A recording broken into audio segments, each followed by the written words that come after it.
Phoenix Nights. Chapter 162. Chapter 162, Knock You to Death with My Head. Thump. Seconds later, Qin Feng finished drinking a second bottle of Mao Tai and threw it on the table. Lu Ming and Zhao Bin's current expressions couldn't be described in words. After staring in a daze for a couple of seconds, Zhao Bin suddenly sat on a chair. His head fell onto the table and he passed out drunk. Lu Ming looked at Zhao Bin's reaction and the corner of his mouth tweed. He copied Zhao Bin and immediately fell over drunk as well. No one knew if their acting was too realistic, or if they really keeled over. All gazes fell on their two bodies with uncertain expressions. They didn't know what to say. Fang Jiming was so angry that he wanted to kick the two of them. Before, they were so good at talking big. Now, they were so good at pretending. He covertly eyed Qin Feng coldly. He couldn't help but admit that this brat's alcohol tolerance was too fucking abnormal. He had to get rid of his plan to get him so drunk that he made a fool of himself. When Fang Jiming thought about how Qin Feng stole his thunder tonight, he couldn't take it anymore. He stuck his hands beneath the table and secretly texted Brother Fire. Haha, Qin Feng's alcohol tolerance really is great. Here, let's make a toast to Qin Feng. After sending the text, Fang Jiming's mood was too good. He took the initiative to raise his glass towards Qin Feng in a toast. Bai Qin clearly didn't act the part of a girlfriend. When she saw Qin Feng drink so much alcohol in succession, she didn't try to stop him even once. At this time, she sat there staring off into space. Who knew what she was thinking? Bang! Suddenly, the door to the private room was kicked open and over 10 large and strong men charged in unsteadily. Brother Fire, all of us brothers must not return until we're drunk tonight. A group of people surrounding Brother Fire walked in while talking and laughing. They looked to be a group of drunk hoodlums that walked into the wrong room. When Fang Jiming saw Brother Fire and his men, his eyes brightened. He was the first to stand up. He shouted with a cold expression. Hey, you guys walked into the wrong room, hurry and get out! Once Fang Jiming stood, everyone else immediately stood as well and glared at Brother Fire and his men. They were unhappy that people crashed their room and put a damper on the mood. Fuck, you think you're all that because you have a lot people so you want to look for trouble? A fat-headed, large-eared fatty with a large tiger tattooed on his chest who stood beside Brother Fire walked up to them angrily. He picked up a bottle of red wine along the way and smashed it into the table with a bang. He pointed at the group with an angry shout. Fuck, come at me and I'll kill you all on my own. Those present were all young men and women who hadn't graduated from college too long ago. They went to work and lived normal lives. Upon meeting this shouting vicious fatty holding a sharp broken bottle, they lost their breaths. They all lowered their heads and none of them dared to stand out. According to plan, Fang Jiming covertly exchanged glances with Big Fatty and looked at Qin Feng a couple of times. Big Fatty immediately responded and took a lap before stopping beside Qin Feng. He glared viciously at Qin Feng and yelled, Fuck, you fucking brat, are you looking down on your elder? Everyone else is so scared that they've stood up and you're the only brat still sitting. Do you want a beating? This reason was clearly one used just to pick a fight, and those that heard it were speechless. At this day and age, you could really get shot just by sitting or lying down. In the face of Big Fatty's threat, Qin Feng smiled calmly and stood. The instant he saw Brother Fire, he understood that there was an 80% chance these people were actors hired by Fang Jiming. Their acting wasn't too terrible. Phoenix Nights. I'm standing now, are you satisfied? I'm not satisfied. Qin Feng rendered Big Fatty speechless. He stammered for a long while before shouting unreasonably. I just think you're an eyesore and I want to beat you up. What the fuck can you do about it? Bang! Qin Feng threw a punch that was as fast as lightning. The audience didn't see the move clearly when they heard Big Fatty's pitiful cry. This fist fell on Big Fatty's face, breaking the bridge of his nose and dyeing his face with fresh blood. He fell to the ground and writhed in pain.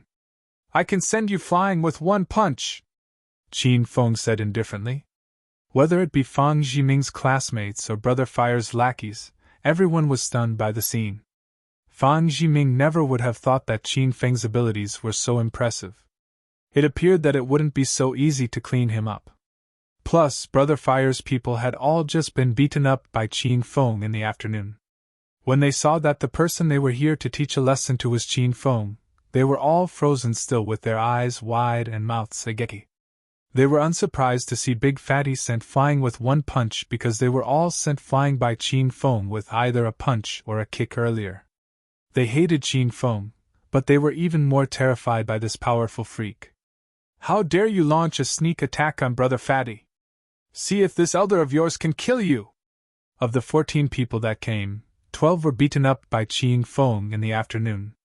Of the 2 that had never seen him, there was Big Fatty who was already knocked down, and the other was the tall and skinny man yelling and rushing at Qin Feng to beat him up. Skinny! When he saw Skinny running out, Brother Fire hurriedly called out to stop him. But he hadn't finished his sentence when Skinny arrived in front of Qin Feng. Brother Fire forcibly swallowed back the rest of his sentence.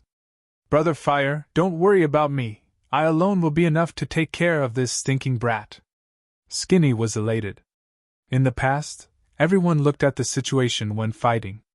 Upon encountering a group fight with 2 large groups of people, people usually hid in the back and didn't try to show off.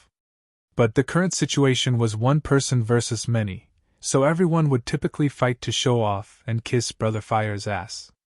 At first, Big Fatty was the first to take the limelight, so Skinny felt a bit regretful. Now that he got the second opportunity, he was so happy he wanted to fly. Wait! Right when Skinny rushed up to Qin Feng suddenly extended his hand and yelled for him to stop. Stinking brat, if you have any last words before you die, hurry and spit 'em out. You don't need to plead for your life because it'll be useless. Skinny felt that this time his whole body would be glowing with golden light for certain, so he didn't want to be too glorious. Qin Feng smiled slightly. I didn't plan on begging for forgiveness, and I don't have any last words. Fuck, then why the hell did you tell your elder to stop? Skinny yelled with exasperation. I think you're too weak, so I wanted to yield to you a bit. You choose. Would you like me to yield an arm or a leg? Those who get along in the streets strived for face. Currently, Qin Feng was taking jabs at Skinny's face, so Skinny was so angry that directly he jumped up. Fuck, you're just a little shit, and you want to yield to me? Your elder can kill you with one arm. So you're saying that you're going to yield me an arm? Qin Feng asked with seriousness. Skinny originally wasn't thinking this way, he was just boasting. Since Qin Feng was able to launch a sneak attack on Big Brother Fatty, he had some sort of abilities. However, since Qin Feng asked this in front of an audience, Skinny was too embarrassed to refuse. He said grandly with his chest puffed and head held high. If you want me to yield, then I'll yield. I'll yield my left arm to you and still kill you. After hearing his words, Brother Fire's people began to pray silently. No, I said I would yield to you. So I'll yield my arms and fight with you. Qin Feng shook his head with seriousness. Skinny was angry. He slammed the table and yelled. Your elder will yield 2 arms and a leg to you. Then I'll yield both my arms and legs. Qin Feng also didn't show any weakness. Fuck, your elder won't use his arms, legs, or stomach. I'll just fucking use my head to slam you to death. Skinny shouted while straightening his neck. He was so angry that his neck turned red. Deal. Qin Feng suddenly snapped his fingers and hung a smile on his face. Then we'll do as you say. You can only use your head to bump me and I can use both my arms and legs. The corner of Skinny's mouth twitched violently. He suddenly felt as though he was being played by Qin Feng. However, he also couldn't act shamelessly if he pointed this lie out in front of everyone. You little shit, your elder will fucking knock you dead with my head. Skinny Monkey bent over, clenched his teeth, and rushed at Qin Feng. He internally thought that this time, even if he knocked himself into having a concussion, he'd have to knock this brat's intestines out for wanting to mess with him. The idea was vibrant, but the reality was quite lacking. Qin Feng shifted his body slightly and Skinny crashed headfirst into the wall. Qin Feng hadn't even touched a hair on his body and he fainted. Brother Fire, and his brothers couldn't watch the scene. Everyone had been in the streets for so long, and they had never been so humiliated. Ahem, hurry and get out or else I won't be polite. Fang Jiming hadn't gotten a grip on the situation. When he saw that Brother Fire still hadn't made a move and made him put on an act for so long like an idiot, he coughed a couple of times and shot gazes at Brother Fire. Brother Fire pretended he didn't see Fang Jiming's gazes. In reality, he didn't have the guts to make a move on Qin Feng. He took the lead in turning his body and walking out the door. So we walked into the wrong room. Everyone hurry up and follow me back. Our other brothers are waiting to drink with us.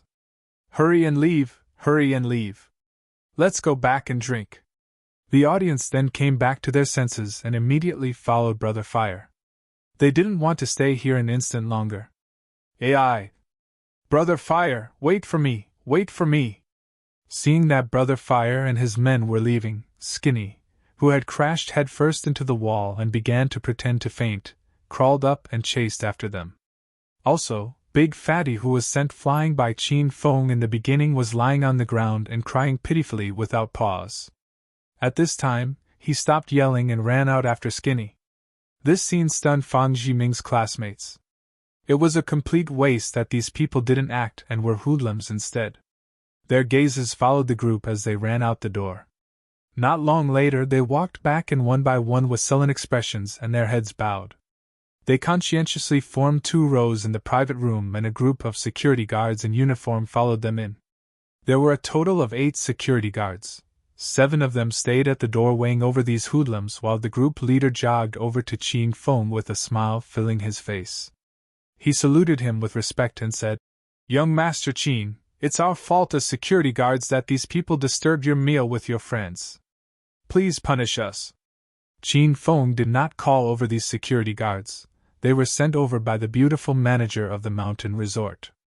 She knew that Qin Feng had arrived at the mountain resort and found out which private room he was eating in tonight, so she purposely sent over security guards in fear that young Master Qin would be dissatisfied with any part of the service. "Take this group to the police station and don't let them appear at the mountain resort again." With the wave of his hand, Qin Feng sent the security guards away. "There's nothing else here, you guys can all leave." Chapter 163. Chapter 163. So it's young Master Qin. The security guards of the mountain resort arrived aggressively and left grandiosely.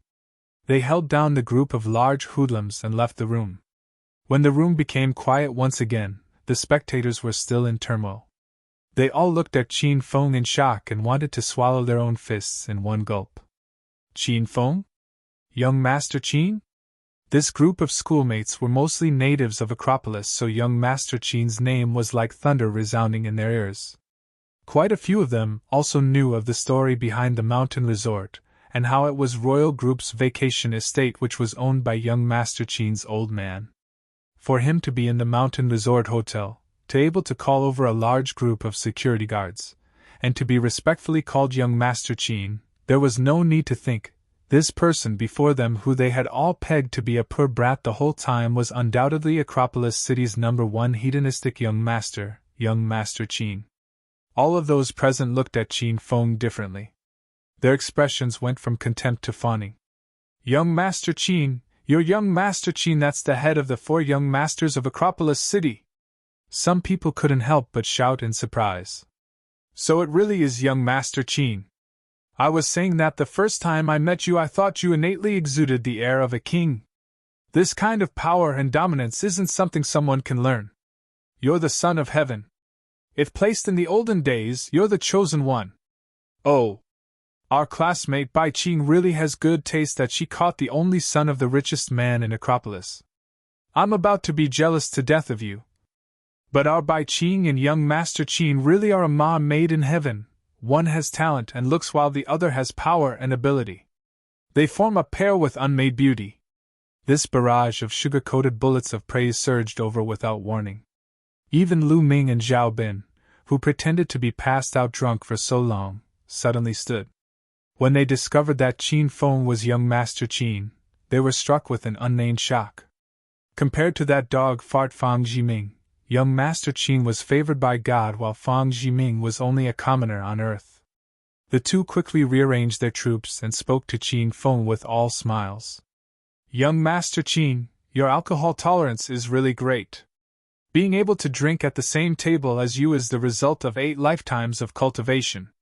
In the future, I hope young Master Qin can give me some pointers. I've always said Qin Feng wasn't as simple as he looked. He always exudes a slight feeling that he's hiding a secret. If you slowly interact with him, you'll find that young Master Qin is not the average Joe. As I previously mentioned, him and Bai Qin together is not young Master Qin's good fortune, but good fortune cultivated by Bai Qin. Now you all must believe me in regards to this. When they heard how Zhao Bin said all this with a look of propriety, but had clearly said Qin Feng wasn't good enough for Bai Qin earlier, the audience deeply felt they should follow his example. Once young Master Qin's identity was revealed, they all gave their everything. Everyone fell over themselves trying to curry favor with Qin Feng. Fang Jiming instantly became heir, and no one spared him another glance. At this time, Fang Jiming wasn't filled with anger, he was filled with worry. He looked like he was struck by lightning. He stood frozen like his spirit left his body and couldn't even hear the artificial flattery around him. His brain whirred and only one sound lingered. Qin Feng is young Master Qin. This sentence seemed simple, but it had the power to decide the fate of Fang Jiming, and even the whole Fang family. Fang Jiming did indeed open a company after graduating, and the company was doing well. However, the company was under his old man. Also, those who operated the company also weren't talents he hired from outside. From day to night, there were unwritten rules with the female secretaries in the company. At night, he went to the bar to hit on female students. He put on a bright and handsome disguise and did evil things that could ruin his family. Now that he was acting pretentious and bumped into the god of acting pretentious young Master Qin, Fang Jiming knew his days had come to an end. If young Master Qin really got mad, even Fang Jiming's old man would be out of luck. He suddenly kneeled before Qin Feng with a plop. His family company was much more important than how laughable he looked. He begged Qin Feng in front of everyone. Young Master Qin, I was wrong. I shouldn't have acted pretentious in front of you. I shouldn't have continued to trouble you. I beg you, sir, for forgiveness. Please spare me just this once. There were too many shocking things today. The brains of the spectators ran out of space. They knew that young Master Qin was extremely powerful in Acropolis, but they now experienced the results of his power firsthand. This intimidating power was the most realistic. Everyone always thought Fang Jiming was lofty and someone of another world, yet Fang Jiming merely had to hear young Master Qin's name to kneel before him without consideration of face. This kind of power was beyond what they could imagine as normal people. Qin Feng's gaze held no sliver of compassion.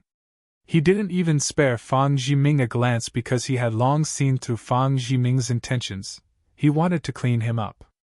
And more importantly, he wanted to make a move on Bai Qin.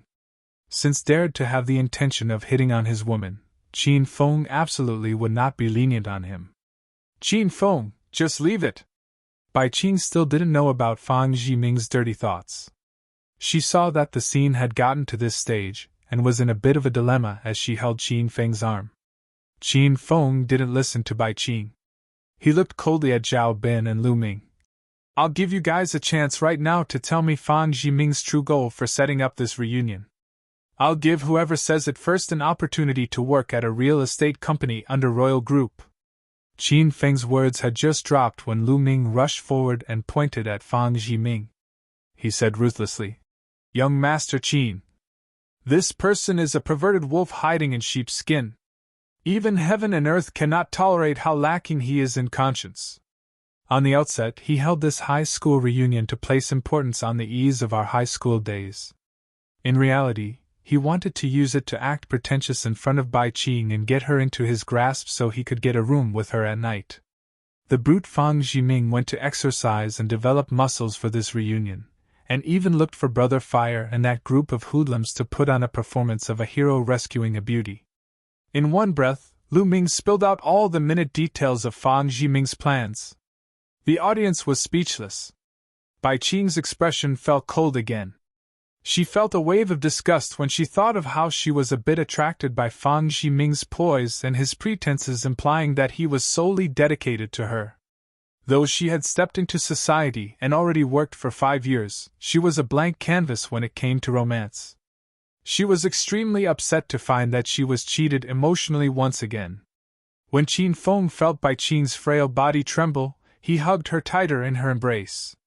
He straightened out the mussed hair on her forehead and said gently, Qing, let's go back to the room. Bai Qing nodded. She really didn't want to stay here any longer. She obediently lay in Qin Feng's embrace and walked out of the room. Chapter 164. Chapter 164. The criminal behind the scenes floats above the surface. After returning to the extravagant presidential suite, Bai Qing went straight to her room, locked the door, and opened her phone. There are 2 cups of red wine on the table in the balcony. The cup with more wine has poison in it. Make Qin Feng drink it and your mission is complete. After reading this message, all sorts of feelings welled up within her. If this was before she attended the reunion, she would trick Qin Feng into drinking the cup of red wine without hesitation. However, now that so many things happened at the mountain resort, Bai Qing felt uncertain. Ding! Suddenly, another text came in. Bai Qing opened it. Why aren't you moving? If you don't move within 10 minutes, tonight's plan will be cancelled. After seeing this new message, Bai Qing gritted her teeth, changed into an alluring nightgown, and walked out of the room.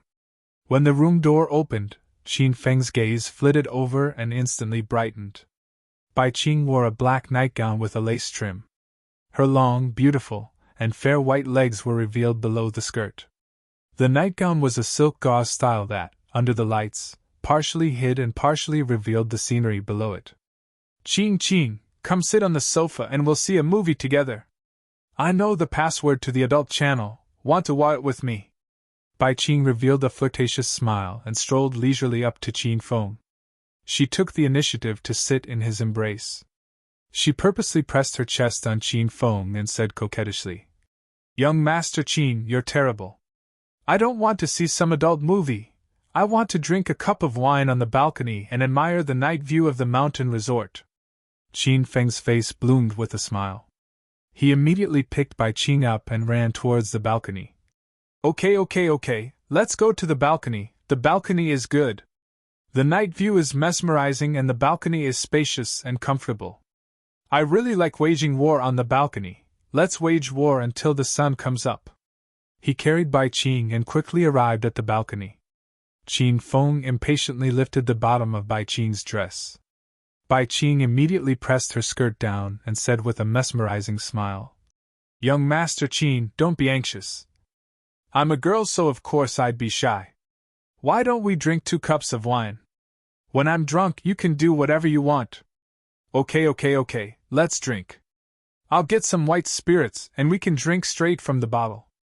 Qin Feng couldn't wait and was about to go downstairs to get some white spirits.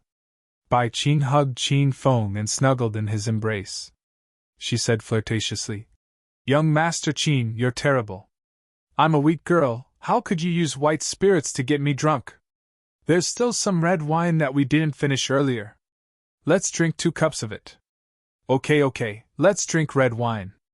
No matter what Bai Qing said, Qin Feng's mouth was only filled with words of consent. His eyes were glued onto Bai Qing's shirt collar and had not shifted in the slightest.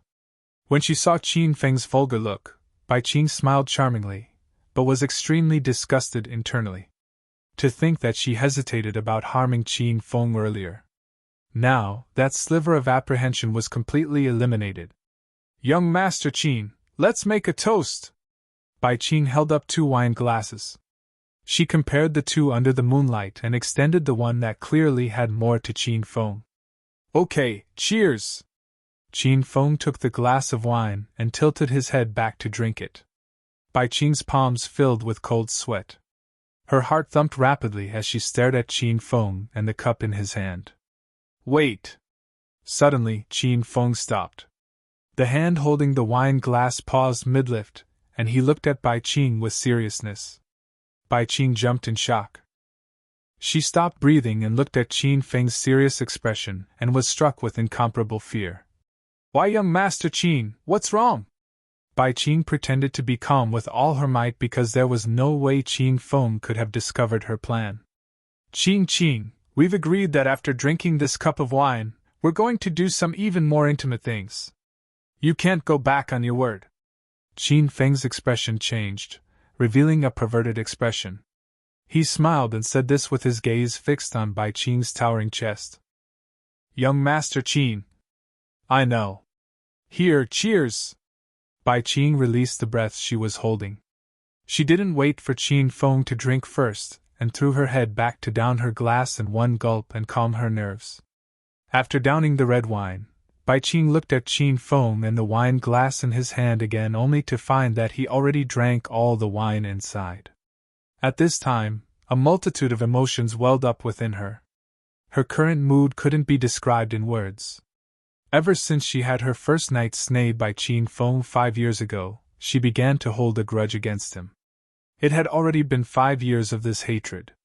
It's very hard to love a person for 5 years, and it's even harder to hate a person for 5 years. Bai Qing didn't know how she did it. Just for hatred, she spent 5 years planning, arranging, and waiting patiently for the opportunity to take revenge. During these 5 years, she saw how dissolute and unruly Qin Feng was with her own eyes. He continuously brought different beautiful women into rooms of the royal hotel. She waited as this enemy of hers appeared before her every night, and he even took liberties with her without scruple. She saw him as enemy number one, while he didn't even know who she was. Even Bai Qing thought it was laughable. The laughable person wasn't Qin Feng, it was herself. Who knew how many times she wanted to give up in the middle of it? Countless thoughts of suicide arose in her mind. She was too tired. Every day, right from when she opened her eyes, she lived in a world of revenge. When she closed her eyes at night, she even had to get scared awake by a nightmare. Even until the end, revenge was the driving force of her existence, and became her source of energy. It was like an unachieved dream that one had to constantly vie for to achieve. Now, the dream Bai Qing struggled for finally came into fruition. Her heart stopped. Drops of pure and sparkling tears slipped down her cheeks. She realized that she did the wrong thing. She had done the wrong thing right from the beginning. Now, her revenge was realized, and she watched Qin Feng slowly disappear from this world before her eyes. However, she didn't feel a sliver of excitement, she felt disappointment and even despair. She lost her source of energy and lost her dream. Qin Feng, goodbye. Goodbye forever, Bai Qing said to herself. It was like she was saying a final farewell to someone extremely familiar yet also a complete stranger.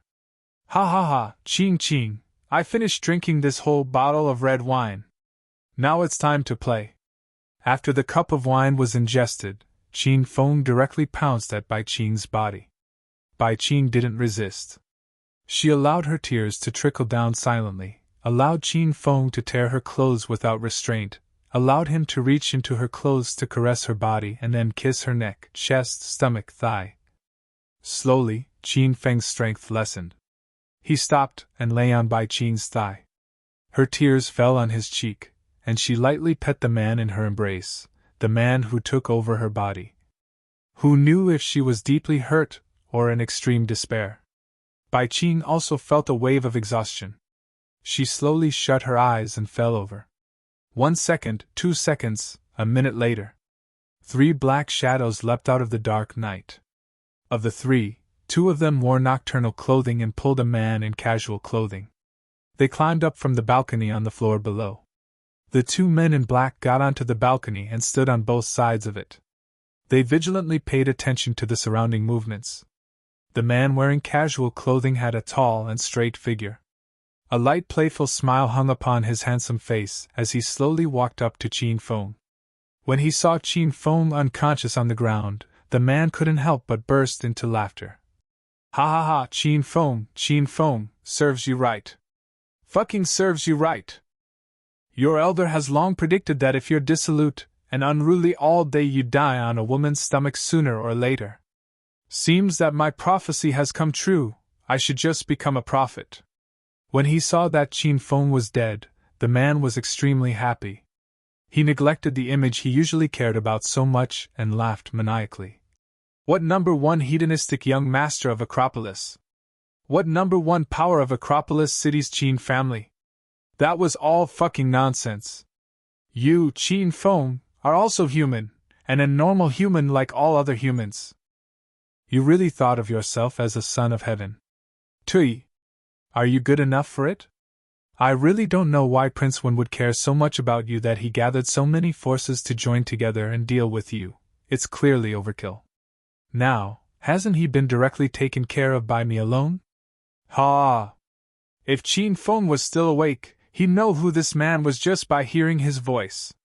He and Qin Feng were both considered part of Acropolis University's 4 young masters. He was young Master Hua. He was Hua Ming, who Qin Feng slapped noisily in the face when he was still attending Acropolis University. At this time, Hua Ming was in a deranged state. When he saw that Qin Feng ended up dying in a woman's arms, the hate he harbored silently in his heart was finally avenged. He thought about how Qin Feng stole Zhao Lingxian, how he won the Chinese art contest in front of the whole class, and how he slapped him in front of everyone. These humiliating scenes floated up piece by piece, but Hua Ming was no longer angry. It would be silly to be mad at a dead man. Under the moonlight, Hua Ming silently stepped towards Qin Feng. He held a dagger that flashed with wintry light. After arriving beside Qin Feng, he clasped the dagger tightly and stabbed towards Qin Feng's heart. He wanted Qin Feng to die completely, to die until he could not die anymore. Qin Feng, I hope you reincarnate into a domestic animal in your next life, haha. You've done such horrible things, you should go into reincarnation first to become a domestic animal. Hua Ming's dagger stabbed air. Qin Feng's cold laughter suddenly resounded in the night air. The sound was too cold. Hua Ming couldn't help but tremble at how eerie it was. His expression changed drastically and his eyes were filled with dread. He thought he saw a ghost. He saw the already dead Qin Feng suddenly rise up and fly above his head.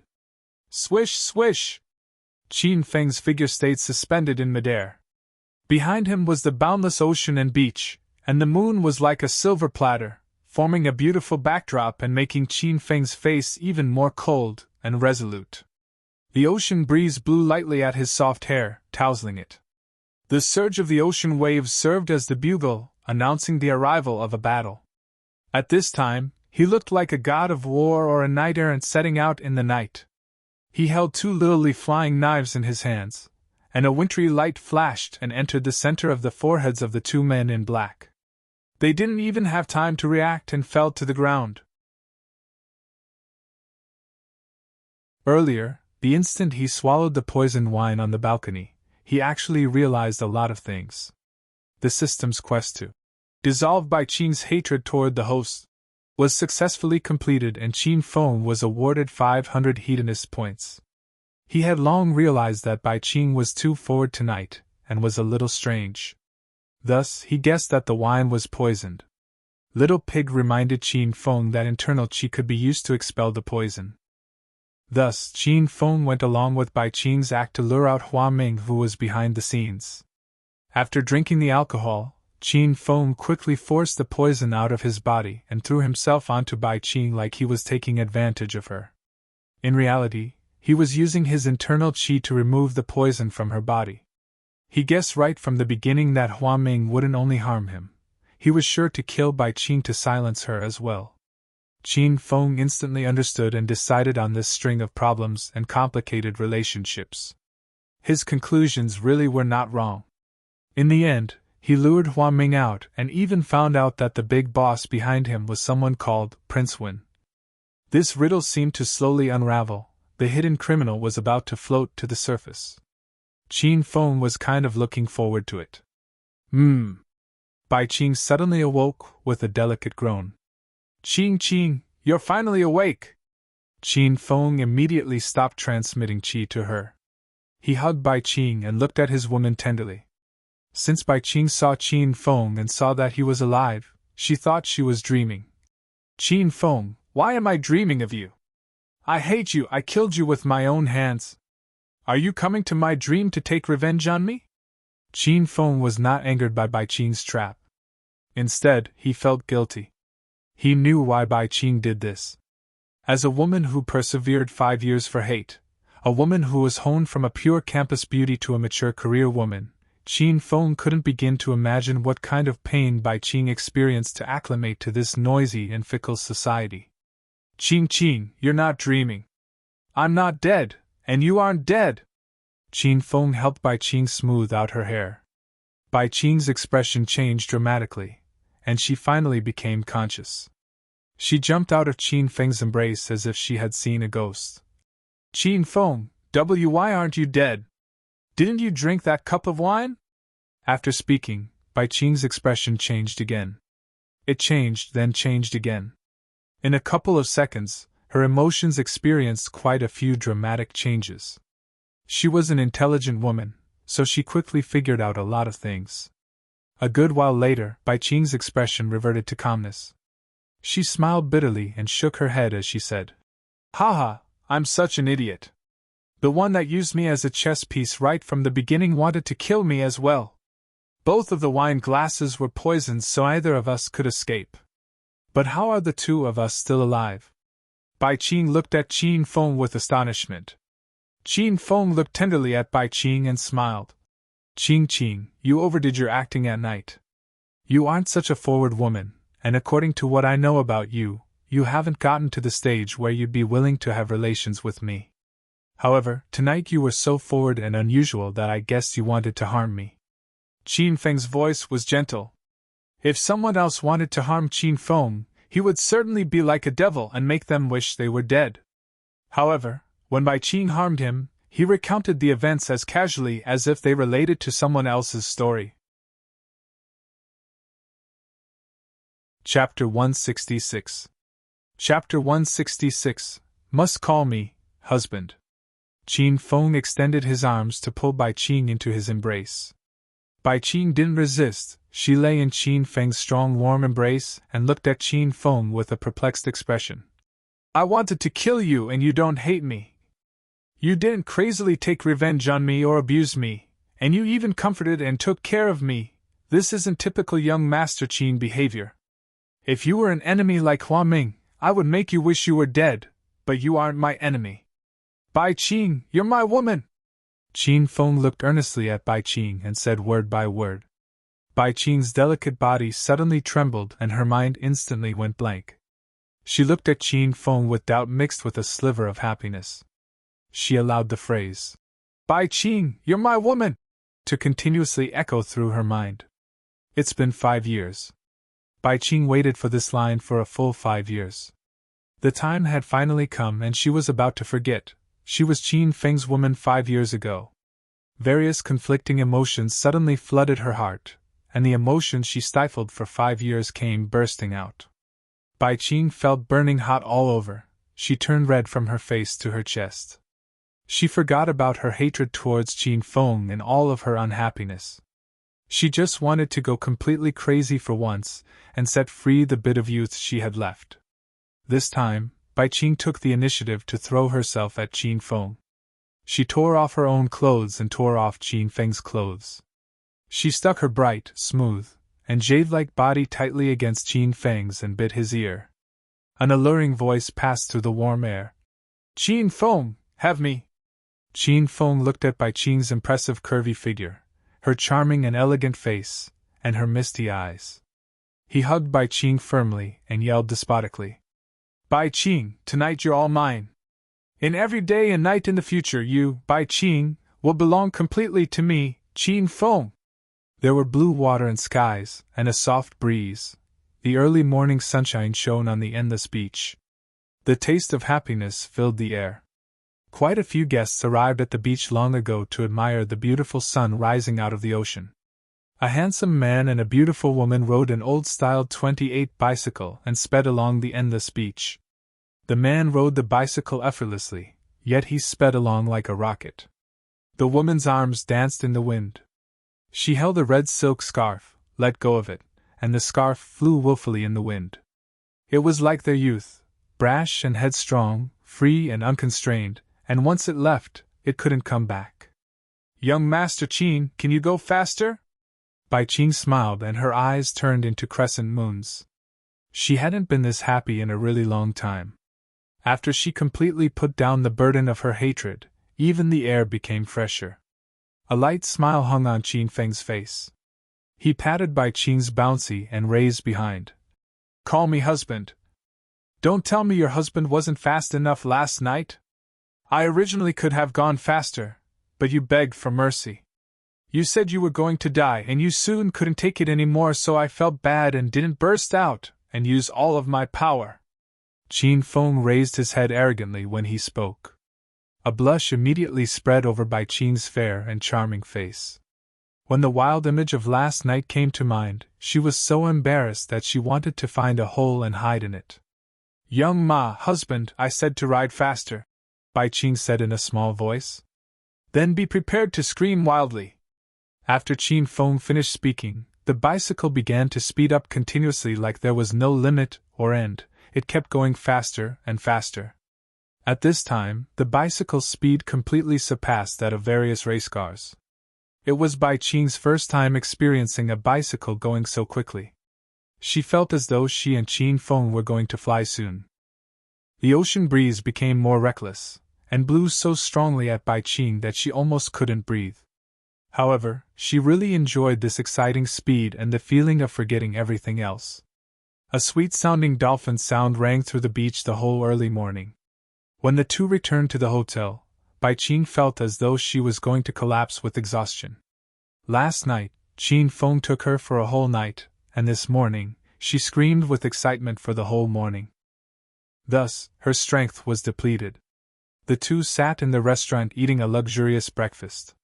When looking at the scenery outside the window, this strange feeling made Bai Qing feel as though she were dreaming. Young Master Qin. Halfway through eating breakfast, Uncle Fu suddenly arrived beside Qin Feng. Qin Feng's expression shifted and became slightly serious. He looked at Uncle Fu and said, Uncle Fu, how is the Feng family now? Qin Feng called over Uncle Fu specifically to take Bai Qing back. He wanted to go to Devil Beast Mountain in a bit to see the root of the spiritual qi. But danger lurked on every side of it, and Qin Feng didn't want to endanger Bai Qing. As for the matters regarding Fang Jiming and Hua Ming, Qin Feng handed them over to Uncle Fu last night. Young Master Qin, last night Chairman Qin announced that he would suppress the Fang family's business development in Acropolis. A lot of big customers and companies working with the Fang family have already initiated rejections to them. Also, a couple of banks have begun to stop working with them and are urging the Fang family to repay the large debts they owe. Uncle Fu's expression was as calm as if he were talking about insignificant matters. Now the Fang company is in utter chaos and they're beginning massive layoffs.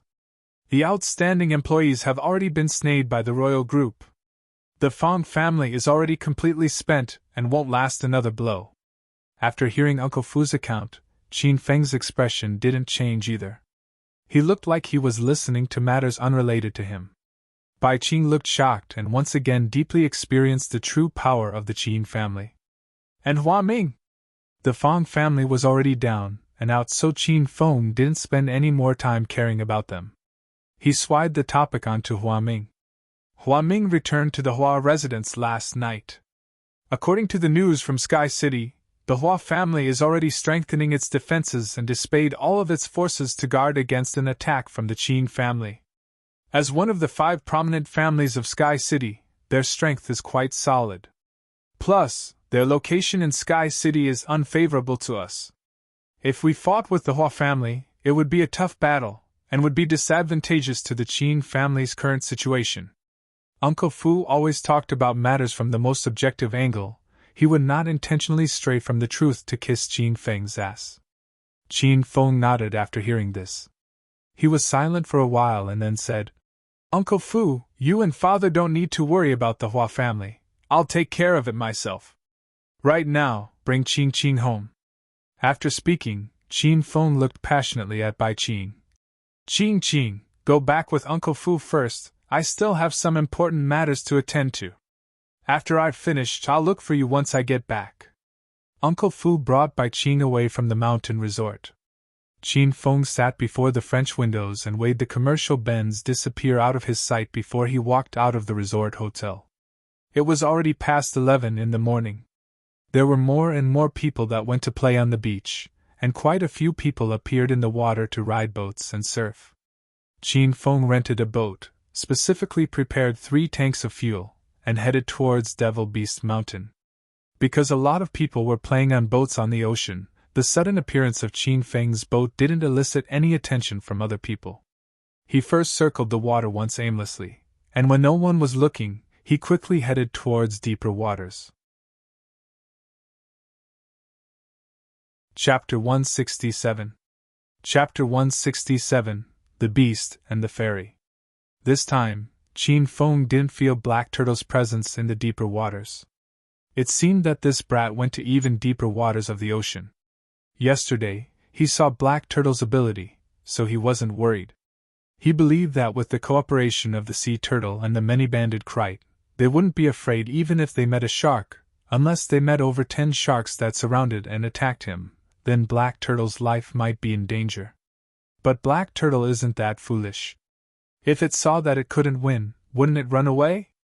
Qin Feng experienced sea turtle's swimming speed, and if it needed to run away, that brat was like a little submarine.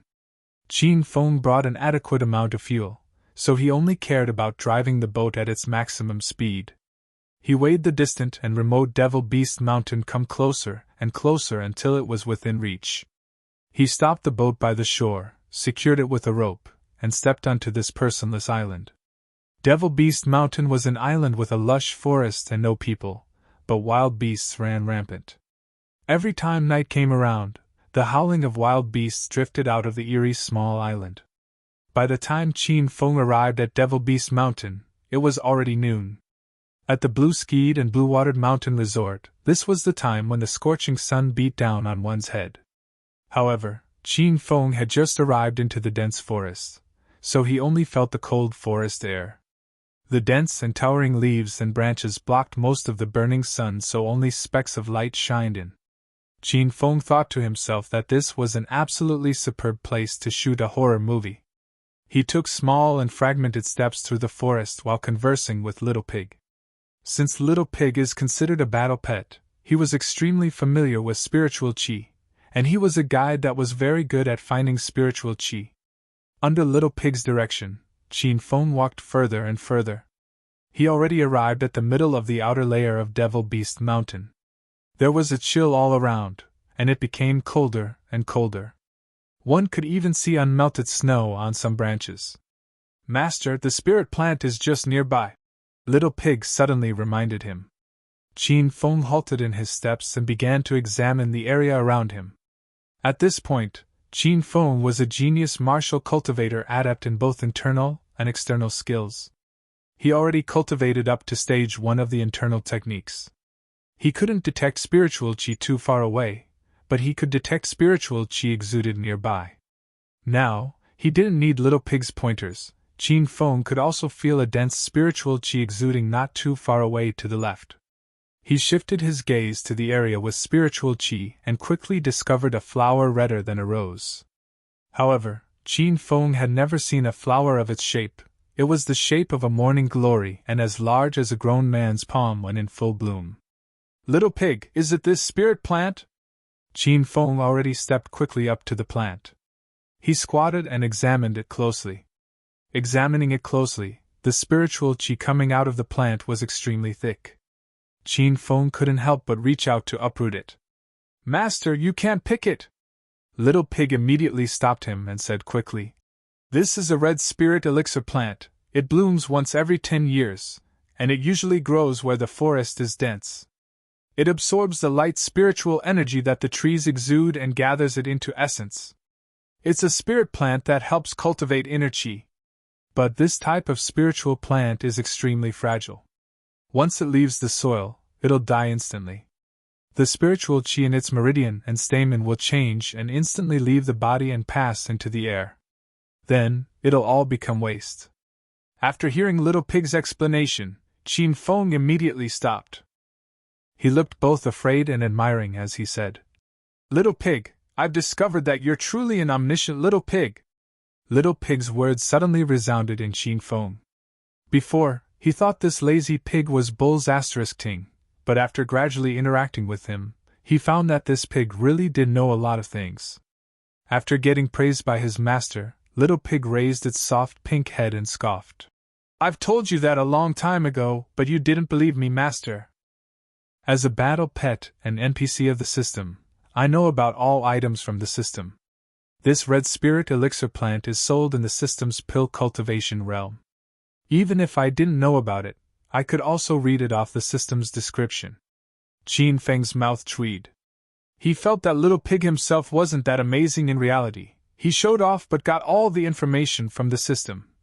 Little Pig, then how can I get this red spirit elixir plant completely intact?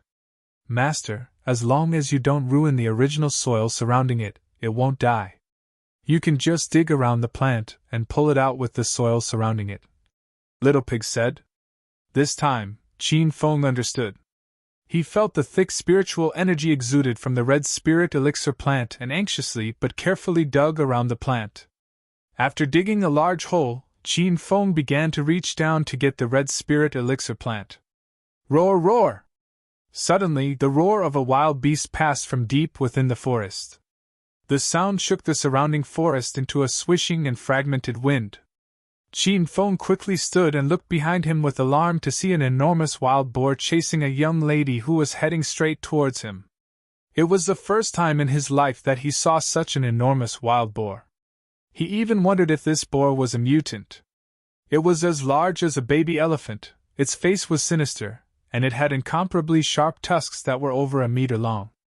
The most frightening thing was this wild boar's eyes. It had 3 eyes in total. The third eye grew between the eyebrows like a Langshan.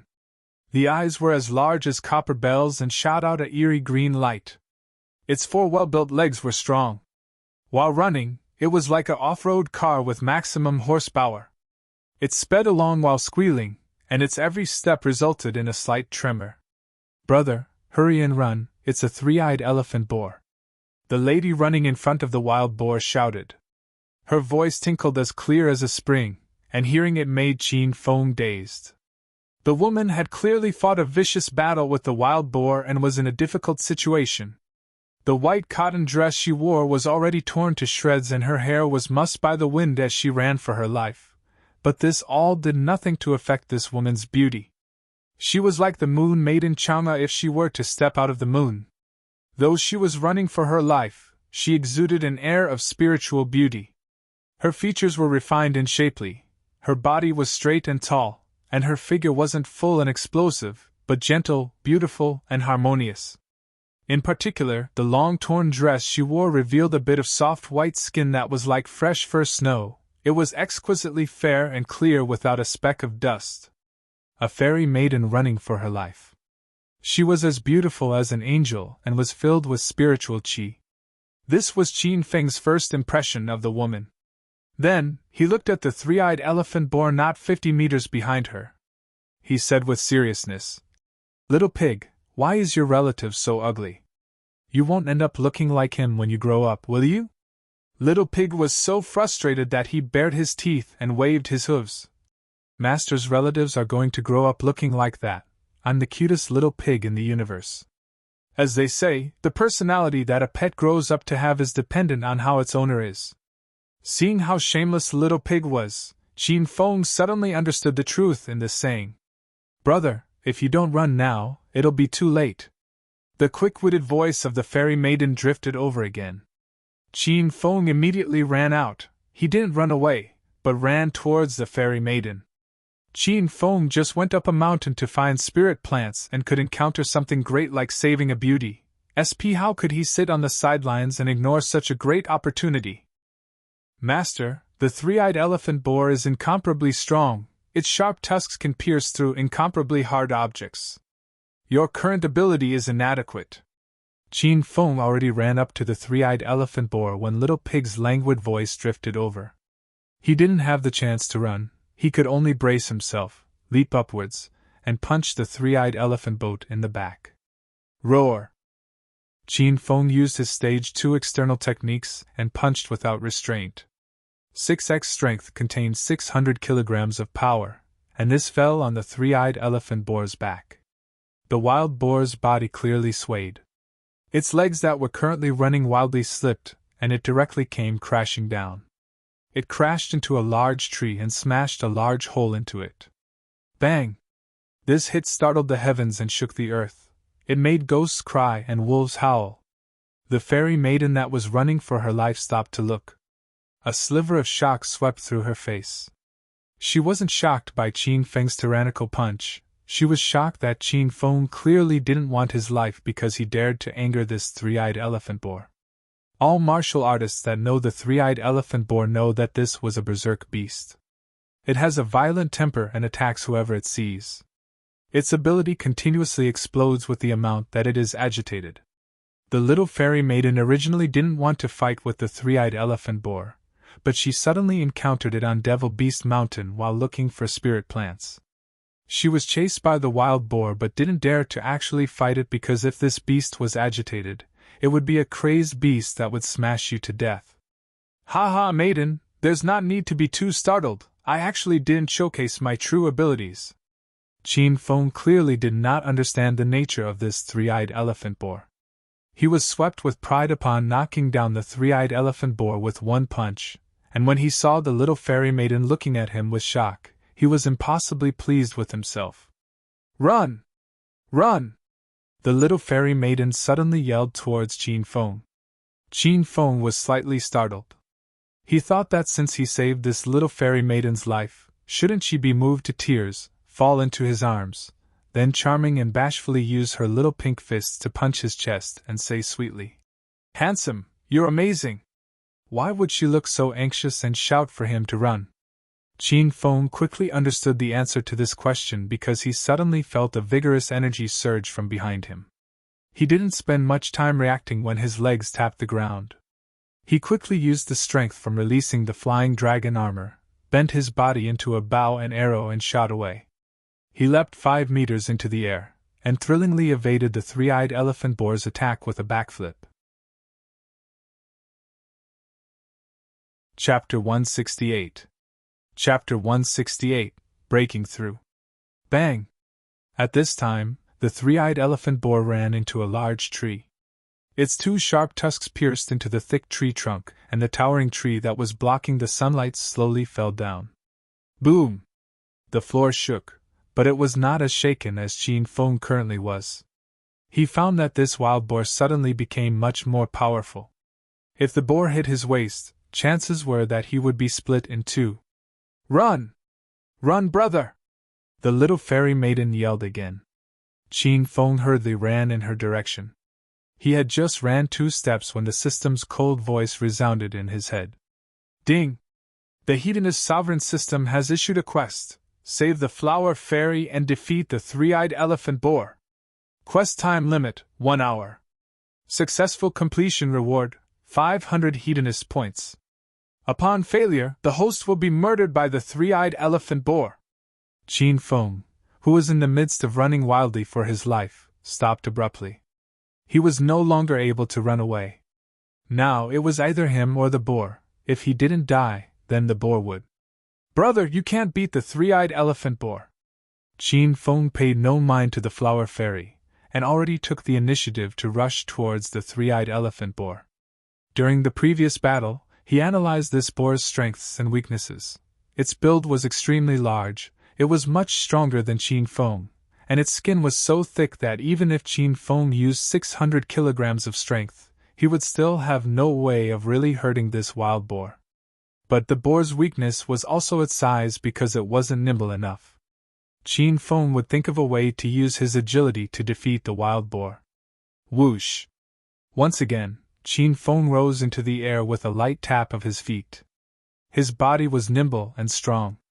With a leap, he arrived onto the three-eyed elephant boar's back and began to pound at its neck with punches like rain.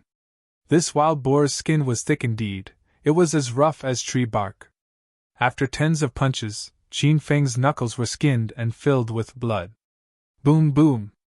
After getting hit by Qin Feng's tens of fists, the boar went berserk.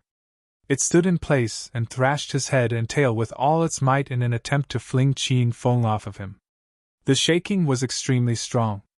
If Qin Feng didn't have a death grip on the three-eyed elephant boar's two large ears, he would have been thrown off right from the get-go. However, Qin Feng didn't have the ability to attack the wild boar this way. Of course, he couldn't use his head to hit or his teeth to bite the wild boar. "Flower Fairy, hurry and beat this wild boar to death!" Qin Feng called to the Flower Fairy who stood nearby. The Flower Fairy hesitated.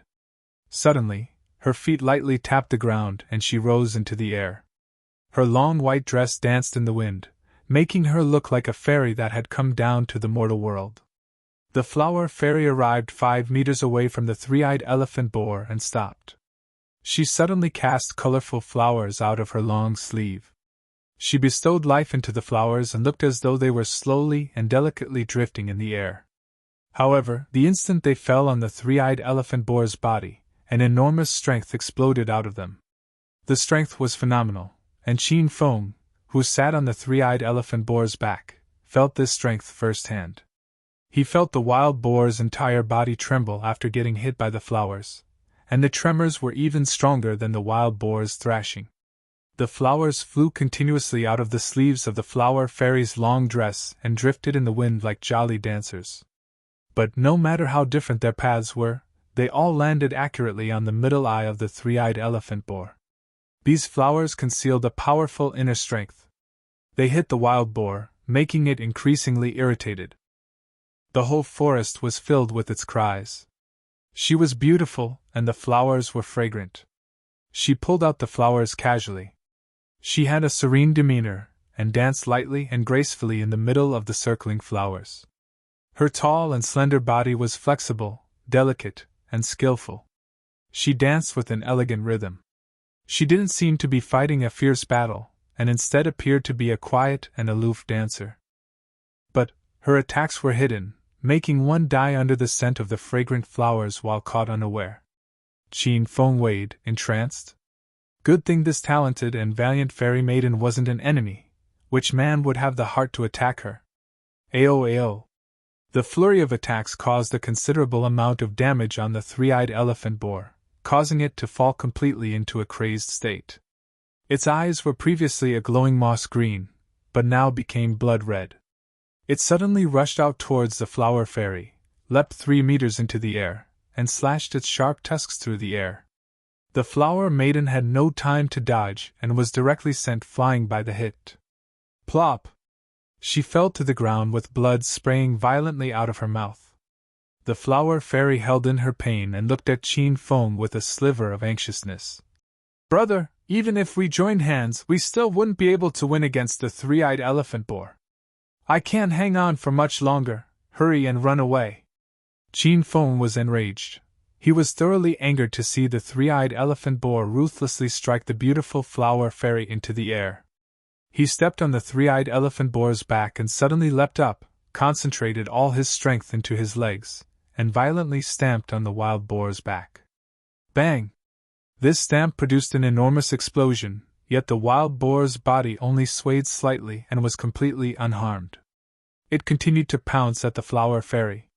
Qin Feng leapt and stomped again. He kept on jumping up and down and unceasingly producing 600-kilogram stamps on the three-eyed elephant boar's back.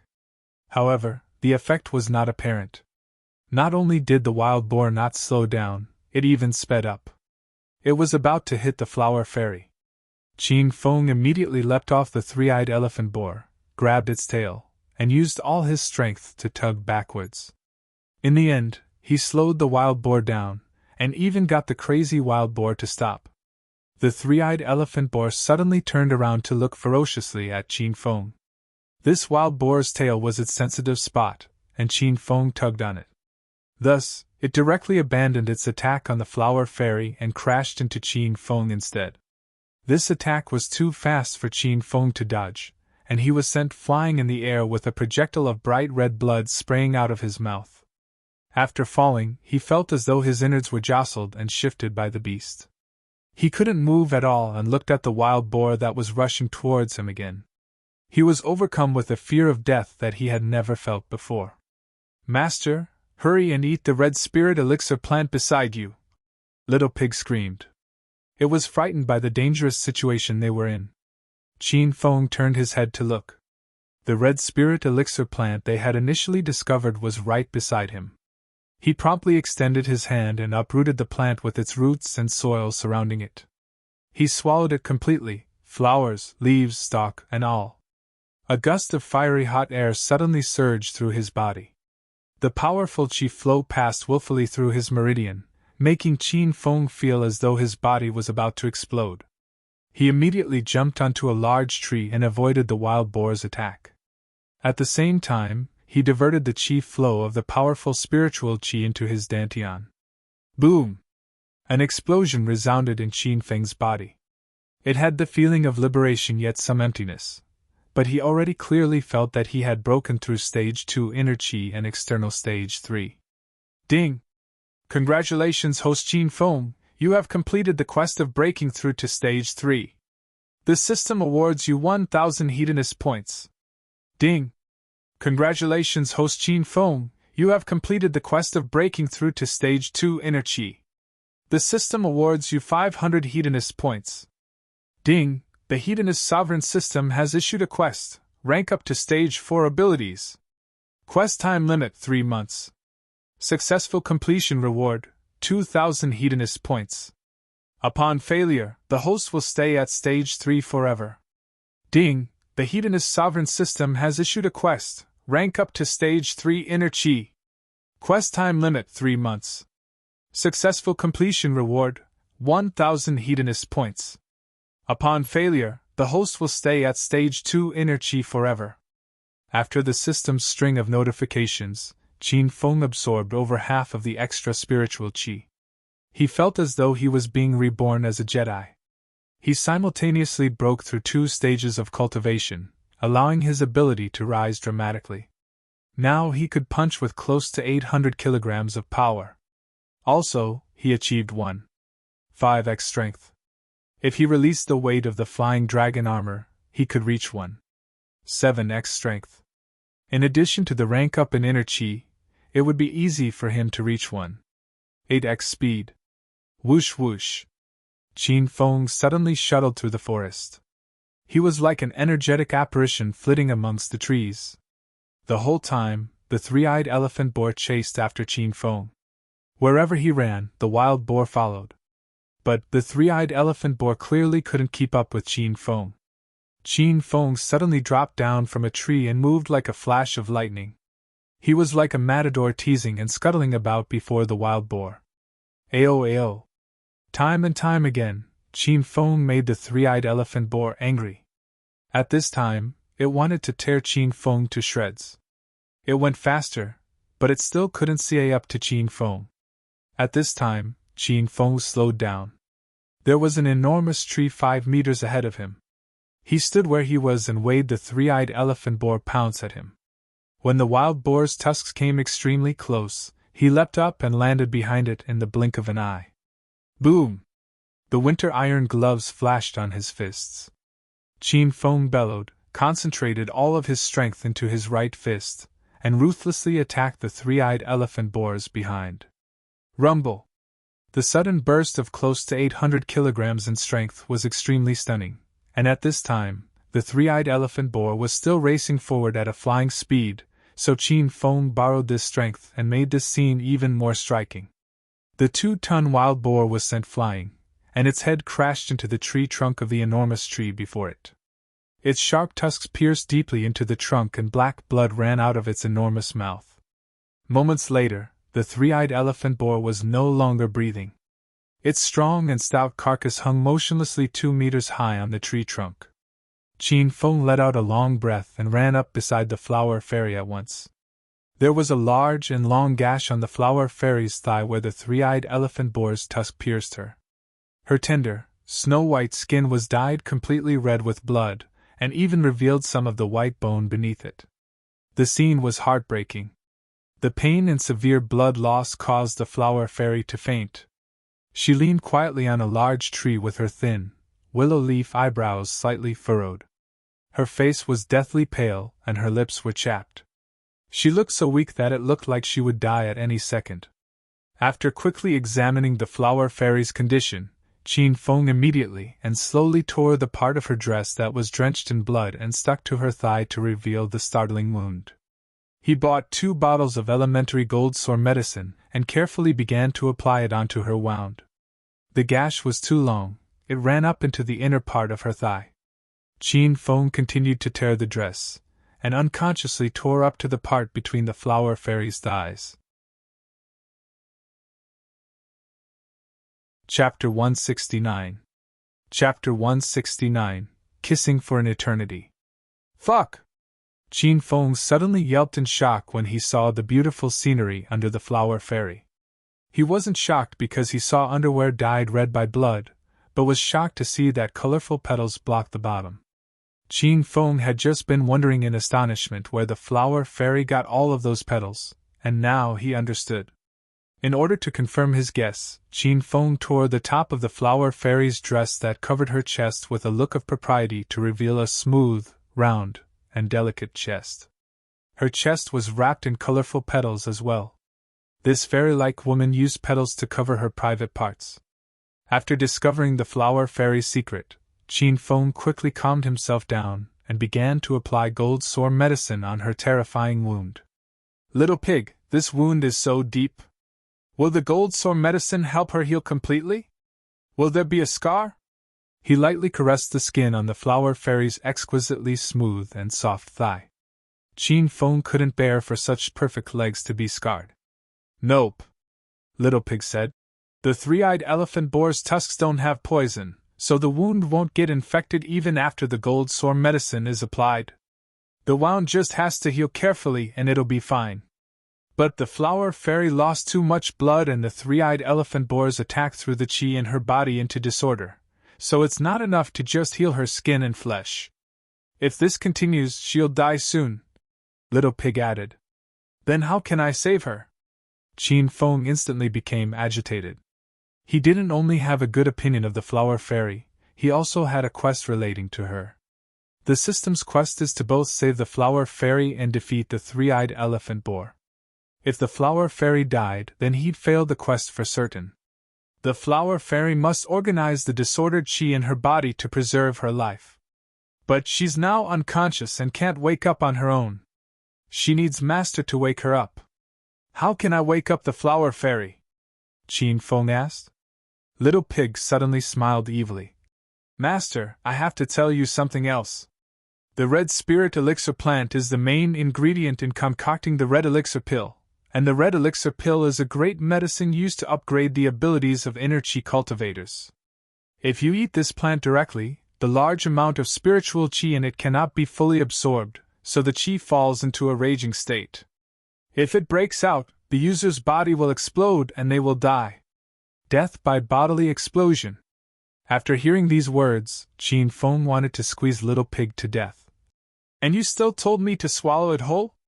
Little Piglet, did you want to rebel and murder your master? Little Pig said with disdain. Master, we were in a dire situation at first. If you didn't eat the red spirit elixir plant, would you be alive now? Plus, Master doesn't have that much of the explosive spiritual qi in your body, so you just need to release it. It just so happens that the flower fairy needs this spiritual qi to recover and awaken, so Master can give it to her. Other cultivators long to have extra spiritual qi in their bodies to break through. Qin Feng, on the other hand, encountered a situation where there was so much spiritual qi that it was going to burst his body. Just thinking about it was intoxicating. Master, the spiritual qi in your body is stored in the blood in your veins. You can just have the flower fairy drink some of your blood, Little Pig mentioned. Seeing the flower fairy's increasingly pale face, Qin Feng didn't hesitate anymore. He cut a small gash on his wrist, and fresh blood carrying hot qi dripped down his arm, falling onto the flower fairy's lips. Slowly, the flower fairy opened her mouth and began to use her tongue to ingest Qin Feng's blood. She began to recover the strong qi in her body, and her face slowly became rosy. 10 minutes later, she once again became that lively and moving flower fairy. What are you doing? The flower fairy suddenly opened her black eyes that were as clear as mirrors. She looked at Qin Feng in shock. You fed me your blood? This blood has a large amount of spiritual qi. In an instant, the flower fairy understood. She was expressionless the whole time, but her face was now filled with shock and doubt. Why did you do that? Do you not need to cultivate any more?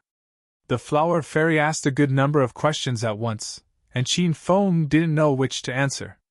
His gaze fell on the flower fairy's bright red lips that were filled with his blood. Qin Feng couldn't help but want to lick them. Ding!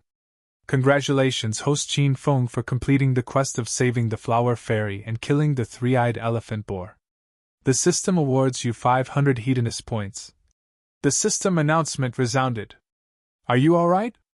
Qin Feng asked while looking at the flower fairy. The flower fairy looked at Qin Feng with gratitude. My life is no longer in danger. Thank you for saving me. Those are all small matters, you don't have to worry about it, beautiful. Qin Feng grandly waved his hand. Then, he looked seriously at the flower fairy. I actually have to continue cultivating.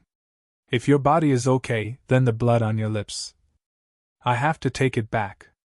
The flower fairy was extremely moved that Qin Feng was able to release the spiritual qi in his body to save her life, so she did not put up her guard against him. She said pleasantly, Of course. But, how are you going to take back the blood on my lips? This question stumped the flower fairy, but it was not a problem to Qin Feng because he was already in the process of using his actions to show the flower fairy his method. A pair of strong arms suddenly pulled the flower fairy into its embrace. The flower fairy's flowery face paled in shock, but she didn't resist because she then felt Qin Feng's lips press tightly onto her own. She was so shocked that she forgot to breathe or struggle. This was the flower fairy's first time interacting with a man so intimately. A soft, moist, and smooth tongue swam crazily over her lips. Gusts of a manly smell wafted into her nose, causing her body to weaken. She couldn't use any of her strength. Her head was swept with dizziness. She slowly and unconsciously opened her mouth to allow the greedy tongue in.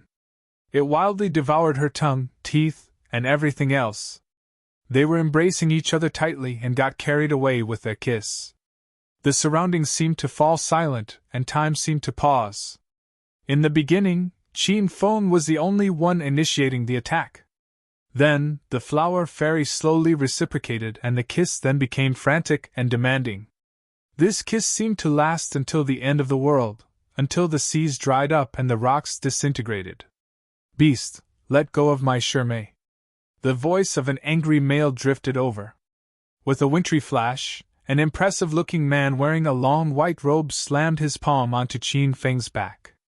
Qin Feng was in the middle of enjoying the flower fairy's fragrance, and didn't get a chance to react when the palm fell upon him.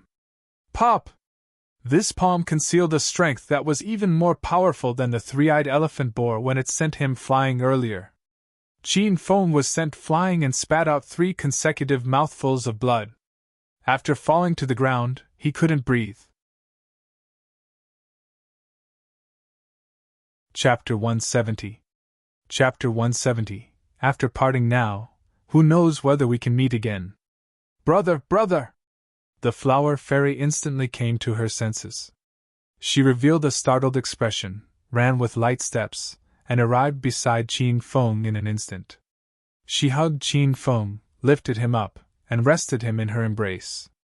She was so shocked that her eyes were a bit moist. She said gently, Brother, are you all right? Little Shermay, what are you doing? How could you hug a man so casually? The white-robed man also arrived in front of the flower fairy in a flash. He glared at Qin Feng with a gaze thick with murderous intent. This beast dared to violate you at first. Get out of the way, I'll stab this beast to death with my blade.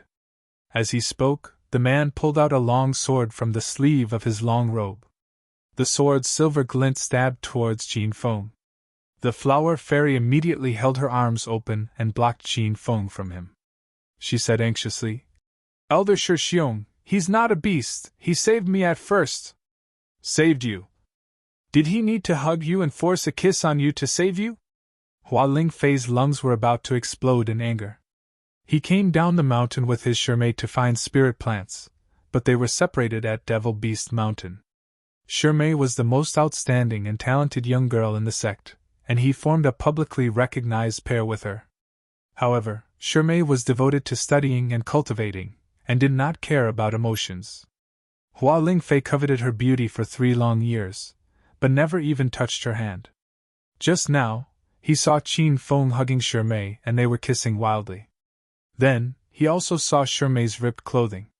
Hua Lingfei wanted to chop Qin Feng to pieces.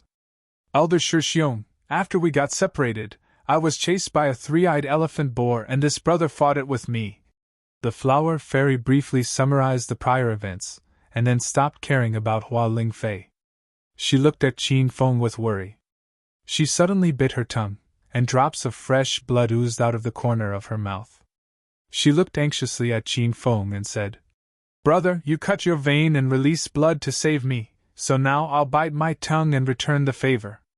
That way, we're even." The flower fairy's voice was like a trickling spring that drifted over melodiously from afar. This time, she took the initiative to lean in and press her lips tightly onto Qin Feng's. Qin Feng really did almost lose his life from Hua Lingfei's palm. This time, he lapped wildly at the flower fairy's lips. After the two kissed passionately for a second time, Qin Feng absorbed the spiritual qi in the flower fairy's blood and felt much better. Hua Lingfei's hit was extremely powerful. He and the flower fairy were both extremely impressive inner qi cultivators, and they were on par with the Yinyang elders.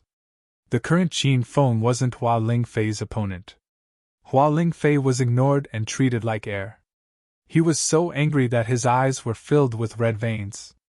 That little Shirmei that was as pure as jade and buried her emotions and desires actually initiated a kiss with a male stranger. Hua Lingfei could not accept this reality. He already killed Qin Feng with his eyes a couple 100 times, but with little Shirmei there, he couldn't actually kill him. "Elder Shixiong, let's go!" When the flower fairy saw that Qin Feng's life was no longer in danger, she stood and was about to leave with her senior. "Wait!" Qin Feng hurriedly called out to the flower fairy and ran up to her. Hua Lingfei turned his body to block Qin Feng. He glared at Qin Feng with murderous intent and shouted, "Stinking brat, if my Shirmei didn't block me, you'd be a dead man right now. Hurry and shove off! Elder Shixiong, don't be like this!" The flower fairy went around Hua Lingfei and arrived in front of Qin Feng. She already reinstated her usual calm demeanor. She looked at Qin Feng indifferently like she was looking at a stranger. Her voice was as calm as water. "Brother, was there something else?" Qin Feng immediately removed his jacket and draped it on the flower fairy's body. "Your clothes are ruined. Wear my coat while going back." "Thank you." The flower fairy didn't stop Qin Feng's good intentions. Her clothes really were completely tattered. She would be able to cover some of the scenery that was currently revealed with Qin Feng's long coat draped on her body. "I'm called Qin Feng." Qin Feng extended his hand. "Hua Xianyu." Hua Xianyu hesitated, shook Qin Feng's hand for a quick second and then let go. She didn't spare Qin Feng another glance. She turned, returned beside Hua Lingfei, and said indifferently, "Let's go, Elder Shixiong." Hua Xianyu took small quick steps like a fairy and walked in the front. Hua Lingfei followed behind her and didn't forget to turn his head to glare at Qin Feng. He already completely memorized Qin Feng's looks. If he had the opportunity to meet Qin Feng again, he would definitely kill him with his own hands. One was in front, and the other was behind. Their steps looked slow-moving and casual, but they moved extremely quickly. With a couple of steps, they already disappeared from Qin Feng's sight. "Master, I feel other beasts nearby. We should also hurry and leave." Little Pig's reminder pulled Qin Feng out of his daze. He looked away from the place that Hua Xianyu left to and sighed internally. Who knew if he would be able to meet this woman that was as fragrant and moving as a flower again? Qin Feng saw how powerful the 3-eyed elephant boar was, so he didn't dare stay too long on Devil Beast Mountain. The beasts here were too powerful. With his current strength, it clearly wasn't fitting for him to stay here. He had just completed 3 quests in succession, so Qin Feng now had a total of 2,200 hedonist points. After seeing Black Turtle's abilities, his eyes shined and he immediately opened up the fusion function to fuse an earth pet and an air pet. He'd put them in this dense forest and have them grow here so they'd know the paths to find spirit plants when he came to Devil Beast Mountain in the future. He looked through the earth creatures in the fusion function and chose the snow leopard and the green wolf mastiff. The snow leopard had the alertness of a cat and the leopard's fierceness and nimbleness. It's a nocturnal animal that was shrewd, perceptive, and agile, and can even leap off cliffs 3 to 4 meters high. A fully grown snow leopard can even hold its own against the attacks of several feral wolves. According to the system, the Tibetan Mastiff could be split into 3 types: Original Mastiff, Ghost Mastiff, and Green Wolf Mastiff. Even the first Original Mastiff was an extremely fierce beast that was famous for being the king of dogs. As for the Ghost Mastiff, most of them were mixed breeds that were only made uncommon due to hype from businessmen. In reality, it was pretty common, and the title of the true king of the Tibetan Mastiffs among the 3 belongs to the Green Wolf. Of 10 dogs, there was 1 Mastiff, and of 10 Mastiffs, there was 1 green one. Thus, one could see why the Green Wolf was so rare. Qin Feng chose the snow leopard and the green wolf to fuse into a new creature in hopes that it would have the nimbleness and vigilance of the snow leopard as well as the fierceness and cruelty of the green wolf mastiff. Fuse! As Qin Feng gave the order, a large furnace appeared in his mind. The green wolf and snow leopard were thrown into the furnace, and it began to spin. Half a minute later, a newly fused creature slowly rose and entered the system's pet inventory. Qin Feng immediately opened his pet inventory to look at his newly fused battle pet. Chapter 171. Chapter 171, Prince Wen Pays a Visit. Glacial Snow Mastiff T. System Announcement. The fused Glacial Snow Mastiff has gained the nimbleness and vigilance of the Snow Leopard as well as the fierceness and cruelty of the Green Wolf Mastiff. Living things beware! Qin Feng was very satisfied with the fusion of the Snow Leopard and the Green Wolf Mastiff. With a slight thought, a shaggy, basketball-sized Glacial Snow Mastiff ran out of the system. Its claws clung to Qin Feng's shoes and nibbled at them. It seemed hungry. Qin Feng really liked this cutie. It was covered in green fur and looked like both a leopard and a Tibetan Mastiff. He picked a fruit from the tree and tossed it at the Glacial Snow Mastiff, who excitedly lay on the floor and began to nibble the food. Qin Feng rescinded his thoughts and opened the fusion function again to fuse an air battle pet. This time, Qin Feng chose 2 birds, the golden eagle and the gerfalcon. The golden eagle was considered a large bird of prey. Its body was 76 to 102 centimeters long, its wingspan was over 3 meters, and it weighed from 2 to 2 kilograms. It preyed on tens of animals such as geese, ducks, common pheasants, squirrels, Siberian roe deer, hares, etc. It also sometimes ate sika deer, pronged antelopes, coyotes, gray wolves, and other large animals. The gerfalcon's scientific name is Falco rusticulus, and in the Sioux-Shin dialect, it's Xiongkulu. It's the world's fastest bird and can fly the highest as well, so its name means the god of 10,000 eagles. Legend has it that there was only 1 gerfalcon in every 10,000 godly eagles. It was not merely a creature that existed in real life, it was worshipped like a totem similar to the Han ethnic group's phoenix. It was also potentially a bird species that was long extinct. According to the records in the Classic of Mountain and Sea, it could be the 9th phoenix in the desolate Sioux-Shin territory, in the ancient Northeast. In later generations, the gerfalcon's prominence shrank due to its secularization. According to the records in the birds section of the Compendium of Medical Herbs, when carving Liao Dong, the most handsome is the gerfalcon. It's classified as part of the falcon class and is one of the largest birds of prey. Fuse! Under Qin Feng's order, the system's furnace used to fuse pets began to spin again. Half a minute later, a newly fused creature slowly rose and entered the system's pet inventory. Qin Feng immediately opened his pet inventory to look at his newly fused air battle pet. Flaming Golden Eagle System Announcement. You have obtained the Flaming Golden Eagle with this fusion, along with the Golden Eagle's fierceness and the Gerfalcon's maximum speed. Mortals beware! With a slight thought, a little eagle appeared, dancing happily in the air. It was completely white, had a tuft of hair on its head, and the feathers on the tips of the sharp wings and tail appeared gold. The golden feathers on its side moved with the wind like a burning flame, and its body was a spotless, snow white.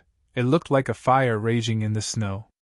Qin Feng called over his successfully fused glacial snow mastiff and flaming golden eagle and said to them with a gentle expression, "Snow mastiff, golden eagle, you two train well in this forest from here on out. No matter what happens, you have to stick together, fight together and advance or retreat together, understood?" The snow mastiff jumped and licked Qin Feng in the face. The golden eagle flew around Qin Feng's head nonstop while lifting its head to whistle. These two spirit-type battle pets could both feel the atmosphere of a farewell and didn't want to leave Qin Feng. Qin Feng created these battle pets, so he was both their father and mother. Also, they had to leave their parents and wander alone in the real world, so Qin Feng didn't want to leave them either. If you don't experience winds and rain, how would you see a rainbow? Everyone has this moment, and must face it. Acropolis City, Qin Residence Villa.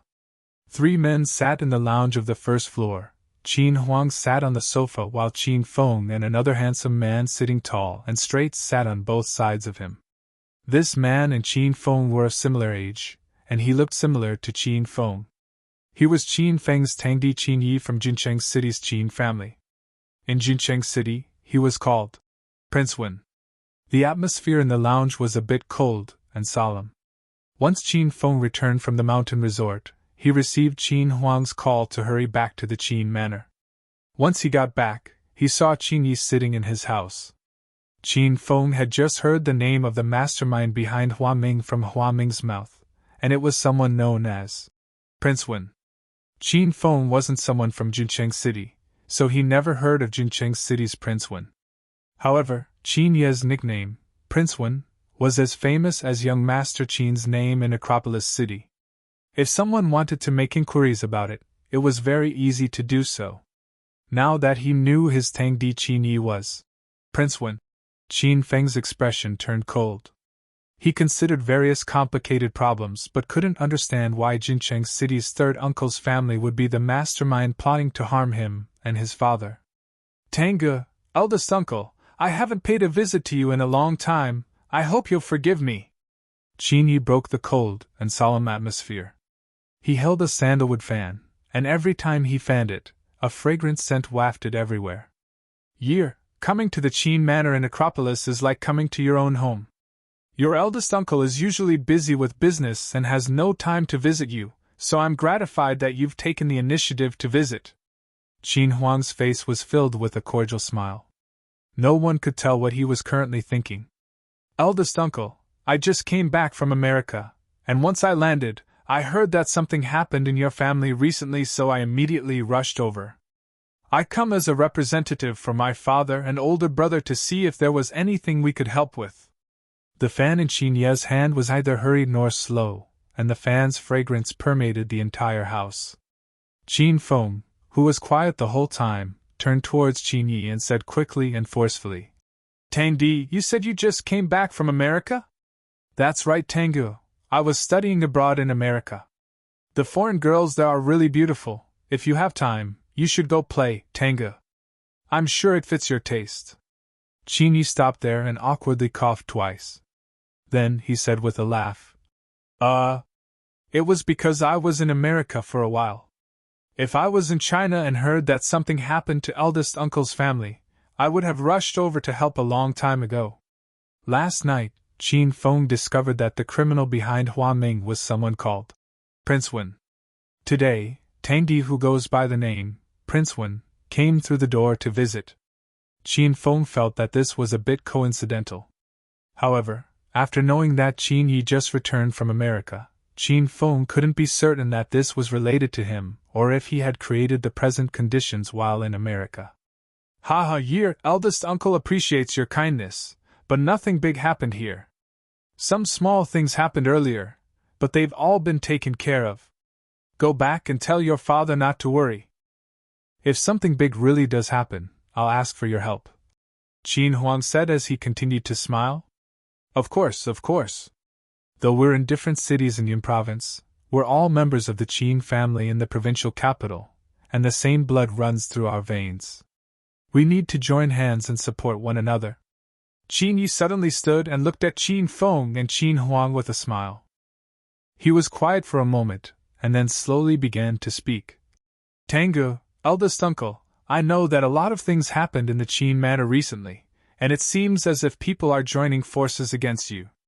Once I heard this, I specifically sent people to secretly investigate, and I found that Sky City's Hua family is a bit suspicious. Recently, they keep monitoring the Qin manor, and they're secretly contacting people in preparation of attacking the Qin manor together. My father has a spy in the inner part of the Hua family, and based on these dependable reports, after the Hua family unites with these people, they plan to create rumors and cause inner strife in the Qin family so we get suspicious of one another, clash, and kill each other. After saying this, Qin Yi suddenly burst into laughter. Ha ha, Tengu, eldest uncle, isn't it funny? Our Qin family has been united the whole time, and we coexist harmoniously. How could we be affected by some words from outsiders? Father was extremely angry when he found out about the Hua family's conduct. He's already used all of the power of Jincheng City's Qin family to suppress the Hua family. I trust that not long later the Hua family will be wiped off the face of the planet.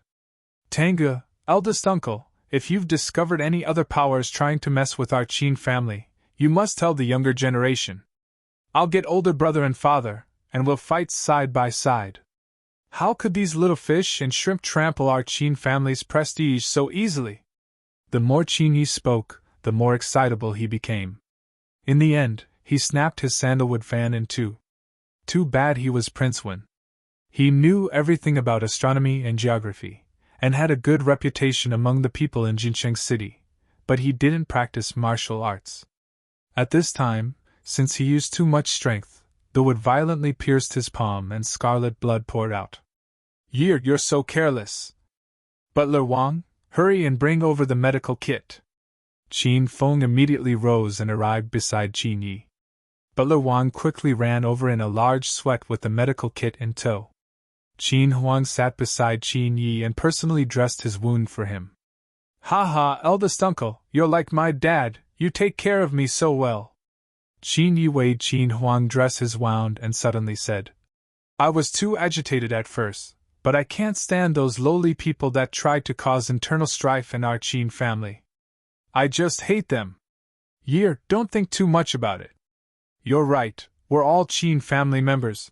How could there be disharmony in the family due to some words from outsiders?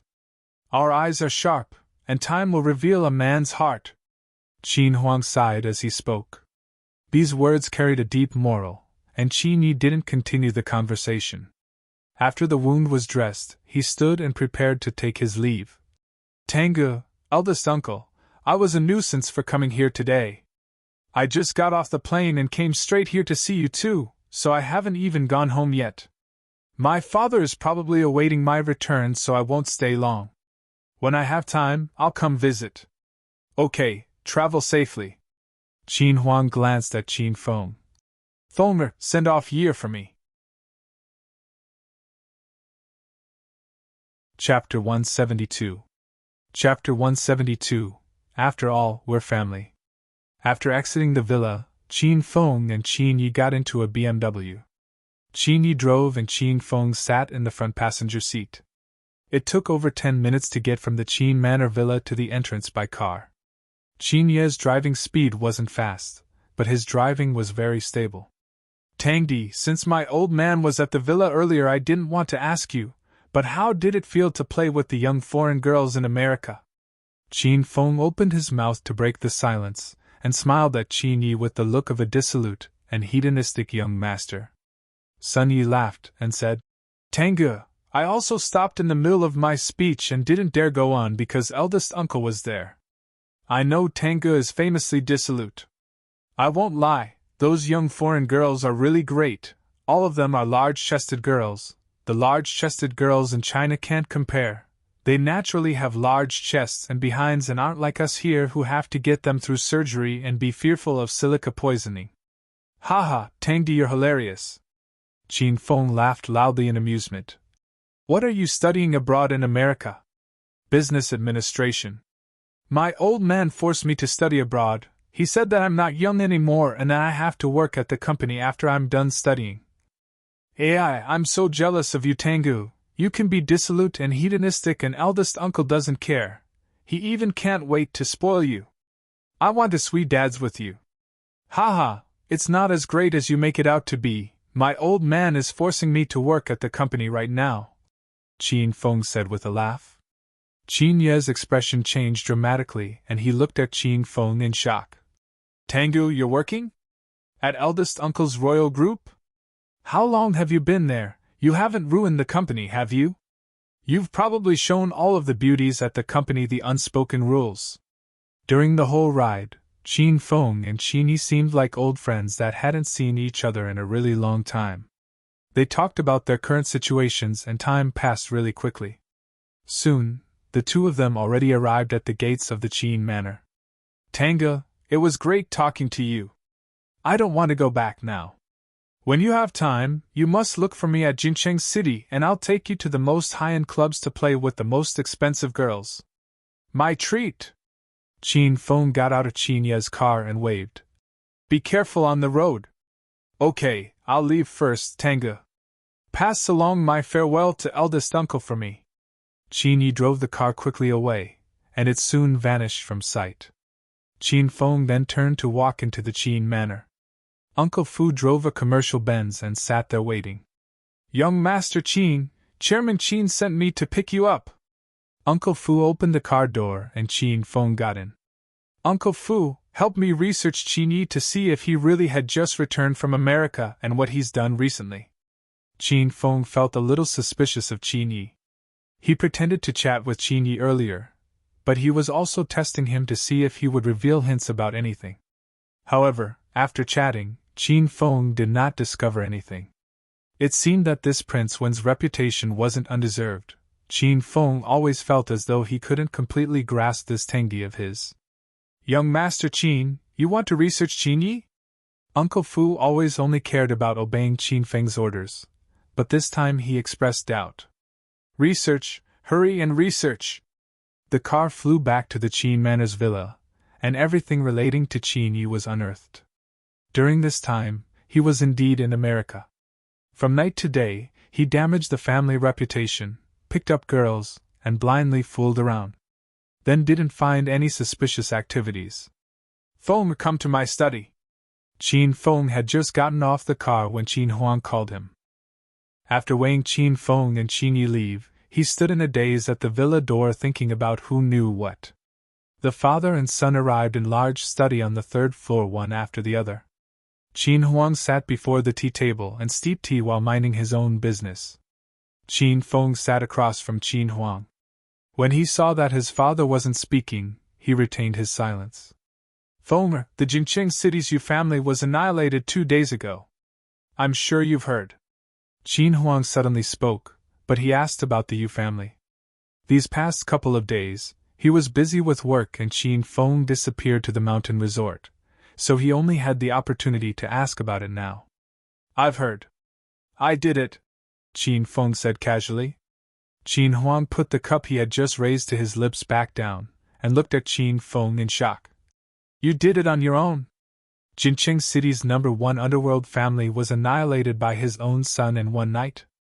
Qin Huang didn't dare think too much about when his son became so amazing. How is that possible? I went with Uncle Fu, Qin Feng said with a laugh.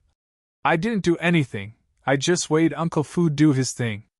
Qin Huang was secretly moved, but now he suddenly became disappointed.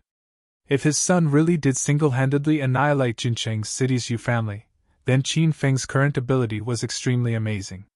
If he had this ability, then Qin Huang had nothing to worry about for the clan's martial arts competition in 10 months. Then you took care of Yuan Xiang, Qin Huang continued. Yes, I did. This time, Qin Feng didn't hide it because his father was sure to know the reason why Yuan Xiang died. After all, his father helped with the aftermath, so there was no need for Qin Feng to hide anything. Qin Feng didn't want too many people to know about the annihilation of the Yu family because who knew what leftover kin the Yu family still had. The more people knew about the truth of the Yu family, the greater danger he'd be in. Qin Feng didn't want his father to be in more danger. Qin Feng, I really don't know what to say to you. Qin Huang sighed. He was helpless when it came to his son. In the past, he picked up girls, damaged the family reputation, and did not engage in honest work. Now it was much better. He wasn't loose and didn't damage the family reputation, but he's fallen in love with murder. Qin Huang was struck with fear when he thought about the frightening things Qin Feng did in less than a month's time. Dad, what do you think of Qin Yi? Qin Feng suddenly changed the topic to the Qin Yi who had just paid a visit. To tell the truth, Qin Feng was not familiar with his relatives. When he was really little, everyone would gather during the Lunar New Year for dinner at the provincial capital. Afterwards, everyone claimed they were busy, and they no longer really kept in contact. Qin Huang was silent for a good while before he said indifferently, Fenger, Qin Yi is your Tangdi. His father is your third uncle and my very own brother. Tell me, how would he be? Qin Feng said nothing else, and the two stayed in a length of silence. Qin Feng thought back about everything that happened recently and picked out some highlights. He didn't plan to tell his father about Kaing Huaming at the mountain resort because he didn't have concrete proof, so he couldn't say much about it. Qin Huang had his own way of thinking. He had a lot of thoughts regarding his family, his brothers, and Qin Feng's mother that he had never told Qin Feng. He even suspected his second and third younger brothers for the Qin family's current experiences. However, Qin Huang also lacked definite proof, and he didn't want to prematurely point his spear at anyone. After all, everyone was a member of the Qin family. Chapter 173. Chapter 173. I did indeed bring this. Qin Feng was sprawled on a table in the lobby of Royal Group's sales department. His hand was extended beneath the table and caressed Su Ruoro's soft, fair thighs. Su Ruoro had long formed an immunity against Qin Feng's actions and could nonchalantly focus on work. After completing the work at hand, Su Ruoro realized that Qin Feng was still rubbing her thigh. At this time, she glared unhappily at Qin Feng. Qin Feng, haven't you touched enough? You're about to rub until the skin on my thighs break. Qin Feng immediately went under the table and stuck his head up to Su Ruoro's thighs. He looked at her dazzling long thighs with seriousness and asked, Where? Where is the skin breaking? Then Su Ruoro felt a wet and slippery object swim energetically across her thighs. She jumped in shock. Qin Feng, you pervert! Qin Feng licked the lingering fragrance on the tip of his tongue and returned to his seat. He looked at Su Ruoro with propriety. Comrade Ruoro, please use words more accurately next time. How am I perverted? At most, I can be called shameless. Qin Feng rendered Su Ruoro speechless. She immediately pulled tissues out of her bag and wiped the lingering saliva off her thighs. She missed Qin Feng a bit when he wasn't at work yesterday, but right in the morning today, Qin Feng made her want to jump off a building. This is a company, not a food market. Why is there yelling? Qin Feng, come to my office. Wang Chao's cold and sinister voice suddenly came from behind Qin Feng. After speaking, he angrily walked away with his hands clasped behind his back. He found that lately, Qin Feng was increasingly defiant. If he didn't want to work, he didn't, and when he did come to work, he took liberties with the sales department's pure goddess. He clearly attached no importance to Group Leader Wang. Group Leader Wang, why are you looking for me? After entering Wang Chao's office, Qin Feng casually sat on the table, picked up the apple on it, and ate it with gusto.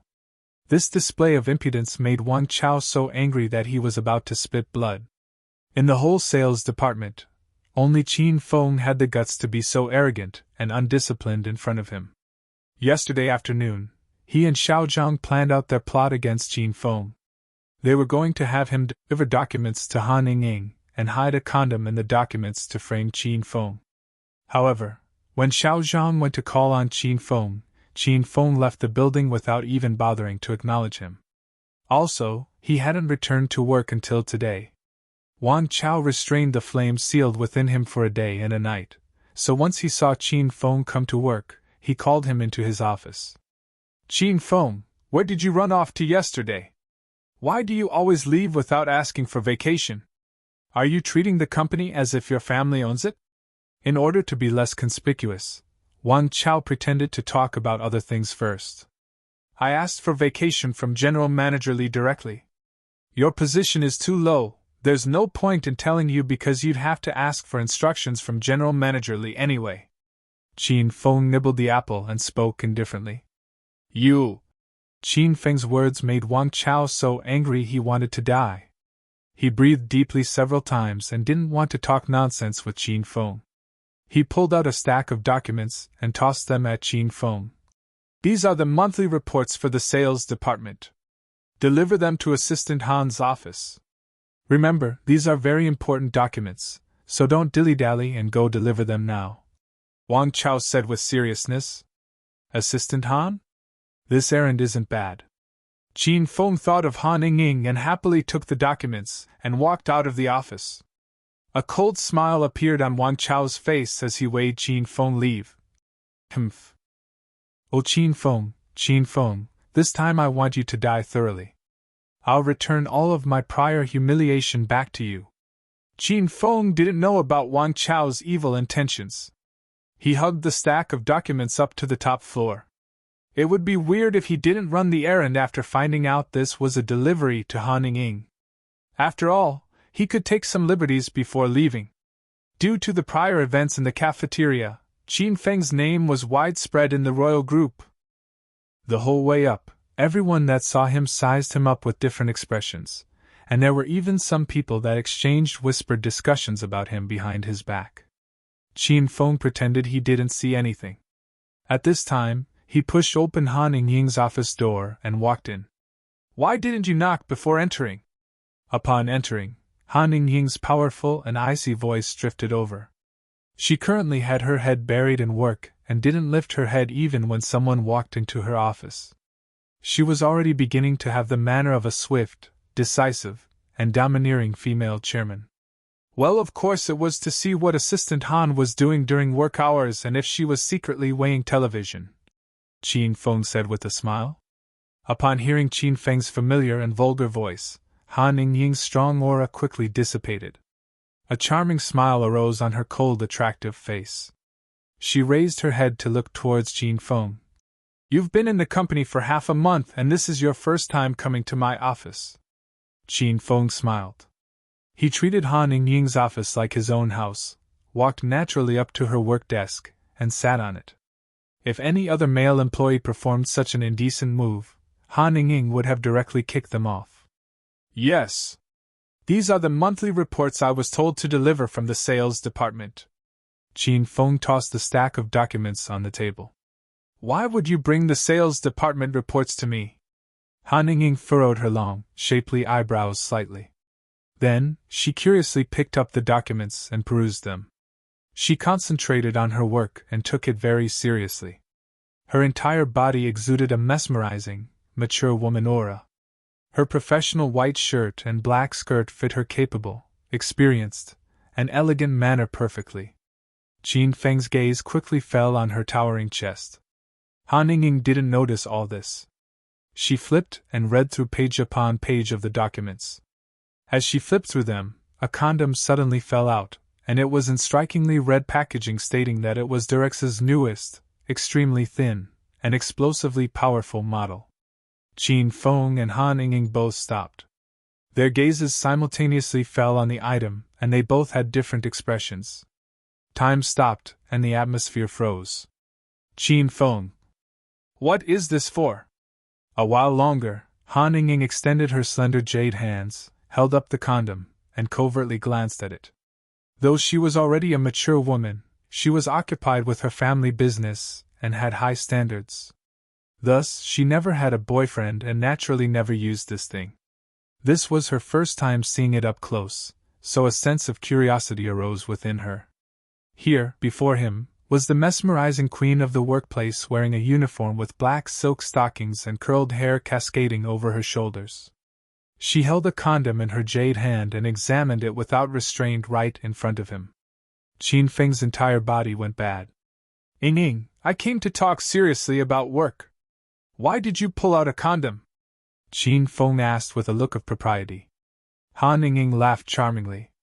She pinched the condom, walked up to Qin Feng, and leaned her shoulder lightly in Qin Feng's arms. Her pair of mesmerizing red phoenix eyes weighed Qin Feng from a close distance.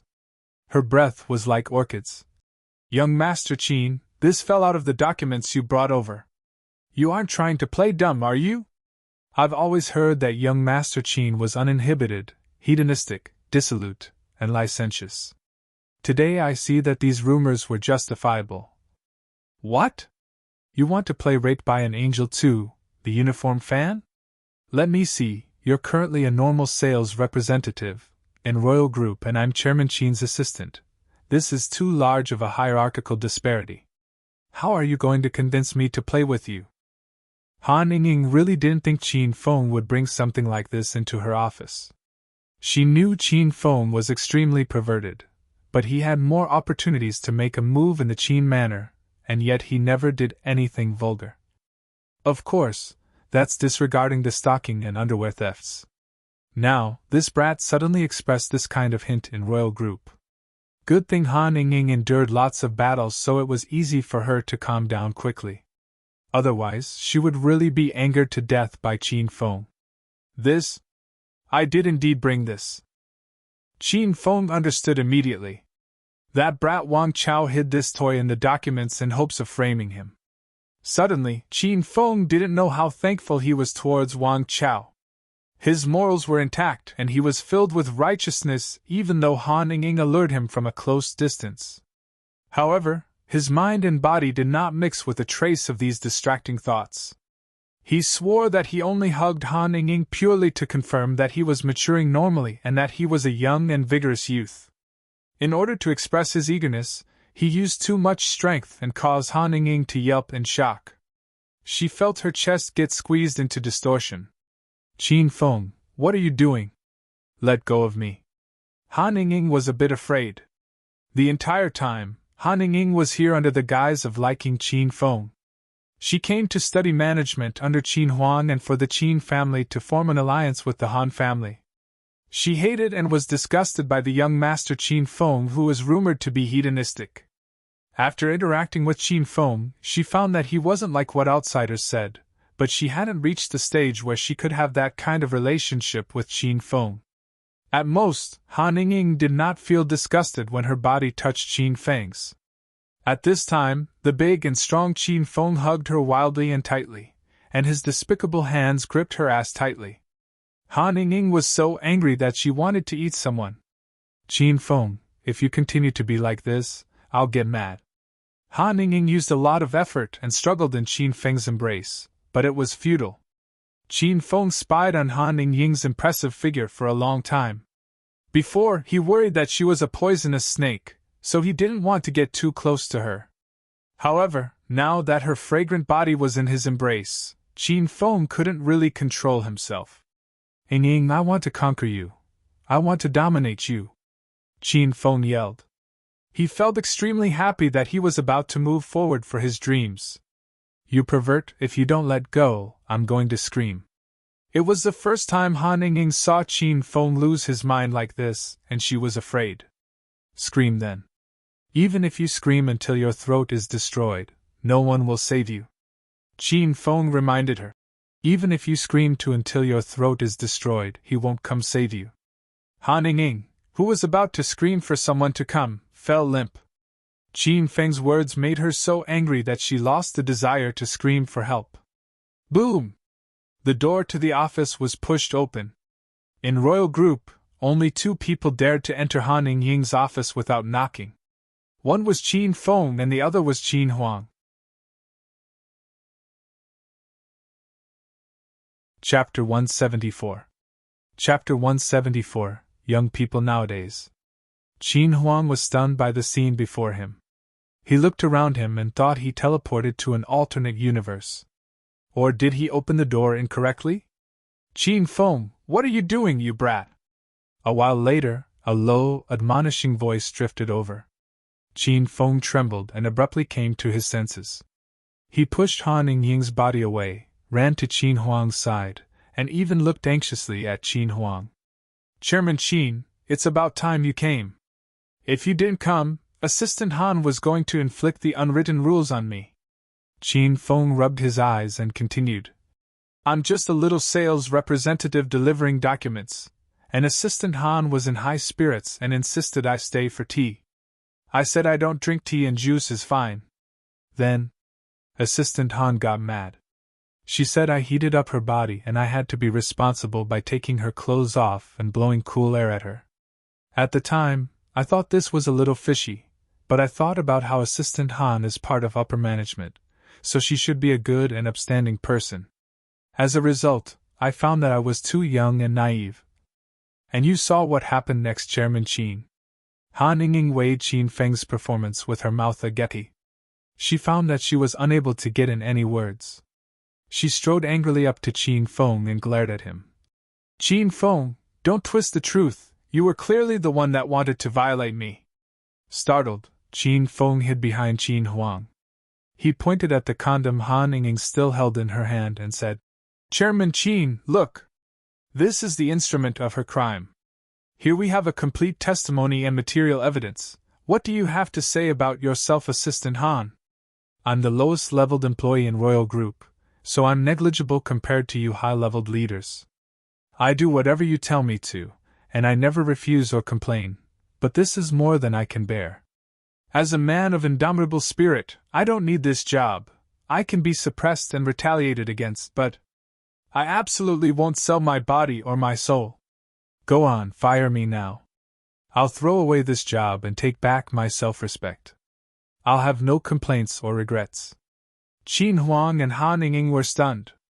They weighed in astonishment as Qin Feng excitably performed his one-man show. A while later, Han Ying came back to her senses. Uncle Qin, why don't you have Qin Feng learn speech-making or broadcasting and television hosting? I'm serious. Ahem. Qin Huang also came to his senses and awkwardly coughed twice. He glared viciously at Qin Feng. Shut up, you brat, go sit to that side. After speaking, he looked apologetically at Han Ying and said awkwardly, Ying, put that thing away, it would be bad if other employees saw it. If necessary, you and Qin Feng can continue at night at the villa, I won't mind. Young people nowadays, sheesh! Qin Huang sighed and shook his head as he left the office. Han Ying's fair face was so red that water was about to leak out of it.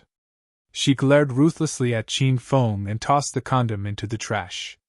Qin Feng, don't leave, I still have things to ask you.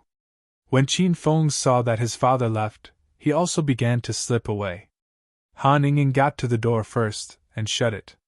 She leaned her back onto it and looked coldly at Qin Feng. You must have heard about the Yu family in Jincheng City. I did. Once this matter was mentioned, Qin Feng became serious. Why? Icy air exuded from Han Ying's entire body, and she looked severely at Qin Feng like she wanted to look into his mind. What do you mean by why? Qin Feng said while casually screwing his head. Qin Feng, you can fool other people, but you can't fool me. Because I'm from Jincheng City and our Han family is really powerful there, I naturally sent people to look into it.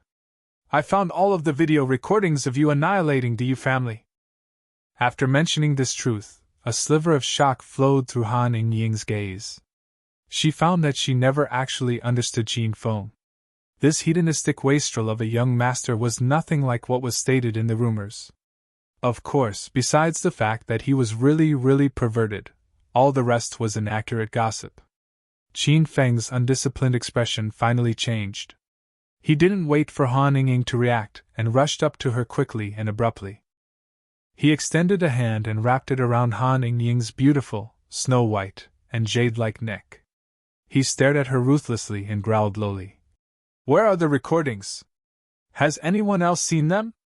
Qin Feng changed when he wanted to, and changed as quickly as a flash of lightning. Han Ying had just come back to her senses when she felt her throat hurting so much that she couldn't make a sound. She looked at the current Qin Feng with a bit of terror. This was the first time Han Ying saw Qin Feng angry, and it was as frightening as the devil in hell. There was a cold, murderous air all around, and Han Ying felt as though Qin Feng would strangle her to death at any moment. Qin Feng. I'll let go. Han Ying pushed out a large breath, and spoke hoarsely. Qin Feng loosened his grip and his emotion stabilized a bit, but he still weighed Han Ying with coldness. He said, I'm sorry, I was too agitated at first. This relates to a Qin family calamity. I hope you can understand and give me the recordings. The recordings were extremely important to Qin Feng. He killed a lot of people that night, and if it fell into the hands of the police, even the capital's Qin family wouldn't be able to save him. Han Ying had already seen the contents of the recordings, so she naturally knew how important it was to Qin Feng. She thoroughly eliminated the video recordings long ago, and no one else had seen it. She was originally going to ask why Qin Feng annihilated the entire Yu family, but who would have known that he would get so violent? 5 bright red finger marks lingered on Han Ying's neck, and it still ached uncomfortably. Though both of them had their own intentions, they clearly knew that neither were treating the other person honestly. But in any case, they coexisted under one roof and worked in the same company, so they were considered kind of good friends. Could Qin Feng instantly develop intents to kill a good friend? Han Ying shook her head and said with low spirits, Qin Feng, I've already completely eliminated the recordings, and no one other than me has seen them. If you don't believe me, you can make your move right now. Qin Feng's heart trembled slightly. He looked at Han Ying and the striking red finger marks on her originally fair and delicate neck. He suddenly wrapped Han Ying in his embrace. I owe you one this time. The next time you encounter any trouble, just come look for me. Han Ying quietly lay in Qin Feng's embrace and didn't resist. She felt a bit wronged and wanted someone to comfort her. She smelled Qin Feng's familiar scent, lowered her head, and her emotions were slowly stabilized. Chapter 175. Chapter 175. Training under intensified circumstances. Qin Feng, can you tell me why? Han Ying quickly re-established a calm demeanor and pushed Qin Feng away lightly. She looked at him and asked, Why did you rush into the Yu residence on your own and annihilate the entire family? Because of Lin Bei Bei. Qin Feng had nothing to hide in front of Han Ying anymore. Han Ying thought for a bit. Lin Bei Bei was that college student that lived in the royal clubhouse. She had just calmed down when her emotions became turbulent once again. It was because of a woman? And you killed off the Yu family without caring whether you lived or died? Han Ying felt as though her brain did not have enough space to process everything. She knew Qin Feng was a dissolute and hedonistic young master, and he only played with women without involving his true emotions. Also, he swiped them out after playing with them just once. Now Qin Feng did something so crazy for just one woman. Was this still the young Master Qin that everyone was familiar with? It's because Lin Bei Bei isn't only a woman, she's my woman. I've promised that if anyone dares to touch my women, I'll kill them without mercy. The current Qin Feng was calm and domineering. Just by sitting there quietly, a golden light shot out of his whole body. Han Ying's heart thumped abruptly, and she felt a surge of jealousy and yearning. She was jealous of this woman Lin Bei Bei who could make Qin Feng single-handedly murder the Yu family for her. She wanted to become Qin Feng's woman so she wouldn't have to be afraid of anything. I know, don't worry. I won't tell anyone about this. Han Ying was currently filled with hundreds of conflicting emotions. Then I'll go back first. Qin Feng stood, walked to the door, stopped, and turned to look at Han Ying with a smile. That's right, Ying. Next time don't make appointments with me in the office. If needed, we'll see each other when we get home. Qin Feng. Han Ying was so angry that she stomped her foot. Qin Feng already vanished like smoke, and not even his shadow lingered. He returned to the lobby of the sales department, and had just put his behind down when he heard Wang Chao's shady voice. "Qin Feng, come to my office." He followed behind Wang Chao, and the two walked into the office in succession. Wang Chao shut the door and looked at Qin Feng, who was seated on the table, with an odd expression. His gaze flashed with cold resentfulness. Ever since he sent Qin Feng to deliver the documents, Wang Chao kept his eyes pinned to the sales department lobby. He thought that the next time he'd see Qin Feng would be so battered that his nose would be bloody and his face would be swollen beyond recognition. However, he saw Qin Feng return with a spring glow filling his face, so his stomach was filled with fire. "Did you take the documents to Assistant Han?" Wang Chao looked towards Qin Feng with a cold smile. "I did." After seeing how much Wang Chao cared about the documents, Qin Feng was even more certain that this brat shoved the condom into them in hopes of framing him. "You did? How is that possible?" Wang Chao lost his cool and shouted aloud. He sized up Qin Feng with a strange eeriness. "You're certain you delivered them?" "I really did." Qin Feng had a nonchalant expression and said, "If you don't believe me, I'll call Assistant Han and you can ask her yourself." "Hick! That won't be necessary."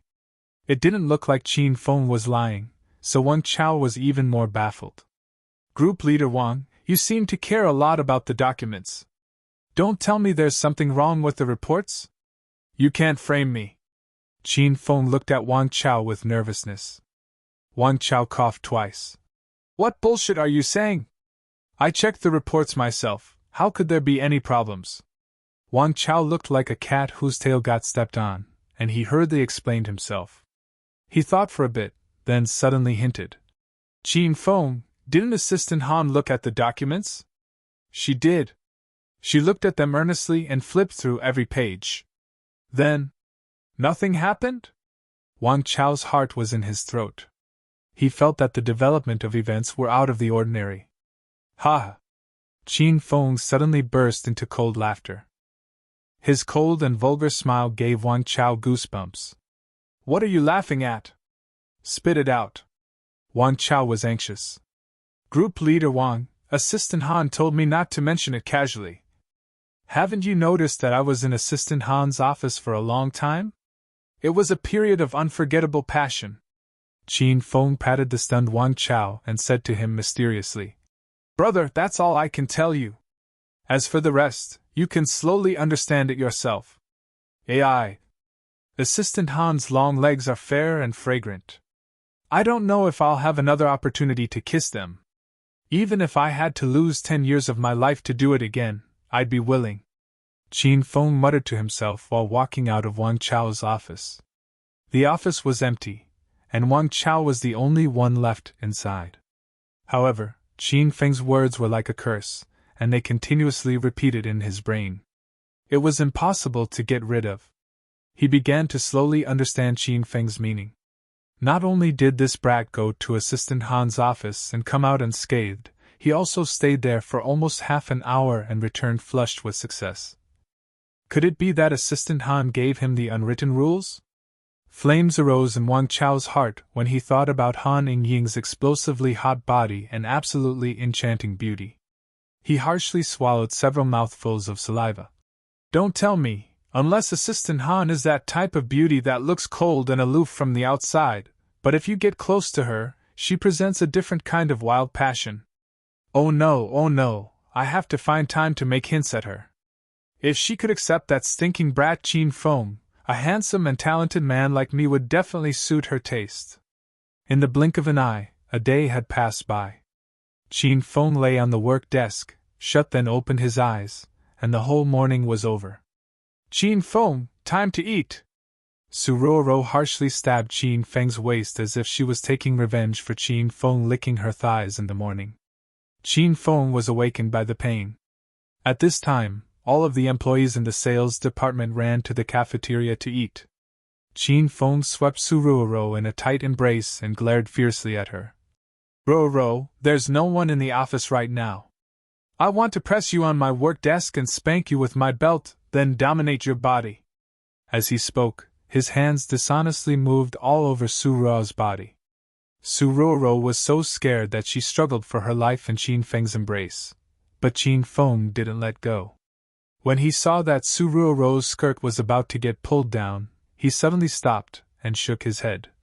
Ro, I'm about to rape you. Why don't you know how to yell for help? Even if I'm talented and handsome, you can't casually do it with me in the office. Qin Feng found that there were no apparent results in his teachings during this time, and he was currently trying to do a clean sweep of the quests, so he wanted to strengthen his teaching methods towards Suruo. Ro, beginning from tonight, every day after dinner, we're going to have class in your room. We're going to fix your weak personality and your inability to refuse. When Suruo found out that Qin Feng wasn't actually becoming a beast and was actually testing out the results of his teachings, she was relieved. She sat in Qin Feng's embrace and stopped struggling. Then she looked at him with a confused expression. Qin Feng, how are you going to teach me? Suruo was used to her weak personality and didn't think much of it, but she knew it would always be bad not to know how to refuse. For example, the last time Qin Feng wasn't there, Wan Chao almost violated her in his office. And the last time when she was moving, her landlord almost violated her as well.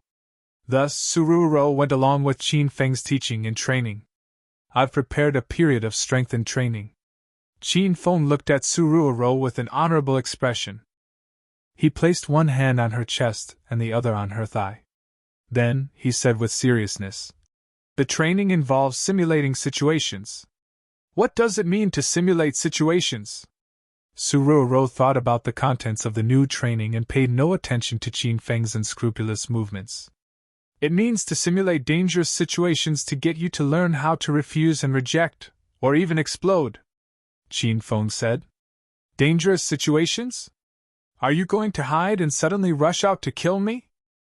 Or are you going to set some traps in my room so when I encounter danger I can react quickly? This young girl had dreams of becoming a beautiful female warrior, and her large, vibrant eyes glowed with excitement. Qin Feng's expression fell and he shook his head. It's to simulate situations like when a pervert touches your behind on public transportation, when you're walking at night and a hoodlum suddenly rushes out to violate you, when a superior at work mentions the unwritten rules, in the late night when you're sleeping and someone sneaks into your room and climbs into your bed, the time you go on a first date, the stranger drugs your water to make you excited and ties you up. When a bad guy kidnaps your family members or friends and threatens you to take the initiative to cater to him. Qin Feng mentioned all the fantasies he had towards Suruo in one breath. Suruo stared at Qin Feng stupidly for a good while and then asked weakly, Qin Feng, I don't want to participate in these intensified trainings. Is that all right? No. There was no room for doubt in the answer. Suruo felt wronged, and her eyes turned red. She stood up and out of Qin Feng's embrace. She felt as though she was being pressed strongly by someone, but she had no strength or abilities. She knew that if someone bad wanted to do something to her in the middle of the night, she could only wait for that moment to come without having the ability to resist. Yesterday, ever since Qin Feng left the mountain resort and returned to the Qin manor, he never went out. Thus, he chose to use his lunchtime to see Lin Bei and Bai Qing. A couple of days ago in the First People's Hospital, it was Lin Bei taking care of her mother's food and rest like a good child. Now, the situation changed and Mother Lin took care of the unconscious Lin Bei. Qin Feng, you're here. When Mother Lin saw Qin Feng come in, she forced a slight smile onto her face. Most of Mother Lin's hair turned white because of Lin Bei's situation. Auntie Lin, has Bei been all right recently? Qin Feng greeted Mother Lin and then sat on the edge of the bed. Lin Bei continued to lie silently in the sunlight. Her lovely face was fair and delicate. She was just as stunning ever even when ill. She still can't wake up. Mother Lin gave a long sigh and tears already began to gather at the rims of her eyes. The doctor said to talk to her often and take her outside to get some sun and see the scenery. He said not to treat her like an unconscious human vegetable and to treat her like a normal person instead. That way, her condition might turn around and she might completely wake up. Chapter 176. Chapter 176. Why didn't you wait a bit longer? Auntie Lin, you don't have to worry. Bei is so kind and good that the Heavenly Father will protect her. Qin Feng comforted Mother Lin and said, In the future, whenever I have time, I'll come visit Bei and talk to her about our marvelous college memories. I believe that Bei will be better soon and that Auntie can quickly hear Bei call you Mom. Qin Feng had a better idea of Bei's condition. As long as he broke through to stage 4 inner qi and cultivated a blood qi pill, she would slowly awaken. However, Qin Feng couldn't tell Mother Lin this. He could only do his best to comfort her with words. Qin Feng, you're such a good person. You aren't that hedonistic young master others claim you are. Before Bei got hurt, I felt out of my mind. I saw that this little girl fell in love, and I didn't think that an ordinary or even poor girl like her would have the courage to like the rich young master of the richest family in Acropolis City. Qin Feng, Bei really loves you. Otherwise, with her personality, she wouldn't have come to this stage. If you really like our Bei, cherish her well. She's a pitiful child. As Mother Lin said this, she burst into tears, stood, and ran out of the room. She left the room to Qin Feng and Lin Bei. Qin Feng sat on the side of the bed and helped Lin Bei straighten the mussed hair on her forehead. He took her small and soft hand and said lightly, Bei, I know you can hear me. Don't worry, I'll help you get better very soon, believe me. Once I heal you, I'll take you to the Qin Manor. In the future, I'll have someone take you to and from school. I want to give you the best living conditions, let you dress and eat without worry, and allow you to become a cute and kind little princess. I know you don't care about these material things, but I want you to have a better life. I want you to live every day with happiness. Bei, there's something I've wanted to tell you long ago, but I've delayed it until now. Would you be my woman? For a lifetime. Qin Feng was rarely this attentive and earnest. If those rich young masters of Acropolis City's upper class saw this, they would have thought he took the wrong medicine. He gazed deeply at Lin Bei's face. He wanted to engrave Lin Bei's large eyes, tall nose, cherry mouth, face shape, eyebrows, teeth, pores, every little hair, and every strand of her fine, black, and beautiful hair into his memory. This is his woman. Qin Feng wanted to melt her into his embrace and give his everything to her. Qin Feng loved her. At this moment, he experienced what was called love. He was a hedonistic young master. He was an idler that was unruly and dissolute. Everyone saw him as trash and treated him as a joke people would talk about in private. His name was widespread, but it was not a good name. But who cares?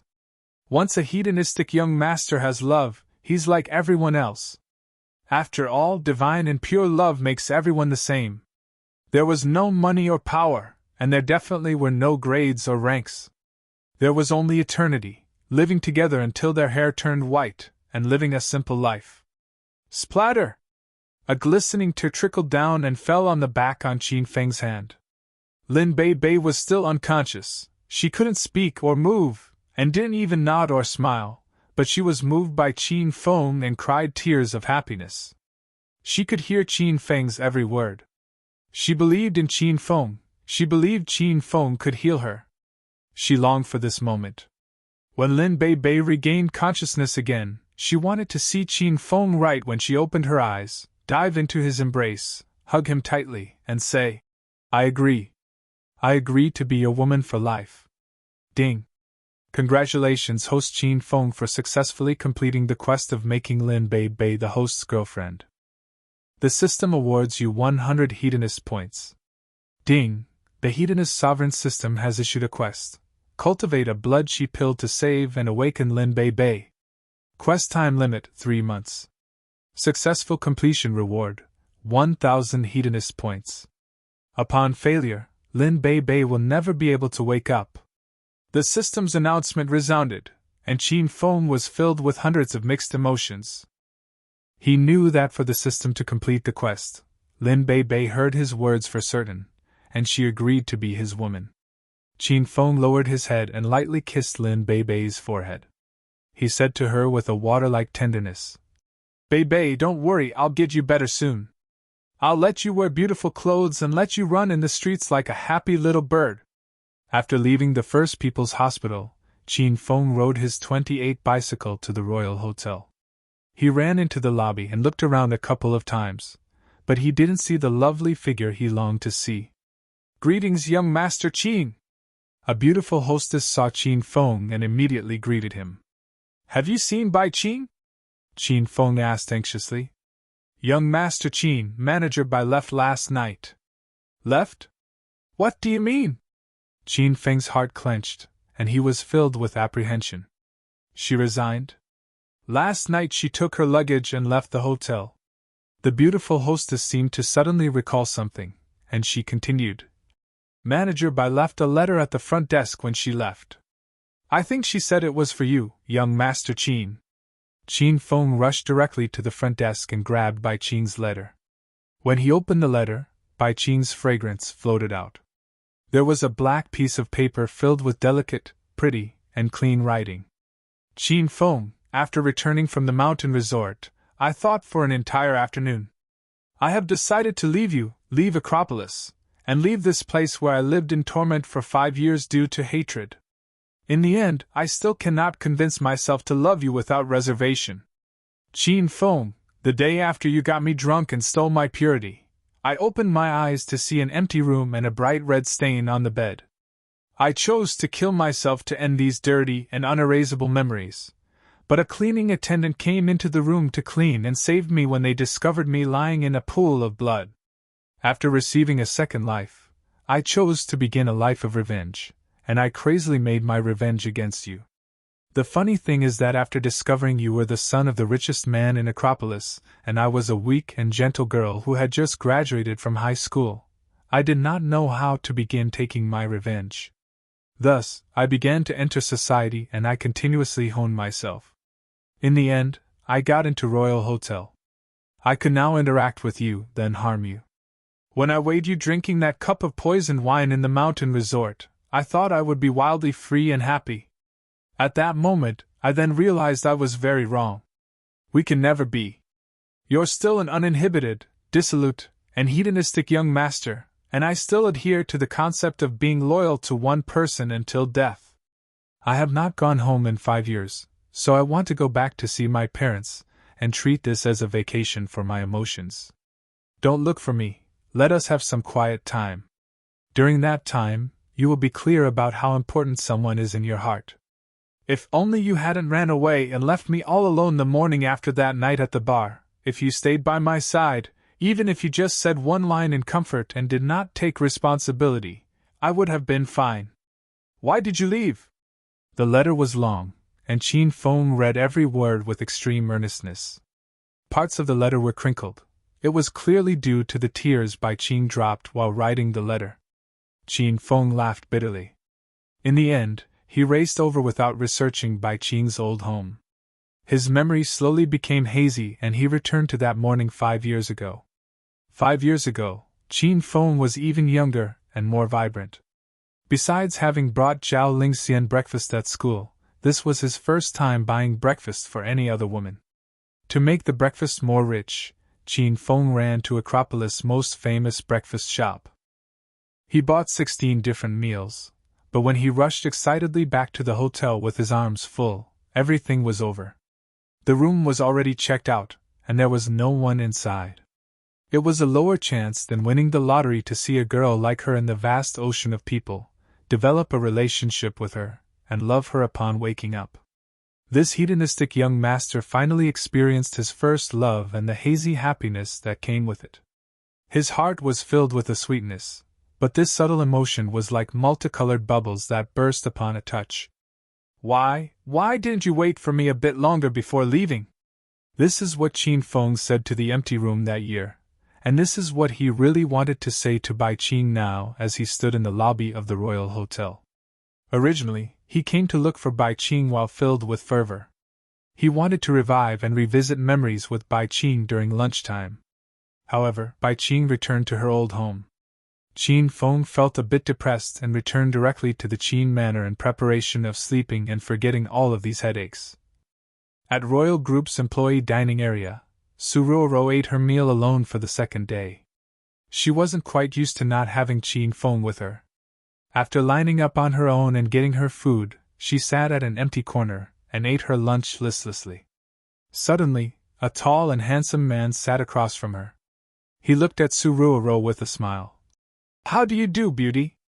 I'm the gold medal analyst in the finance department, Lin Shuai." Suruoro had a bit of an impression of Lin Shuai from the last time Qin Feng caused a ruckus in the lunchroom by kicking down the glass wall between the normal employees and upper management areas. This man stood out and confronted Qin Feng, so Suruoro did not have a good impression of him. However, Suruoro still couldn't pretend she didn't see Lin Shuai. She didn't shake his extended hand, but she still nodded at him politely before lowering her head, eating, and minding her own business. Lin Shuai's hand was suspended midair, and he clearly looked a bit awkward. He quickly retracted his hand, and a coldness passed over his eyes. His original target was Han Ying, but Han Ying was always domineering and fierce. She didn't talk to other employees unless it was about work, and she always expressed a coldness and distance towards male employees in particular. Lin Shuai couldn't obtain Han Ying at the moment, so he moved his battle. He had his eye on the pure jade beauty of the sales department Suruoro since he saw her at the lunchroom that day. After that, Suruoro's slender and young body floated through his mind from time to time.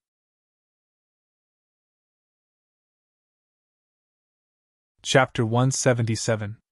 Chapter 177, Lin Shuai's Bad Intentions. As the gold medal analyst of the finance department, it was understandable that Lin Shuai couldn't take Chairman Qin's assistant, but could he not even take a normal sales representative of the sales department? "Beauty, suddenly sitting here isn't disrupting your meal, is it?" Lin Shuai was a student of great ability that studied abroad in the United States. He didn't learn anything from America, but he learned techniques to pick up girls. These techniques could be summed up in a couple of phrases: pretend to be a gentleman, show status, act rich, and act like a hero. When faced with girls with different personalities, one must express different focal points. For a pure girl who had just graduated from college like Suruoro, he pretended to be a gentleman and emphasized his status. It just so happened that these two were Lin Shuai's forte, and he acted like he had already won in regards to taking Suruoro. Suruoro lightly shook her head and didn't speak to Lin Shuai. She continued to quietly eat the food in her bowl. "Beauty, I still don't know your name." Lin Shuai already asked around and learned all about Suruoro, and he was pretending that he met her by chance. "Suruoro. Haha, this name sounds lovely and refined, just like you." Lin Shuai smiled openly. He picked up a portion of steak from his tray and extended it to her. "Ro, I see that you didn't get the steak, you can have my portion." The whole time, Ro was occupied with eating with her head lowered. She wanted to eat quickly and then leave, so she didn't notice Lin Shuai's movements. She saw a portion of steak suddenly drop into her bowl and only felt disgust. She didn't feel moved or any sort of warmth. "I have stuff to do, so I'll be leaving first." Suruoro pouted her lips and stood up. She would not eat this rice any longer. She then turned to leave. As a veteran in courting girls, Lin Shuai rarely failed. At the moment, he couldn't even take care of a normal sales representative in the sales department. It was like a shadowless hand ruthlessly slapped him twice. His expression changed, and his expression reverted back to a smile as he blocked Suruoro. "Ro, are you free tonight? I'll drive you to eat authentic German cuisine after work, and then we can go see a movie and go for a spin after. What do you think? A Western meal, movie, and going for a spin." Just thinking about such a beautiful image would make most women nod with excitement. However, Suruoro wasn't that kind of materialistic woman. Though she was weak, she was intelligent, and she could see through Lin Shuai and his intentions with one glance. "I'm sorry, I have to hurry home and get work done tonight, so I don't have time." Suruoro found that Qin Feng's teachings had some effect.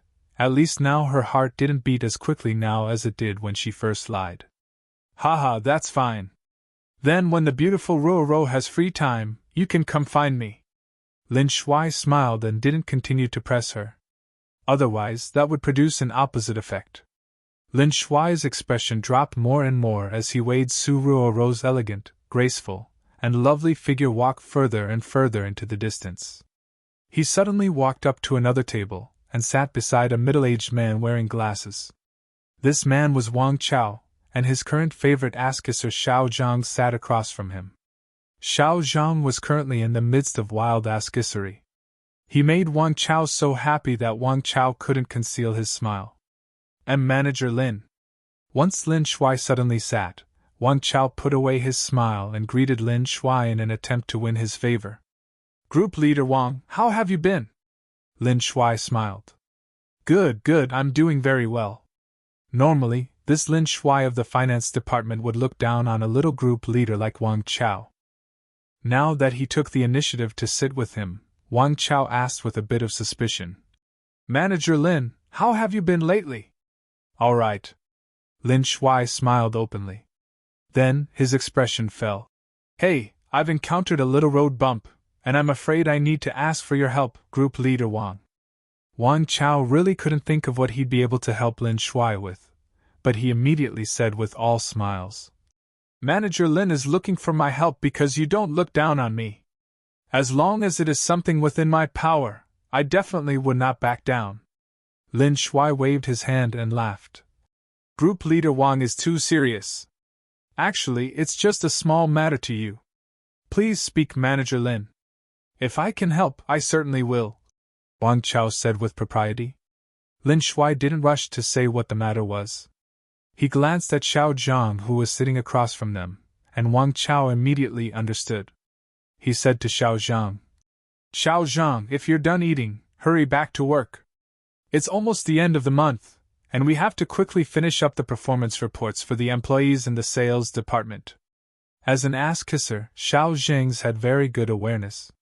Though he hadn't eaten 2 bites of his food, he immediately rose and smilingly took his leave. "Group Leader Wang is right, then I'll go work hard.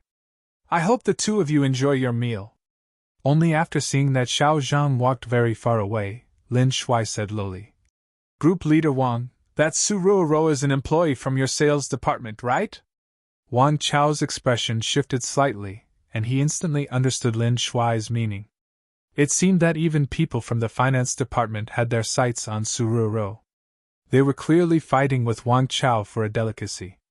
Though he was a bit angry internally, due to Lin Shuai's status, he could only say with a jolly smile, "Manager Lin, Su Ruoro is a part of our sales department, and she also reports to me." Lin Shuai's eyes brightened. It seemed that he found the right person. He immediately said, "Group Leader Wang, what is this Su Ruoro's situation in the sales department? I mean her living condition. Do you get what I mean?" "I understand, of course I understand." Wang Chao's face was filled with a vulgar smile. He said, "Manager Lin, Su Ruoro has good inherent qualities. She keeps herself fresh and pure, and is not good at expressing herself. But..." After speaking up to that point, Wang Chao paused. Since Lin Shuai also wanted to hit on Su Ruoro, Wang Chao didn't mind pitting this opponent against Jin Feng so they could fight to the death. "But what?" Lin Shuai asked anxiously. He liked Su Ruoro more and more. After all, maybe this girl was a young bird. She was so beautiful and her body was so seductive, who wouldn't want to get on her? But Su Ruoro is pretty close to that Jin Feng in the sales department. They seem to be a couple since they come to work together often and eat together at lunch. Hey, that girl Su Ruoro is so intelligent, obedient, and beautiful. I think she would make a good ma with you, Manager Lin. It would be a ma made in heaven between a talented man and a beautiful woman. Who knows what this girl is thinking for hanging out with someone with no future like Jin Feng? In her position, an even purer lotus would be tainted." While speaking, Wang Chao purposely peeked at Lin Shuai's expression to find a shade of cold hatred flash through his face. Wang Chao felt extremely good about himself. Lin Shuai fell quiet for an instant, then said calmly, "Group Leader Wang, to be honest, I've always treated you as a good friend, so there's no need to keep anything from you. I've taken a liking to Su Ruoro, and like you said, how could we let a beast like Jin Feng pollute such a good lady like Ruoro? I hope Group Leader 1 can help me win Ruo as soon as possible. Chapter 178. Chapter 178. The Wronged Ruo. Wang Chao's heart dropped. This Lin Shuai really did want to pick up Ruo. He continued with a face full of smiles and said, That's right, that's right. Naturally I'd help Manager Lin with something as small as this, but how do you want me to help? Group Leader Wang, what do you think about this? Lin Shuai smiled with confidence. Beginning from today, just intentionally cause problems for Ruo and give her more projects to make it more difficult for her. After a while, Ruo definitely won't be able to take it. Then, covertly remind her that she has to form connections in the workplace. If she knew people in upper management in Royal Hotel, her days would certainly be easy and happy. The best would be to bring up me as a commendable candidate so Ruo would feel that her life in Royal Group would be easy if she got on my good side. Then, after time passes, I believe that I won't need to look for her, and she'd deliver herself to my doorstep. Lin Shuai's idea was pretty good. After hearing it, Wang Chao even regretted not using this idea to pressure Ruo and force her to submit. Very well, Manager Lin. Your head is pretty good to be able to think of such a good idea. Wang Chao praised him insincerely. Lin Shuai laughed and felt good about himself. Haha, then I'll be troubling you in the future, Group Leader Wang. If you're free this weekend, I'll treat you to some golf. Haha, Manager Lin is too polite. These small matters aren't worth mentioning. Wang Chao and Manager Lin chatted for the whole lunchtime, and they chatted in collusion very happily. Once Wang Chao stepped into his office, he used the office phone to call Ruo into his office. Group Leader Wang, you were looking for me? Ruo arrived in Wang Chao's office. Ever since that time Wang Chao clearly expressed his vulgar conduct, Ruo had kept her distance from him. Now, when standing in his office, she stood over a meter away from his desk. Wang Chao's face fell. He yelled at Ruo. Why are you standing so far away? Am I going to eat you? Stand closer so talking to you won't be such an effort. Ruo felt wronged. She pouted her lips and walked closer. Wang Chao harshly threw a stack of sales reports on the desk, leaned on his chair, propped both legs on the work desk, and coldly sized up Ruo. Ruo, what did you do this month? The month is almost over, and you haven't taken a single large project. All of them are small, sesame seed-sized projects. Do you not want to work anymore? Wang Chao's sudden burst of anger made Ruo jump in fright. She immediately waved her arms and said anxiously, No, Group Leader Wang, that's not it. I began working in the middle of last month, and it's only been a little over a month now. I don't know that many customers, but I'm working hard to dig up some hidden clientele. I hope Group Leader Wang will give me some more time. Don't fire me for real. To tell the truth, it was extremely normal for a new employee like Ruo not to have great results during the first month. At least Ruo had some small projects. She was considered the newbie with the best performance, so it was clear that Wang Chao was looking to make things difficult. Give you more time? Wang Chao harshly slapped the table and yelled fiercely. You think the company is a charity? If I give you another day, that's another day's worth of pay. You think time isn't money? How could there be so much time for you to waste? The Royal Group is the most outstanding company from Acropolis City. It's even famous and celebrated in Yun Province. There are so many people lining up to work here. Do you think opportunities don't need money? Oh, Ruo, what do you want me to say? You're a girl who has just graduated from college, so you should focus on work. Don't go around partaking in some office romance all day. Do you think I'm blind? Royal Group forbids office romances, and once they're discovered, you'll be terminated immediately. Wang Chao's yelling got louder, scaring Ruo into taking 2 steps back involuntarily. Group Leader Wang, I am not dating. Ruo lowered her head and spoke cautiously. Bullshit. Wang Chao became even more agitated. You hang around that Qin Feng all day. Just you wait, that brat's month was worse than yours. Until now, he hasn't even made a cent. At the end of the month, I think he's going to be fired. At that time, you can leave with him. Suruoro became afraid. It wasn't easy for her to get into royal group using her education and abilities. She could not get fired, she relied on herself for a good number of years already, and if she lost her job, she wouldn't be able to feed herself. Group leader Wang, I am just friends with Qin Feng, we aren't boyfriend and girlfriend. Suruoro added quietly. And Qin Feng is actually pretty hard-working. I hope group leader Wang doesn't fire us. Look at this, and you said there was nothing going on between the two of you? Wang Chao got up from the chair and arrived before Suruoro. He pointed at her and said, You're now beyond salvation, and you're even defending that brat Qin Feng. Alright, I don't have time to talk to you about nonsense. The end of the month is coming, and every end of the month the sales department has a performance review. I have the power to terminate the person at the bottom of the list. You do what you need to. Also, if I see you and Qin Feng whisper sweet nothings to one another in the office, I'll immediately report it to upper management, and you two will have to fucking leave. After getting ruthlessly scolded by Wang Chao, Suruoro walked out of the office and her mood dropped to the depths of the valley. She felt that she was hardworking enough, and she and Qin Feng were just friends. Though Qin Feng always took advantage of her, at least she never thought about liking or loving him. She never thought about wanting to date. She had just come into society and almost couldn't feed herself. Plus, there were also some family matters pressing down on her. She didn't know what to do anymore. Suruoro sat in front of her own work desk and stared at the empty desk across from her in a daze. She felt wronged, very wronged.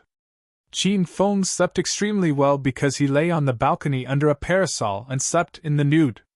A light breeze caressed his body like the jade hand of a lover. He leaned drowsily on the chair, and found that once he slept, day became night. He was in the midst of recollecting the lovely feeling of sleep when a phone call shattered his delight. Fuck, who is it? It was an unfamiliar number, and Qin Feng was really angry. Young Master Qin, I'm Longhair. You haven't forgotten us three brothers, have you? Once the call connected, a fawning voice passed through the phone. Qin Feng quickly remembered Longhair and his other two brothers. The first time he saw them was in the Northern District Sub-Bureau prison. Afterwards, Qin Feng bailed them out of jail and they helped him take care of Liang Junwei's corpse. After that, when Qin Feng and Suruoro went to the Vodia department store to collect a debt from Chairman Su called over the three brothers. At the time, Qin Feng had given them a task. He gave them 30,000 yuan to take one of the Wild Wolf Gang's territories within a week, and use that territory as a foundation to take over the entire Wild Wolf Gang in the Northwestern District.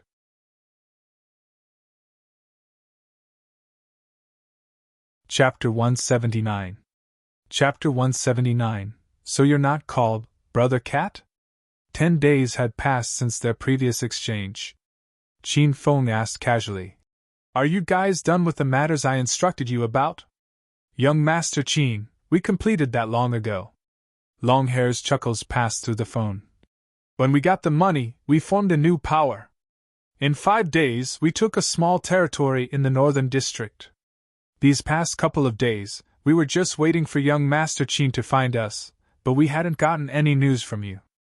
Originally, we were worried that young Master Qin was a very busy person and we were worried we'd bother you. But half a month had passed so quickly, so we took the initiative to call you and report the situation. Where is the new territory you've occupied? Qin Feng asked directly. Young Master Qin, it's the Fei Tian Bar, the one on the pedestrian walkway that used to be the most famous in the Northern District. Longhair said this with a bit of pride. This Fei Tian Bar was the one with the best business in the Northern District. It wasn't easy taking this territory, so this showed that the three brothers were pretty capable. Okay, then I'll go look. Qin Feng hung up and rode his 28 bicycle to the Fei Tian Bar. Fei Tian Bar was a famous bar on the busiest walkway in the Northern District. When Qin Feng was in high school, he was a frequent customer of this bar. But when he went to college, the quality of his taste became higher, so he went to high-class clubhouses and rarely went to places like bars. It was currently past 9 at night, which was when the bar's business was the best. Qin Feng stood outside the door of the Fei Tian bar. He realized how popular the bar was when he saw the endless stream of people coming and going. When he walked into the Fei Tian bar, he was struck by deafening music, garish, head-shaking lights, and men and women wildly flipping their hair and twisting their bodies. Qin Feng felt as though he had returned to high school. Back then, right after school ended, he wouldn't go home. Instead, he went straight to the bar. It was also the bar where he met Bai Qing that time. The corner of Qin Feng's lips quirked. He felt that this bar wasn't bad. He first strolled around the bar and weighed the flow of customers and the bar's decorations. The bar was unordinarily bustling, and the decorations had changed from before. They were more modern. This territory was clearly a vital one for the Wild Wolf gang. Who would have known that long hair and his brothers would be able to take it in a week? Qin Feng nodded with satisfaction. Stinking woman, it's your luck that your elder wants to pick you up, and you're fucking evading me? What the hell, are you looking down on me? Qin Feng was in the midst of examining the bar's condition when a yell came from behind him. He turned to look and saw 5 large, bare-armed men with tattoos surrounding a girl and causing a ruckus. The girl wore a clean and simple white tracksuit. Her hair was tied into a little ponytail on the back of her head, revealing her clean and attractive forehead. They say that the most effective way to test a beauty is through a simple ponytail that reveals the forehead. This beauty before him was clearly a natural beauty with no bad angles. She looked to be a college student, and was brimming with youth and vigor. At the moment, even though she stood in the middle of a large group of hoodlums, she didn't look too nervous. She just looked coldly at these good-for-nothings and said clearly, "That's right, your mother is fucking looking down on you. What are you going to fucking do about it?" Once she opened her mouth, Qin Feng's mouth suddenly quirked and he almost stumbled and fell to the ground. So you really can't judge people by their appearances. This was fucking too large of a difference. Bang! Amongst the 5 bare-armed and tattooed men, a man who had a tattoo that looked both like a tiger and a cat roughly grabbed an empty beer bottle on the table. The bottle immediately shattered and a fair amount of glass shards flew out. He held the sharp end of the bottle, pointed it at the young beauty, and said maliciously, "Fuck you, stinking woman. If you don't obediently lick your elder's body today, then I'll screw up your face so you fucking turn into a ghost." The young beauty was so angry that her face darkened.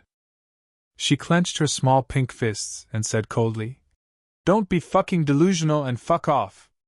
Your elder likes the ones with strong personalities like you. If you don't want to take the initiative, then your elder will use force today." The tiger-tattooed man was already angry. He extended his arm to slap the young beauty. But his slap didn't make an impact, and a crisp slap resounded off his face. This young beauty wasn't only savage when cursing at people, she was just as quick, accurate, and ruthless at hitting people. She didn't wait for the tiger-tattooed man to come to his senses and sent over a second slap. Slap! Though her lily-white hand was slender and fragrant, the slap still hurt quite a lot. The tiger-tattooed man immediately gave a strange cry and came back to his senses. "Fuck all of you, attack her, tear off all of this bai's clothes, throw her onto the dance floor, and let all the men feel her up." These 5 men were angry, but the young beauty was angrier. She took the broken beer bottle from the tiger-tattooed man's hand and stabbed it into his stomach without hesitation. Fresh blood instantly flowed out and formed a pool. In order to show off, this dunce didn't wear a top. Now, he was taught a bloody lesson. Be by. How dare you stab your elder? Hurry, attack, kill her. I can't do it anymore, I'm about to die. That tiger-tattooed man was so frightened to death by the stab. He covered his stomach and squatted motionlessly on the ground. The remaining 4 brothers immediately rushed over. One of the hoodlums kicked the young beauty's stomach. She was a thin and weak girl, so she directly fell off the platform and landed at Qin Feng's feet. The 4 men quickly caught up to her. The young beauty hid behind Qin Feng and looked at the 4 people in alarm. When the 4 moved, the young beauty moved as well. When the 4 circled Qin Feng, so did she. It felt like a game of eagle-cawing little chicks. Qin Feng really wanted to ask them if they ever asked him how he felt. "Fuck, get out of the way, you brat! Move to the side!" one of them yelled angrily. After chasing the young beauty for half a day, these people vented their anger on Qin Feng. One of them threw a punch at Qin Feng's face. Bang! There was a dull sound, and Qin Feng stood there casually and upright like before. Meanwhile, the man who wanted to hit Qin Feng already flew away and lay beside the tiger-tattooed man. He was in so much pain that he wailed like a ghost and howled like a wolf. The remaining three that were about to rush forward stopped abruptly and looked at Qin Feng with terror. They looked as though they had seen a strange monster. They were not even a meter away from Qin Feng, yet even at this close of a distance, they didn't see how Qin Feng made his move. He was as fast as lightning and his moves were very simple. A fist went out and came back in less than a second and knocked over a grown man. "Why, you brat, don't fucking cause trouble, we're all just getting along in society. Why you hurry and fuck off?" The three stared blankly for a while, but they pretended to be calm and glared at Qin Feng in a lofty manner. "I'm not meddling, I'm just standing here. I haven't even moved," Qin Feng said with a wronged expression. The three looked at one another, and their expressions turned cold. They brandished their fists and pounded at Qin Feng again. They believed that Qin Feng hadn't moved because they really hadn't seen him move. It was no longer important how that brat A Pao was sent flying. "Brat, I'll let you fucking stand there as a hindrance. You're elder." Bang! Another person hooted at Qin Feng. He hadn't finished speaking and was directly sent flying. He landed between the tiger-tattooed man and A Pao. This time, even if the remaining two people were stupider, they'd understand that Qin Feng hit these people. Though they still didn't see Qin Feng move, they didn't dare give Qin Feng a lesson. They felt as though Qin Feng was a devil that knew magic, and that he could just stand there and use his thoughts to hit people.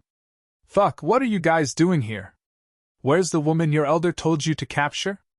The tiger-tattooed man squatted on the ground for a long while, and he suddenly ran up toward Qin Feng. He realized that the glass shards just caused some skin damage. Though it looked like he lost a lot of blood, in actuality, he was fine. "Elder brother, we were capturing the girl, but someone came to cause trouble," the only two remaining lackeys said immediately. "Who fucking dared to cause trouble with this elder?" The tiger-tattooed man patted his stomach grandly. He suddenly patted his wound and immediately bent like a dried shrimp due to the pain. "Cough, cough, who is looking for trouble? Step out."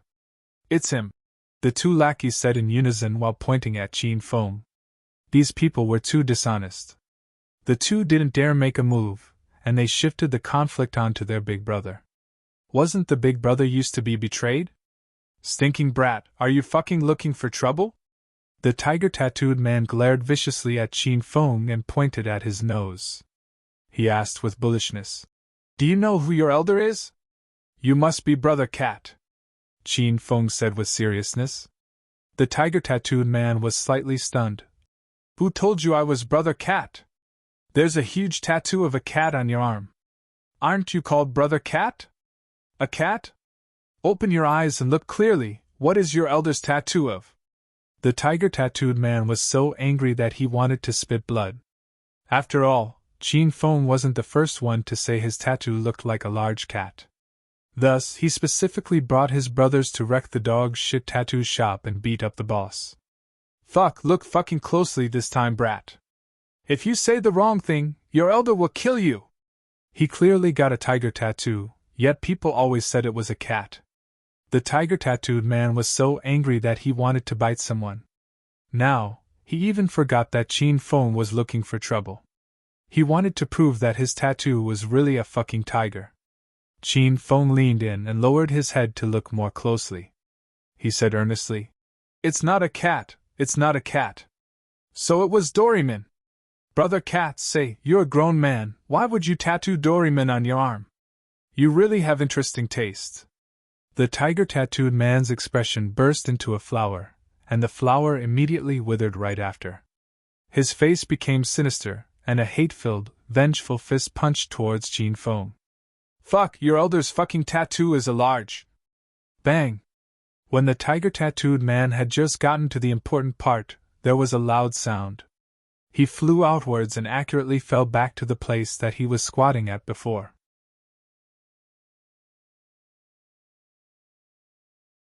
Chapter 180. Chapter 180. You also think there are a lot of people, right? After completing his punch, Qin Feng looked at the remaining two people. Your big brother's temper's so explosive that he wants to fight after just talking. What is that tattoo on his arm?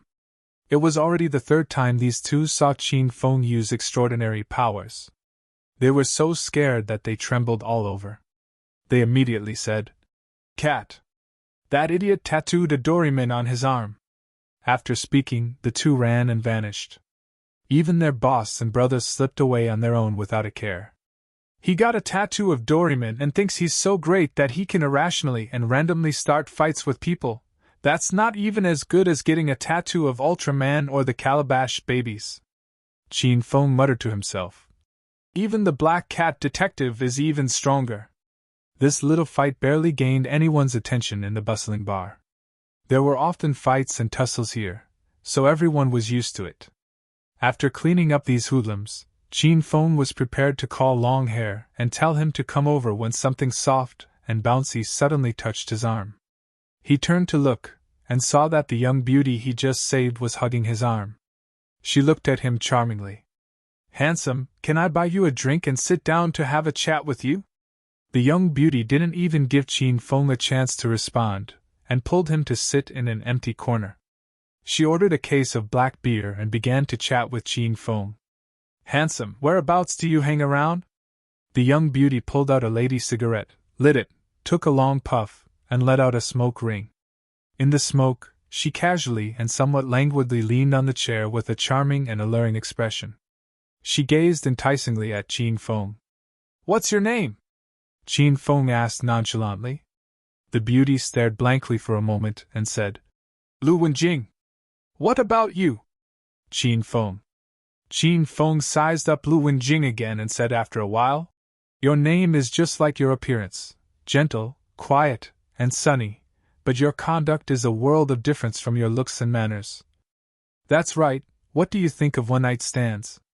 Qin Feng's train of thought changed too quickly. Lu Wenjing was startled again, and found that she couldn't control his thoughts. This was a very unlucky thing. She had just seen Qin Feng's skills. Though she hadn't seen them very clearly, Lu Wenjing took the initiative to seduce Qin Feng because she knew that Qin Feng was a real expert that reckless fighters and those with flowery moves could not compare to. Lu Wenjing smiled charmingly. She bent over and intentionally revealed a bit of her snow-white chest for Qin Feng to see. If there was a man I took a liking to, I would be glad to do something like this. But too bad I don't have a man I'm interested in.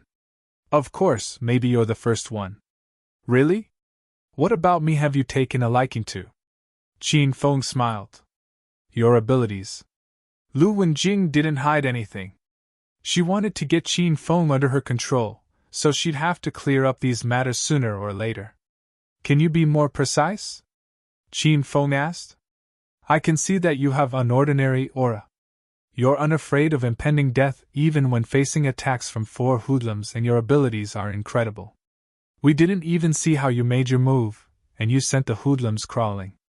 Though it's the first time we've met, my woman's intuition tells me that you must have spent time getting along on the streets, and you've been amazing at it. Currently, in Acropolis, there's been an enormous change in the Wild Wolf Gang in the northwest and the Flying Dragon in the southeast. One group had a problem and it manifested. One had been pressed by the Qin family so hard that they couldn't breathe. Lu Wenjing talked about consequential matters and then became serious. This is an extremely good opportunity. I've formed the One Group, and I'm currently recruiting talent. I sincerely invite you to join. We'll work hard to take Acropolis together. Qin Feng, are you willing to join us? Lu Wenjing licked her bright red lips and gave Qin Feng coquettish glances. Are you a woman? I mean, have you done it with someone before? Qin Feng took the beer glass and played with it as he spoke. Lu Wenjing's face immediately darkened. During this vital time, Qin Feng changed the topic once again. Lu Wenjing felt as though her pants were removed because he suddenly said this. I haven't, Lu Wenjing said with a bit of anger. Then you aren't considered a woman, and you don't have a woman's intuition. So your intuition is inaccurate. Qin Feng took a sip of black beer and said nonchalantly, I've never gotten along in the streets. Lu Wenjing increasingly had the feeling that Qin Feng was hard to deal with, but this further emphasized that he was an expert with ability. People with these kinds of abilities typically had a bit of a temper and personality. These were the people Lu Wenjing had to spend even more effort to obtain. Then I can be your woman. That way I'll have a woman's intuition. Lu Wenjing bent over her body some more, revealing more of the beautiful scenery of her chest. Qin Feng abruptly put down his glass on the table and looked at Lu Wenjing earnestly. He asked, When? Lu Wenjing couldn't really follow Qin Feng's train of thought, and she thought about it for a long time before understanding his meaning.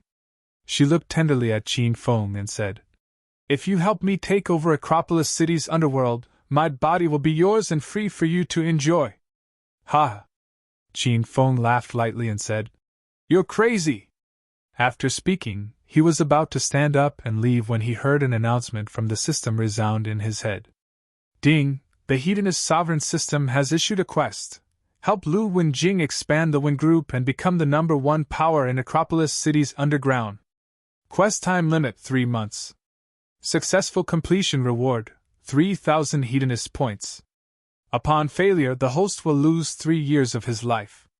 Qin Feng sat down again and looked angrily at Lu Wenjing. He said with a laugh, Miss Wen, I'm very interested in your suggestion. Can we talk about it in detail for a bit? Lu Wenjing looked stupidly at Qin Feng and suddenly wondered if she found a lunatic. She was quiet for a moment, then opened her mouth to speak. Our Wen Group currently has around 10 core members. They are powerful and have extraordinary abilities. I believe that if you join, our Wen Group will be like a tiger that gained wings and get to the next level. We just need to work hard together, and we will be able to quickly take over Acropolis City's underworld. Miss Wen, if the Wen Group has around 10 core members, then how many are there including those in the outer portion of the group? The system suddenly gave out a quest, so Qin Feng couldn't help but pay attention to the Wen Group. Lu Wenjing laughed awkwardly. There are a total of 13 people. Including you, we'll have 14 people. 14. You also think there are a lot of people, don't you? Qin Feng's mouth tweed.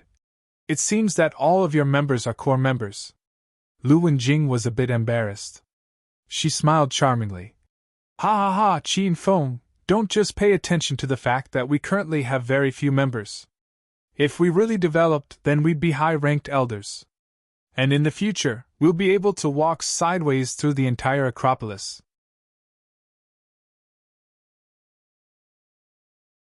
Chapter 181. Chapter 181, Phone Group? Are you kidding me? Qin Feng wasn't only able to walk sideways in Acropolis City, he could walk however he wanted to. He shook his head and said, No, your group is still too weak. Qin Feng wanted to talk to Lu Wenjing about how to expand the Wen Group, and Lu Wenjing misunderstood him. She thought he was rejecting her again and said quickly, Qin Feng, if you're willing to join the Wen Group, I can be your girlfriend right now. Qin Feng suddenly became serious, and said extremely earnestly, Didn't I already agree to join the Wen Group?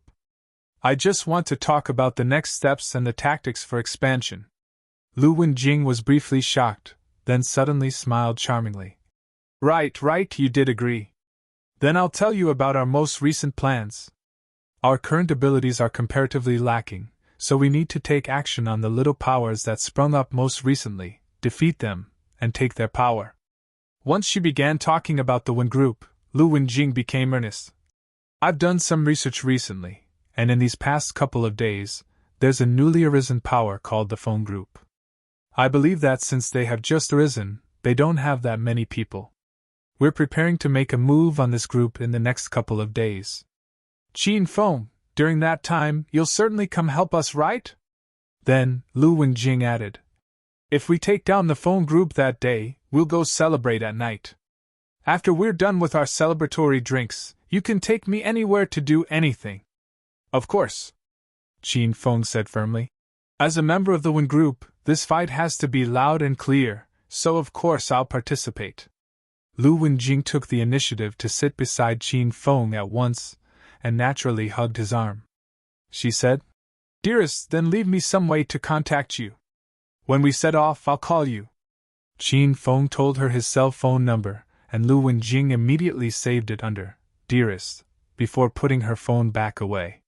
She had a self-satisfied smile and gave Qin Feng a peck on the face as light as a dragonfly touching the water. "Dearest, that was my first kiss. I'll go back and tell everyone about you joining the Wen group to make them happy."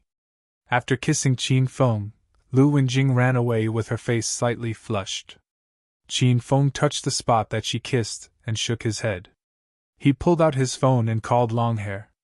Not a minute after hanging up, Longhair appeared by the dance floor of the bar and looked around for someone. Qin Feng took the initiative to walk over. He patted Longhair from behind, and Longhair shouted loudly with excitement when he turned to see Qin Feng. "Young Master Qin, you finally had time to come over. What do you think? Are you satisfied with what we three brothers have accomplished?" "Not bad, keep up the good work," Qin Feng said with a nod. "Don't worry, young Master Qin, we'll continue to work hard." After getting complimented by Qin Feng, Longhair was even more excited. "Young Master Qin, come with me, we'll go talk inside." Longhair brought Qin Feng past a good number of tables. Then, they arrived to the innermost private rooms of the bar and passed through another collection of private rooms. Lastly, they arrived at a secluded little pathway. After getting to the end of the path, he opened a set of imposing red double doors. Inside was a large room that was 100 square meters. The doorway of the room had a red carpet extending tens of meters, and there was a row of youths standing on both sides of it. Each of them had their heads raised, chests puffed, and in high spirits. They were as serious as one would be when receiving a senior official. Wherever Qin Feng went, the two sides would resound with, "Young Master Qin is mighty, the Feng group is mighty! Young Master Qin is mighty, the Feng group is mighty! Young Master Qin is mighty, the Feng group is mighty!" Qin Feng walked to the end of the red carpet. It wasn't until then that the bold cheering stopped. However, the sounds still echoed through the room. At this time, the Baldian man with the wolf tattoo welcomed Qin Feng with smiles. Taking into account the long-haired man behind Qin Feng, the three brothers were now all present. "Young Master Qin, are you satisfied?" Longhair asked with a happy smile. "Not bad, not bad." Qin Feng furrowed his eyebrows slightly and said, "That's right, what's our newly formed group called? I wasn't really paying attention at first." "Young Master Qin, it's called the Feng Group," the man with the wolf tattoo said with a smile. "It's your name, young Master Qin. It's the word Feng from the phrase Feng Yi. And that's how we got the Feng Group. This name isn't bad, I like it." Qin Feng smiled and found that these three brothers were quite dependable. But his smile became stiff halfway. He grabbed the man with the wolf tattoo by the collar and shouted, "What is this group called? Feng Group? Are you kidding me?" Qin Feng suddenly thought about Lu Wenjing. The first new power she wanted to deal with was the Feng Group. The name, Feng Group, was decided on after a lot of deliberation. It was simple, tyrannical, and didn't lose any elegance. The most important part was that it was also created based on young Master Qin's name. The three thought this name was pretty good, so they were so shocked that they trembled from head to toe now that Qin Feng had randomly become angry. The man with the wolf tattoo whose collar Qin Feng held was even more afraid. He said, "Young Master Qin, if you don't like the name, I'll change it immediately. You choose one yourself, choose whatever you like." Qin Feng had only become agitated because he had just thought of the matter regarding Lu Wenjing and the Feng Group. Now that his emotions were stabilized, he let go of the wolf-tattooed man's collar, patted his shoulder, and said, "It's fine, the name is quite good, I was just too moved." The three brothers sighed with relief after hearing Qin Feng's words.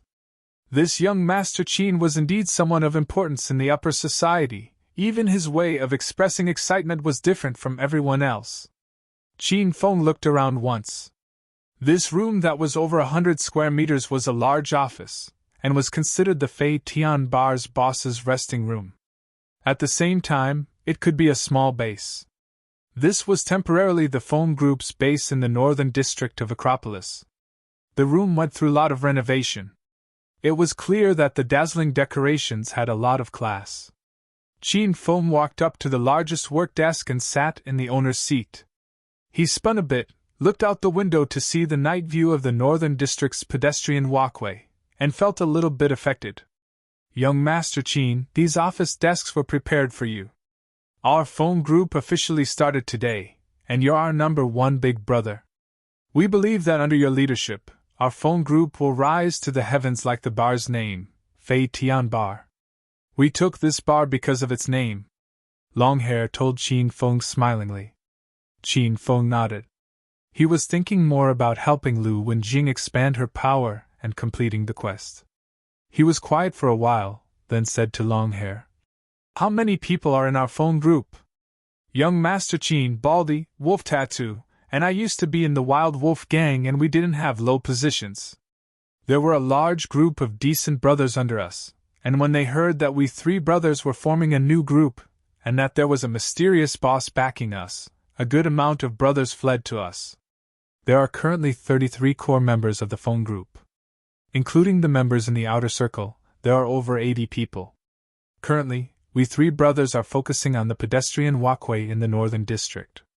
In these couple of days, we've already scattered a whole section of Wild Wolf gang strongholds, so it's our phone group's territory." Longhair told it like it was. Qin Feng hadn't paid attention to what the 3 brothers were doing for a period of time, so if Longhair didn't take the initiative to call him, he would have forgotten about it. Who knew that after less than half a month the 3 brothers would build up a considerable force and even have their own territory? It was evident that these 3 were remarkably capable. When he thought about Lu Wenjing, his face became serious and deliberated about the first fight against the phone group. The Wen group only had 13 people, so if there really was a fight, they wouldn't even know how they died. Though Qin Feng had only seen Lu Wenjing once, he found this girl with the strange personality quite interesting. Good thing she met him today. Otherwise, she would have been beaten into a pig head. "Young Master Qin, what should we do next?" After explaining the phone group's most recent situation, Longhair looked at Qin Feng and inquired. "The phone group has just arisen, so a good number of older powers are weighing us. Plus, Acropolis City's powers are in great turmoil, so a lot of them are dividing their territories. Currently, stabilizing our current power is the most important. Then, we can quickly enlist soldiers and buy horses to build up our power. Let's not be anxious to take territories right now. Go get some dependable people and stabilize the northern district's pedestrian walkway. We'll wait to act after accumulating more power." Qin Feng originally didn't have much interest in developing power in the underground, but the system was jealous of his talents and forced him underground, so Qin Feng could only pay attention to this matter. "As for the problem of money, if you need more, just ask me any time for some." Qin Feng talked to the 3 brothers at the Fei Tian Bar in detail about the next steps. Then, he returned home to the Qin Manor. Qin Huang and the 2 beauties finished eating and returned to their respective rooms. Qin Feng thought about his plan to intensify Su Ruo's training and walked into her room with a smile. The room door opened. Su Ruo wore pink pajamas with cartoons on them and leaned on the headboard of the bed. She held a stack of charts, furrowed her eyebrows, and bit on her pen cap. From time to time, she scribbled something on the chart. She was earnest and focused, so she didn't even know when Qin Feng came through the door. Qin Feng smiled, tiptoed, and arrived beside Su Ruo's bed. He suddenly shouted and pounced at her, pressing Su Ruo beneath his body and onto the bed. "Ha ha! Your elder came to a mansion today to steal some money and was able to meet such a beauty. Your elder will do you to death tonight." Qin Feng's intensified training had already begun. This time, he was acting as a rapist. Su Ruo was almost scared to death when Qin Feng suddenly leapt on the bed. She fought wildly. Then, she realized it was Qin Feng, and her heart that had previously jumped to her throat slowly went back to its place. "Qin Feng, What are you doing? You scared me to death. Sururo glared at Qin Feng and complained. Little Bai, don't yell. If you yell for someone, I'll cut up your face. Qin Feng held Suruo's hands and pressed down on her thighs to prevent her from moving. He yelled while glaring fiercely at her.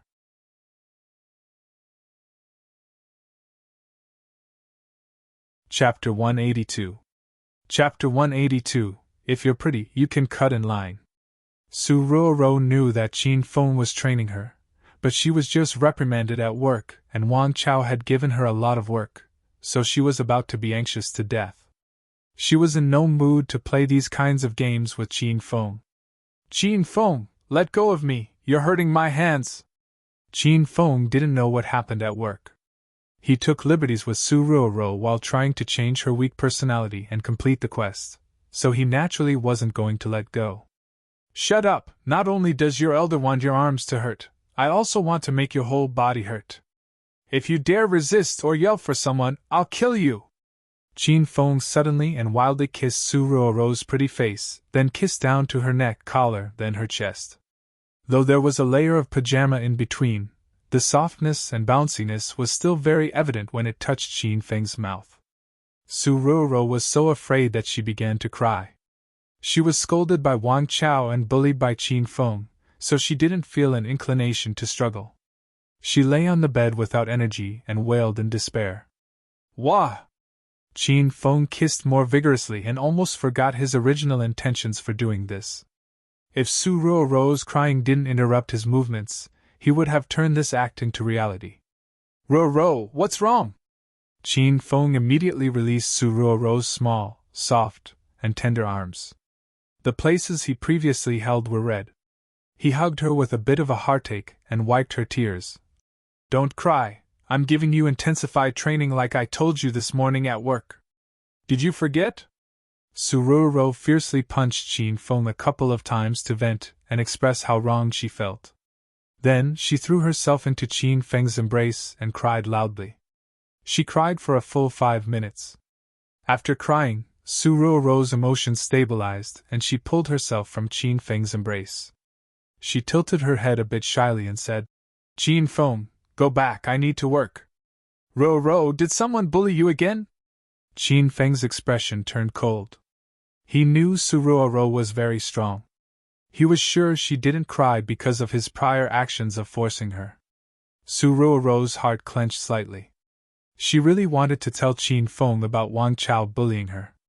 She really hated that disgusting little person Wang Chao, but after hesitating for a long while, Suruo still gritted her teeth and shook her head. Qin Feng, I'm fine. Go back. When she thought about how Wang Chao was also keeping an eye on Qin Feng, she felt helpless. Suruo didn't want to cause trouble for him again. She understood Qin Feng's personality. If she told him, the next day Qin Feng would go to the office to viciously beat up Wang Chao, and he would definitely be fired from the company.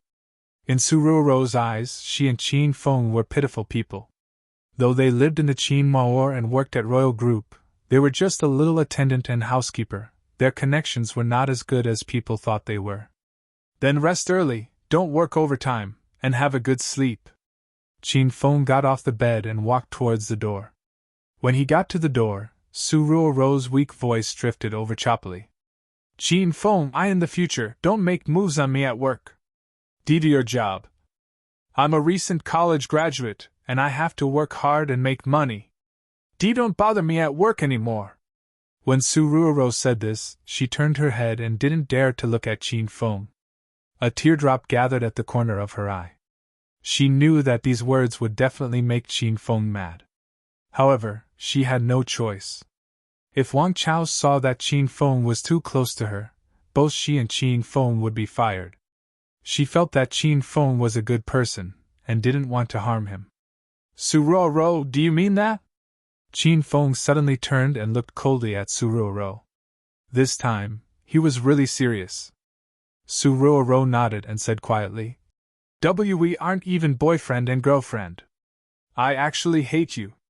Every time you touch my thighs and pinch my face, I feel disgusted. Qin Feng, don't force me anymore. If you continue to touch me at work, I'll move out of the Qin Manor and leave Royal Group. Qin Feng said nothing, and his eyes were completely red. He fiercely shut the door to Su Ruo's room and returned to his room. After taking a shower, Qin Feng still hadn't calmed down. He treated Su Ruo like family the whole time. He liked this delicate and obedient good girl, and his sole pleasure at work was having Su Ruo with him. He thought Su Ruo was a bit similar to Lin Bei. He even decided that after Lin Bei woke up, he was going to bring Lin Bei to the Qin Manor to be friends with Su Ruo. He thought these two beautiful sisters would be very happy living together. He really didn't think Su Ruo would say those kinds of words. He originally thought he was training Su Ruo for her own good. He thought Su Ruo internally accepted these changes that were good for her. Qin Feng thought he was really funny. He never forced himself on any woman. This time, he seemed to have shattered his principles for some unknown reason. Ding! A QQ notification rang from Qin Feng's phone and he snapped out of his daze. He picked up his phone and saw the QQ number that added him twice previously. He was about to directly blacklist this person, but he saw their friend request message. Young Master Qin, can you add me? Qin Feng was slightly stunned. In the end, he didn't block this person. Though everyone knew his name in Acropolis, the number of people that knew his personal information like his cell phone number and his QQ could be counted on one hand. Who are you? After adding this person as a friend, Qin Feng asked them straightforwardly.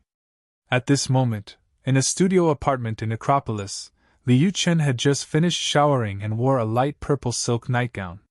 She lay comfortably on the bed and dried her wet hair while experimentally sending a friend request to young Master Qin. Her phone suddenly rang. Liu Chen saw that the other person accepted her friend request. She was so excited that she stopped blow-drying her hair.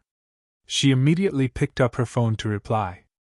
Young Master Qin, I'm your admirer. When Qin Feng saw this message, he furrowed his eyebrows and quickly replied. I have too many admirers, the line goes all the way to the southern heavenly gates. All of the superiors in the company are pursuing me, get in line at your own convenience. After sending the message, fantasies of Liu Chen's beautiful legs floated through his mind. However, he was bullshitting for a bit at first. His superiors at work weren't interested in him at all. Young Master Qin, I'm a beauty and I also have a pair of beautiful legs, can I cut in line? Liu Chen hesitated for a while before gritting her teeth and sending this ambiguous message. Which admirer of mine isn't a beauty? If there's no picture, it's not true. Very quickly, a picture was sent. Qin Feng jumped in shock. He was originally playing around with the other person and thought that he'd scare them away after mentioning a revealing picture. Who knew they'd really send over a picture? And it was a picture of exquisite legs. There was warm lighting, a fashionable and simple room, a large bed, and a beauty with a lovely body laying on the bed. The beauty wore a purple silk nightgown. She purposely pulled down the front a bit to show her chest, and lifted her skirt a bit. The picture was also taken from below, making the beautiful, soft, fair, slender, and long legs even longer. Qin Feng's eyes were glued to the screen of his cell phone. These beautiful legs are really familiar. After admiring the beautiful legs, he muttered to himself. He quickly compiled and sent a message. No, who knows if you downloaded that off the internet? How about this? Hold a book with a red cover, sit on the bed, and take another picture. Remember, this time, you need to reveal your face. If you also look beautiful, I'll consider letting you cut in line. After seeing Qin Feng's message, Liu Chen felt unsettled. She knew that her opportunity had come, but if she didn't take it, she would completely ruin her mother's dreams of marrying her into a rich family. At Liu Chen's age, she didn't long for fairy tale-like love stories anymore, and she definitely wouldn't go back and fantasize that a predestined prince on a white horse would appear before her. Her thoughts were very simple. Find someone that treated her decently and was considerably dependable to marry, have kids with, and spend the rest of her life with. Thus, Liu Chen didn't really care much about who she married. If young Master Qin could take a liking to her and give her the opportunity to join high society, she didn't really care. But if she could make her mother happy and reassured, Li Yuqin would do her best to try and pursue it. She stood in front of the window and looked at the night view in a daze for a good while. She gritted her teeth. Since she had a chance, she was determined to give her all. If young Master Qin really didn't take a liking to her, then she could give up and go on with her days smoothly and stably. All in all, it was enough to try one's best. She shut the curtains, turned off the overhead light, and turned on the dim, warm yellow lamp by the bed. Then she removed the shoulder strap of her purple nightgown and revealed her fragrant shoulders that were as pure and fair as jade. She grabbed her nightgown and tugged gently at it, exposing her entire seductive body. She freely inhaled the fragrant air around her. Li Yuqin made a couple of poses, but the pictures gave her a fright. In the end, after flipping through them over and over again, she chose a full-body shot where she used her arms to cover her chest. She clenched her teeth and sent it to Qin Feng. Qin Feng waited so long that he was about to sleep. He was already certain that the other person was a fraudster and wanted to angrily blacklist Li Yuqin when a new message suddenly came through. Qin Feng had just opened the picture, and he threw his phone in shock. He immediately crawled off the bed, picked up his phone, and examined it closely. It was still that room, the overhead light was off, and an even warmer dusk yellow lamp was on. There was the same woman and the same lovely legs. She held a book with a red cover as Qin Feng mentioned. This time, the beauty wasn't wearing clothes.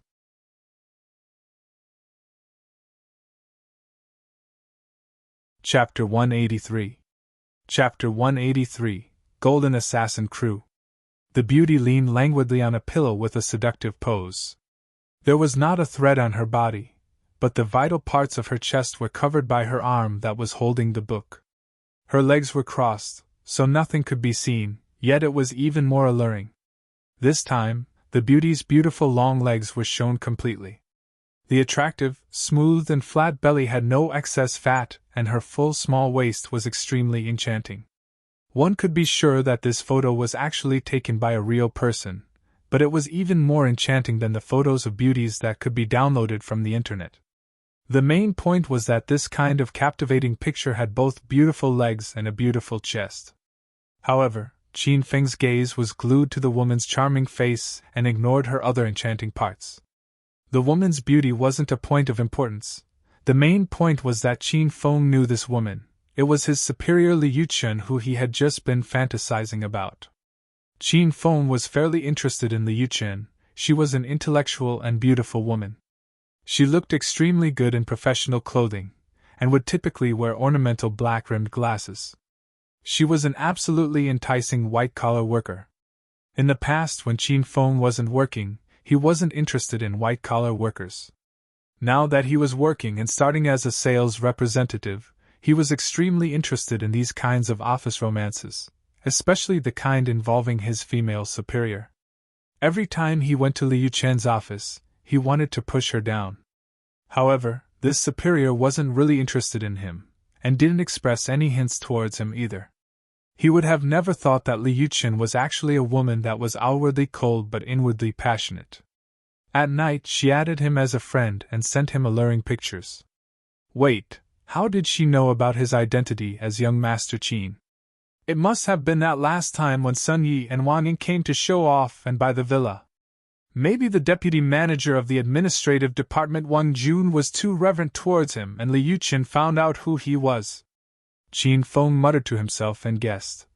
Yes, that must be it. After confirming that the other person was Li Yuqin, Qin Feng immediately became interested. He quickly replied, Not bad, you really are an exquisite beauty. You can cut in line. Why don't you send me a picture where you're not covering your chest? After sending the picture, Li Yuqin waited restlessly for the response. When she saw that young Master Qin had taken a liking to her, she was a bit excited. However, Li Yuqin was in a difficult situation when she saw his next request. After hesitating for a while, she said, Young Master Qin, we just met tonight, it wouldn't be good to move so quickly. Why don't we chat a bit every night from now on to slowly get to know one another? And when the time is ripe, we can meet, eat a meal, and take the next step? Qin Feng was a bit disappointed when he saw this message, but Li Yuqin knew his identity. They would see one another frequently in the future at work, so Qin Feng couldn't be too vulgar. Okay, then rest early, beauty, and I'll see you tomorrow. Qin Feng meant that he would see her at work tomorrow. Li Yuqin saw the message and understood it to mean that they would chat again tomorrow night, so she replied. Good night, young Master Qin, see you tomorrow. Qin Feng and Li Yuqin thought about one another and slowly drifted into their dreams. In an abandoned alley in the outskirts of Acropolis, there was a hair-raising, close-quarter fight going on. It was a murderous night where the moon was dark and the winds were high. An elderly man covered in wounds ran for his life. Behind him were 4 big and large men wearing black suits and black sunglasses. The 4 didn't wear sunglasses at night to look cool. The sunglasses were multifunctional and were currently used as night vision goggles. They could see perfectly clearly in this dark night where one couldn't see their hands in front of them. There was nowhere else to run. This old man faced certain death. Who are you people? Why are you chasing and trying to kill me? The old man realized he had nowhere else to run, so he stopped. He panted and looked at the 4 people. You know who you've offended, and you've found out about the grudges a long time ago. Be satisfied that you've been alive until now. The leading man in black pulled out a pie-black handgun and aimed it at the old man. The old man fell limp onto the ground like a deflated ball. He wasn't anyone else. He was the Hao family elder who had started the war against the Qin family, Hao Long Tian. Hao Long Tian guessed long ago that these people were sent by the Qin family. It was as the men in black said, the core members of the Hao family had long been eliminated by the Qin family, and Hao Long Tian should be satisfied that he lived until now. He underestimated Qin Feng's abilities and the Qin family's power. He originally thought that even if he couldn't win this fight and if they fought a life and death struggle with the Qin family, he could at least pull them into a bad situation. However, Hao Long Tian didn't even touch a hair on Qin Feng and Qin Huang's bodies, and the Hao family was already about to be completely annihilated. Bang! There was the sound of gunshots. Hao Long Tian covered his eyes and was prepared to say farewell to his not very satisfactory life. Bang, bang, bang! Then there were another 3 gunshots. Hao Long Tian was immediately roused. He realized that the gunshots weren't fired at him, and he didn't feel the sharp pain of gunshots. The scene before his eyes made Hao Long Tian wide-eyed and slack-jawed. The impossibly large Qin Manor security guards that were standing there all fell into pools of blood. Hao Long Tian didn't even hear the cries around him. He only heard 4 gunshots, and the 4 people all died. This clearly showed the accuracy of the hidden killer's aim. They died with one fatal attack, and didn't even have an opportunity to fight back. Who is it? Who's hiding in the shadows? Come out! Hurry and come out! Hao Tianlong's voice trembled as he yelled out. He couldn't be sure whether the other person was a friend or foe. Currently, he was in fear of being killed at any time. Hao Long Tian, correct? Suddenly, a refreshing breeze blew past Hao Long Tian, and someone suddenly appeared. This person was dressed completely in black, and he wore a black mask so one couldn't see what he looked like. He was like a shadowless spirit in the night that left no traces of itself, so he almost scared Hao Tianlong's heart out. What kind of person are you? What do you want to do? In the face of the man in black, Hao Long Tian had an even more frightened expression. You don't need to know my identity, and more so, you don't need to be afraid I'll harm you. The man's voice was deep. He spoke nonchalantly. Conversely, I'm here to help you. Help you take revenge and eliminate Qin Feng. Once he brought up Qin Feng, the fear in Hao Tianlong's face immediately turned into ruthlessness. He gritted his teeth and said, Sir, if you'd help me kill Qin Feng, then I'll do anything. I won't help you kill him personally. The man in black's voice was dull from start to finish. It didn't carry a sliver of emotion. But I can provide you a way to kill Qin Feng. While speaking, the man in black tossed a golden business card on the ground. There was gold lettering ED into the card in large letters.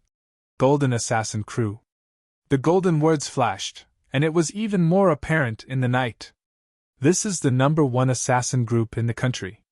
They only accept gold as compensation and they've never failed an assignment. You know what to do.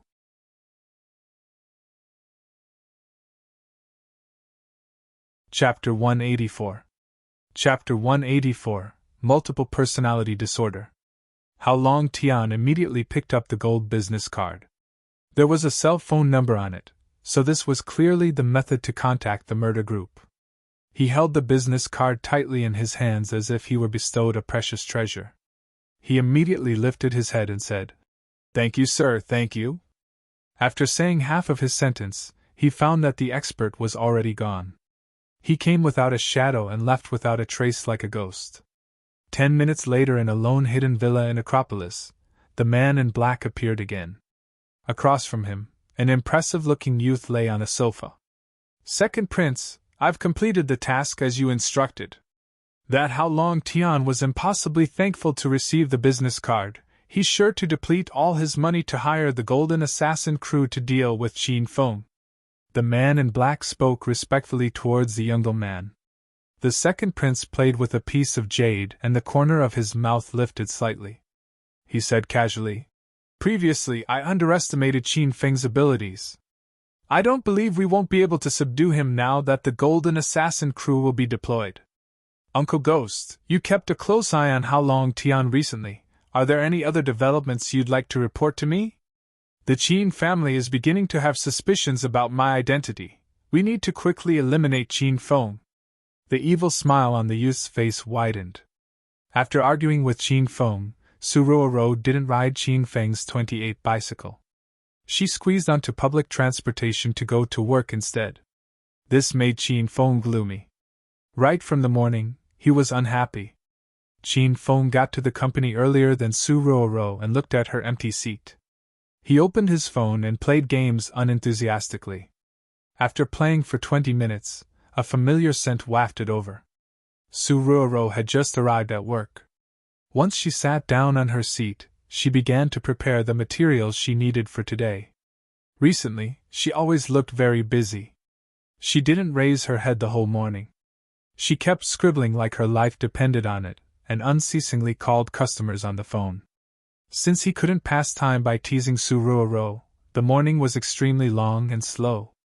With a lot of effort, he made it to the lunch break when Su Ruoro then stood up. She instinctively walked up to Qin Feng and stopped. She was about to call Qin Feng to eat together, but she had just opened her mouth when she looked as though she suddenly realized something. She immediately lowered her head and walked away with a bit of disappointment.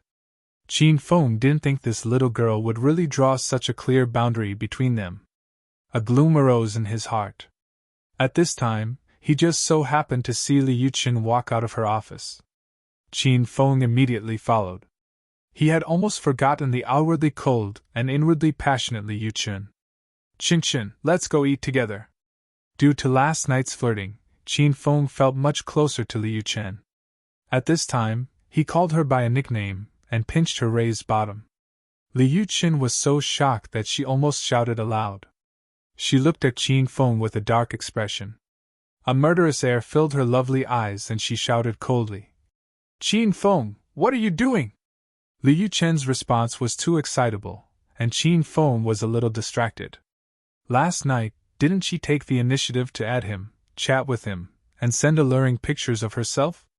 Could it be that Li Yuqin had multiple personality disorder? She was a cold and arrogant older woman during the day and a bold maiden when she was lonely at night. "I came to find you to eat together," Qin Feng stated after coming back to his senses. "Are you crazy? Am I close to you? Why would I eat with you?" Li Yuqin was so angry that she wanted to die. She looked at Qin Feng like she wanted to hack him into 10,000 pieces. "Qin Feng, don't think that because you're part of the Qin family you can get fresh with everything related to the company. I'll have you know that if you dare to do frivolous things like you just did, I don't care who you are, I'll kick you." After saying these harsh words, Li Yuqin walked aggressively far away in anger. The crisp clacks of her high heels on the ground expressed her current angry mood. Qin Feng was stunned still. He suddenly smiled. "Haha, this woman must have some sort of condition like multiple personality disorder." Without Suruoro, And with Liu Qin going crazy as well, Qin Feng was in no mood to eat. He just returned to his work desk and continued playing games. Qin Feng found that he had bad luck with the ladies recently. He and Lin Bei Bei confessed to one another, but Lin Bei Bei was a human vegetable. He found his beloved Bai Qing from 5 years ago, yet she returned to her old home. He thought that with Su Ruoro love would find a way, but even this gal had changed. In the end, he encountered a beautiful superior that was outwardly cold but inwardly passionate, but she had a multiple personality disorder. Qin Feng suddenly felt that his life was difficult, and that the heavens were unfair to him. But after declaring this complaint, he was afraid he would be struck dead by lightning, so he quietly rescinded it. Some people like having someone to worry about them. Qin Feng was now extremely anxious, but group leader Wang had an expression of someone flushed with success. He smiled so much that the pockmarks on his face were about to bloom. "Haha, Manager Han, I saw that there was no one here, so you wouldn't mind me sitting here, right?" Wang Chao was eating in the cafeteria and purposely waited until Han Ying arrived before getting his food. After getting his food, Wang Chao arrived beside Han Ying like he was about to ask for her opinion. He already shamelessly sat down. Han Ying's name was spread all over Royal Group. She was beautiful and elegant, and arrived as Chairman Qin's secretary. She was swift and decisive, and always put people at a distance, especially the male employees. As a little group leader in the sales department, Wang Chao didn't have the guts to peer at Han Ying's beauty. But this afternoon, Wang Chao sat over fearlessly. He didn't eat the wrong medicine. He was made restless by Qin Feng's previous words and wanted to try for himself. That brat Qin Feng already had a passionate time in Han Ying's office, and I'm over 100 times better than that brat. How wouldn't I gain Assistant Han's attention? This was what Wang Chao currently thought. "Assistant Han, why are you eating so little?" After sitting for a bit, Wang Chao was moved to see that Han Ying didn't shoo him away. He took the initiative to ask, "I know you beauties like to eat less to preserve your figures, but this is bad for your body. Assistant Han, I happen to know a friend that has a gym. How about I help you start a membership card with them after work today?" Han Ying lowered her head and ate her food. The whole time, she didn't look directly at Wang Chao. She was a bit puzzled internally. Had this Wang Chao gotten his head squeezed by a car door in the morning traffic? Why did he take the initiative to run to her and look for unhappiness? "No need," Han Ying said coldly. Since she was at Uncle Qin's company to learn about management, she also had to learn how to manage relationships between superiors and lower-leveled employees. "Oh, Assistant Han, you don't have to be polite with me, we're coworkers. You don't have to reject something so small." Wang Chao almost shouted with joy when Han Ying spoke to him. One of his hands secretly extended into his pants pocket and grabbed the condom he prepared. He hesitated and wondered whether or not he wanted to take it out and toss it at Assistant Han.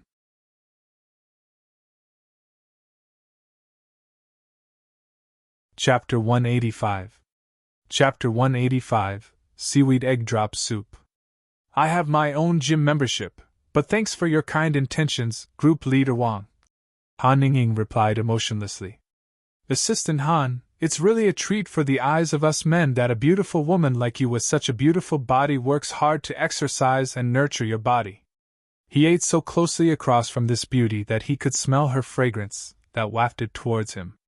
Wang Chao's heartbeat rapidly increased. He felt that his opportunity was slowly ripening.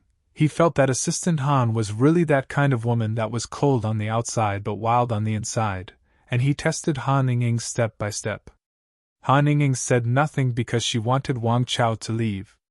"Assistant Han, forgive me for being nosy, but with such a great body, when you're at home at night, do you wear very little clothes and admire yourself in the mirror?" Wang Chao said with a laugh. Han Ying breathed deeply and sat motionlessly in her seat. She was afraid that if she moved, she wouldn't be able to stop beating him up.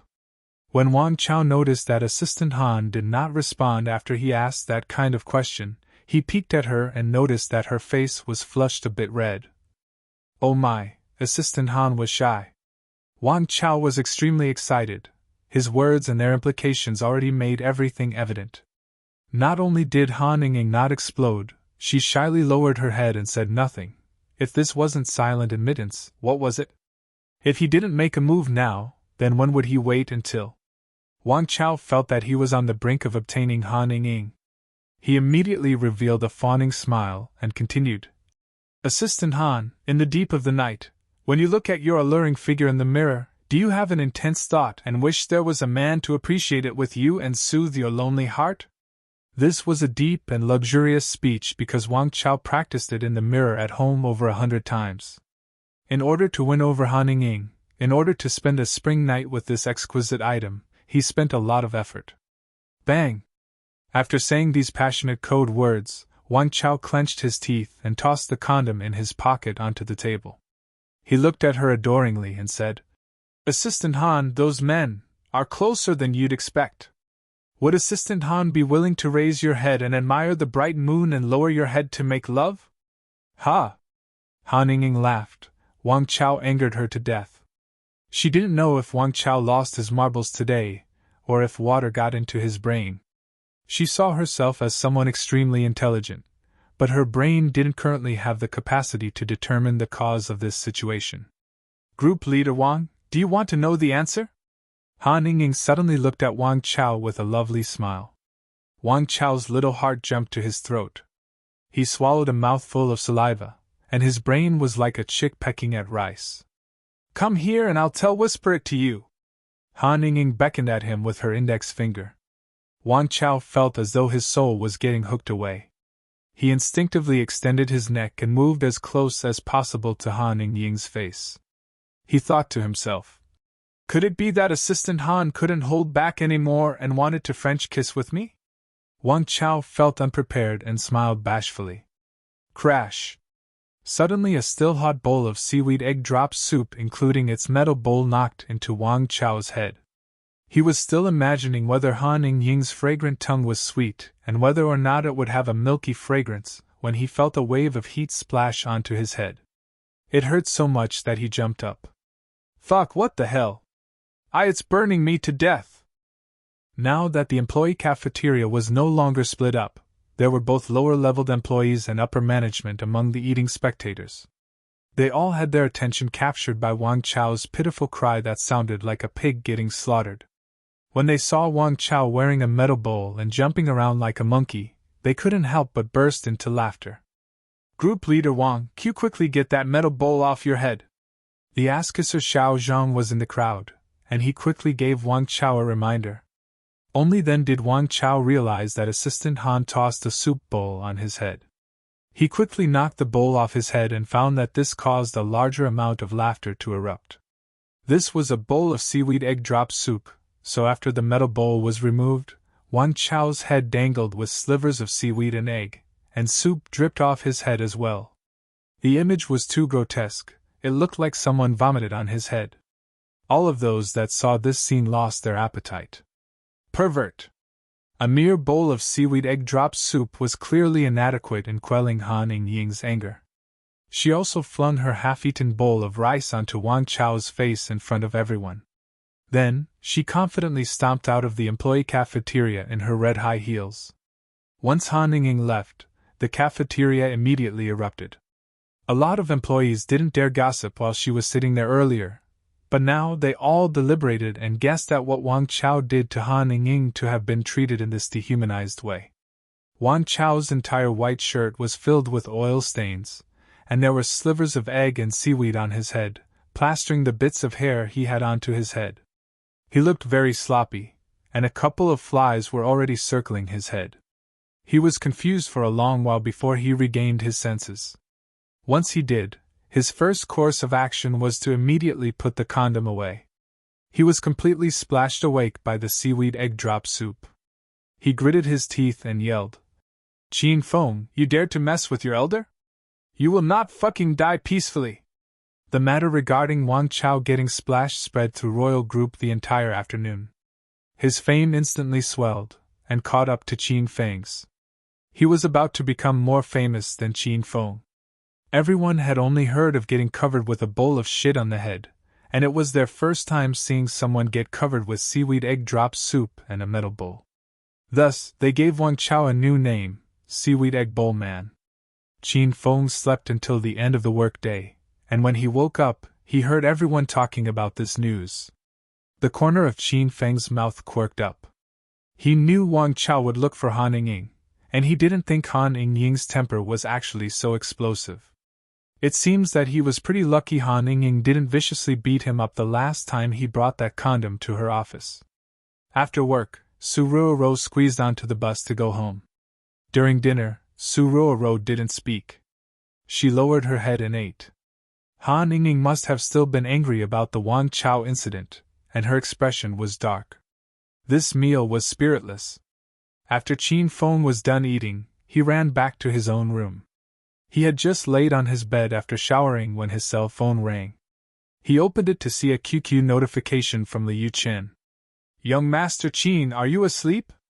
Qin Feng thought about how he had just briefly touched Liu Chen's behind at work, and she got so fired up, while at night, she took the initiative to chat him up.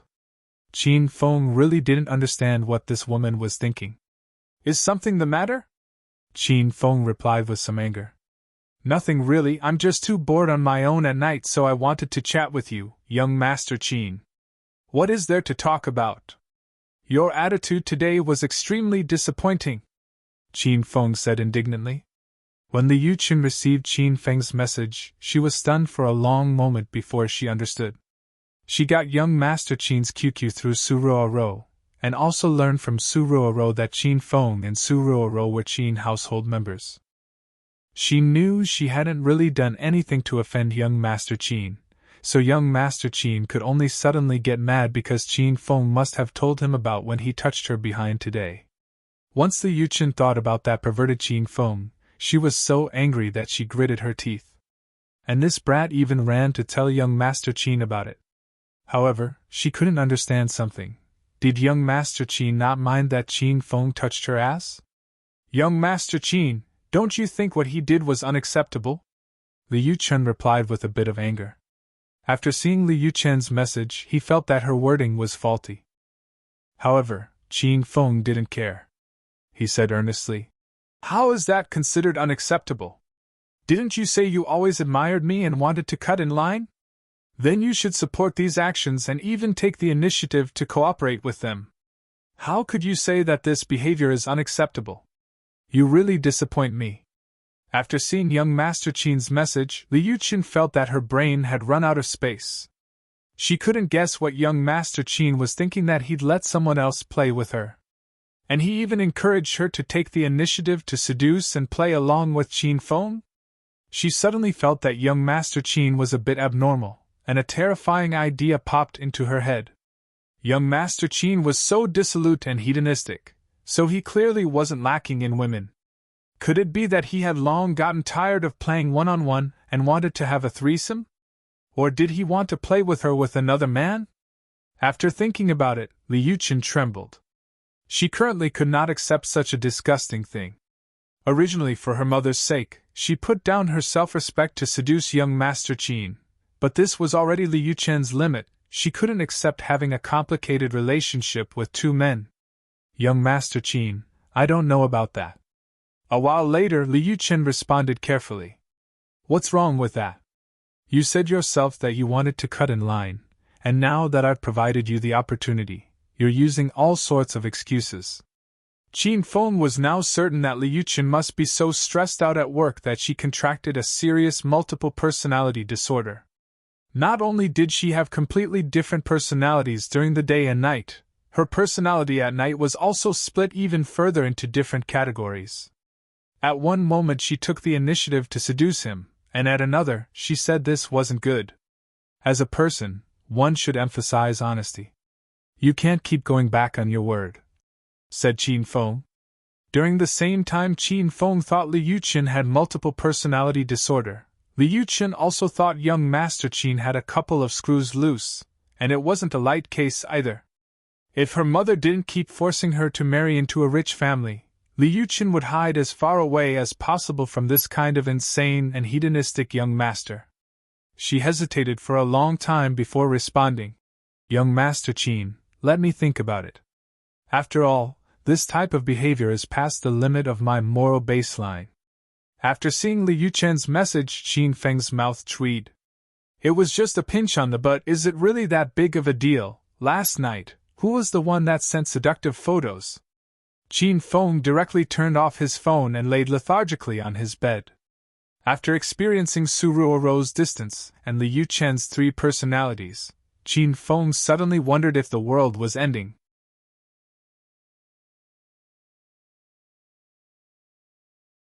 Chapter 186. Chapter 186. A famous celebrity. In the dead of the night, there was a dim yellow light shining out of a window on the third floor of the villa. Two beauties lay on a large red spring mattress double bed. The two of them wore thin silk custom-made nightdresses. The nightgowns were handmade, and were even more delicate and of a higher quality than a good number of people's formal clothes. One gown was dark blue with various flowers embroidered onto it. The other was a light purple with some ancient auspicious items on it. It was extremely fitting and beautiful for these two long-legged beauties to wear these exquisitely made nightgowns.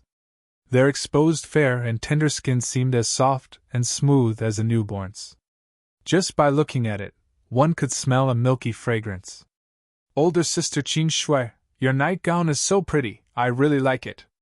The exquisite flower designs were all embroidered with gold thread, the embroidery is fine, and the material is light and soft. I've never worn something so fitted and comfortable, it's like I'm not wearing anything at all. The beauty wearing dark blue laughed, and her vibrant eyes became crescent moons. Who knew how many fans she mesmerized to death with this smile alone? Dongfang Qing Shui, who wore the light purple nightgown, had a calm expression. She looked at Rao Sherman and said, "Younger sister Sherman, if you like it, then this nightgown is yours." A smile immediately blossomed on Ran Sherman's face. She hugged Dongfang Qing Shui's arm and smiled. "Older sister Qin Shui, you're the best." Dongfang Qing Shui smiled slightly before her expression fell again. Her shapely eyebrows furrowed a bit like she was thinking about something that was bothering her. The girl currently hugging Dongfang Qing Shui's arm had a bit of a background as well. She was this year's top celebrity that was extremely popular both in China and abroad, Rao Sherman. Every one of her movies did extremely well at box offices, and she was a new actress that famous directors fought over. Though she was a new actress that had only debuted for a year, her fame had long surpassed many veterans in the industry. Not only did she know how to act and sing, her singing was as vibrant and clear as she was. She debuted with a pure image, and was only 20 years old, so she brimmed with youthfulness. Ever since her debut, there were no scandals, and she was a pure beauty that could do no wrong in the fans' hearts. "Older sister Qing Shui, it seems like there's something on your mind?" Rao Sherman blinked mischievously.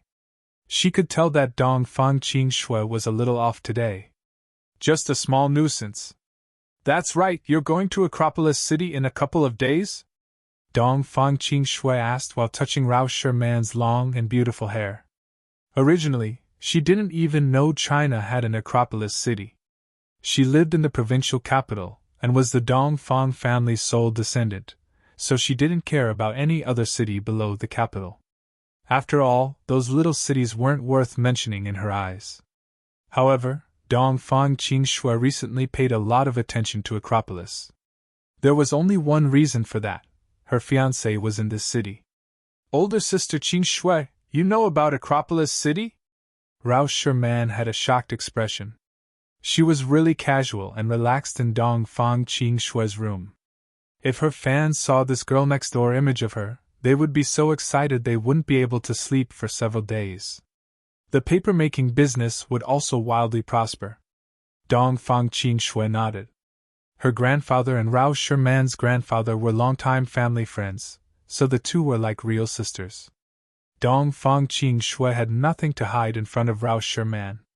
She suddenly turned towards Rao Sherman and spoke earnestly. "Sherman, older sister Qing Shui wants to ask for your help." Rao Sherman immediately jumped up. She raised her little hand and said, "Older sister Qing Shui, whatever it is, tell me. Younger sister Sherman will certainly do everything she can to help you." "It's like this." Dong Fang Qing Shui proceeded to tell Rao Sherman about the Qin Feng situation. Her grandfather Dong Fang Mingwang set the wedding, and she was especially called back from America because of it. She already decided that she'd meet that hedonistic young master when she went to Acropolis, and find a way to get some footage that benefited older sister Qing Shui to get rid of her marriage problem.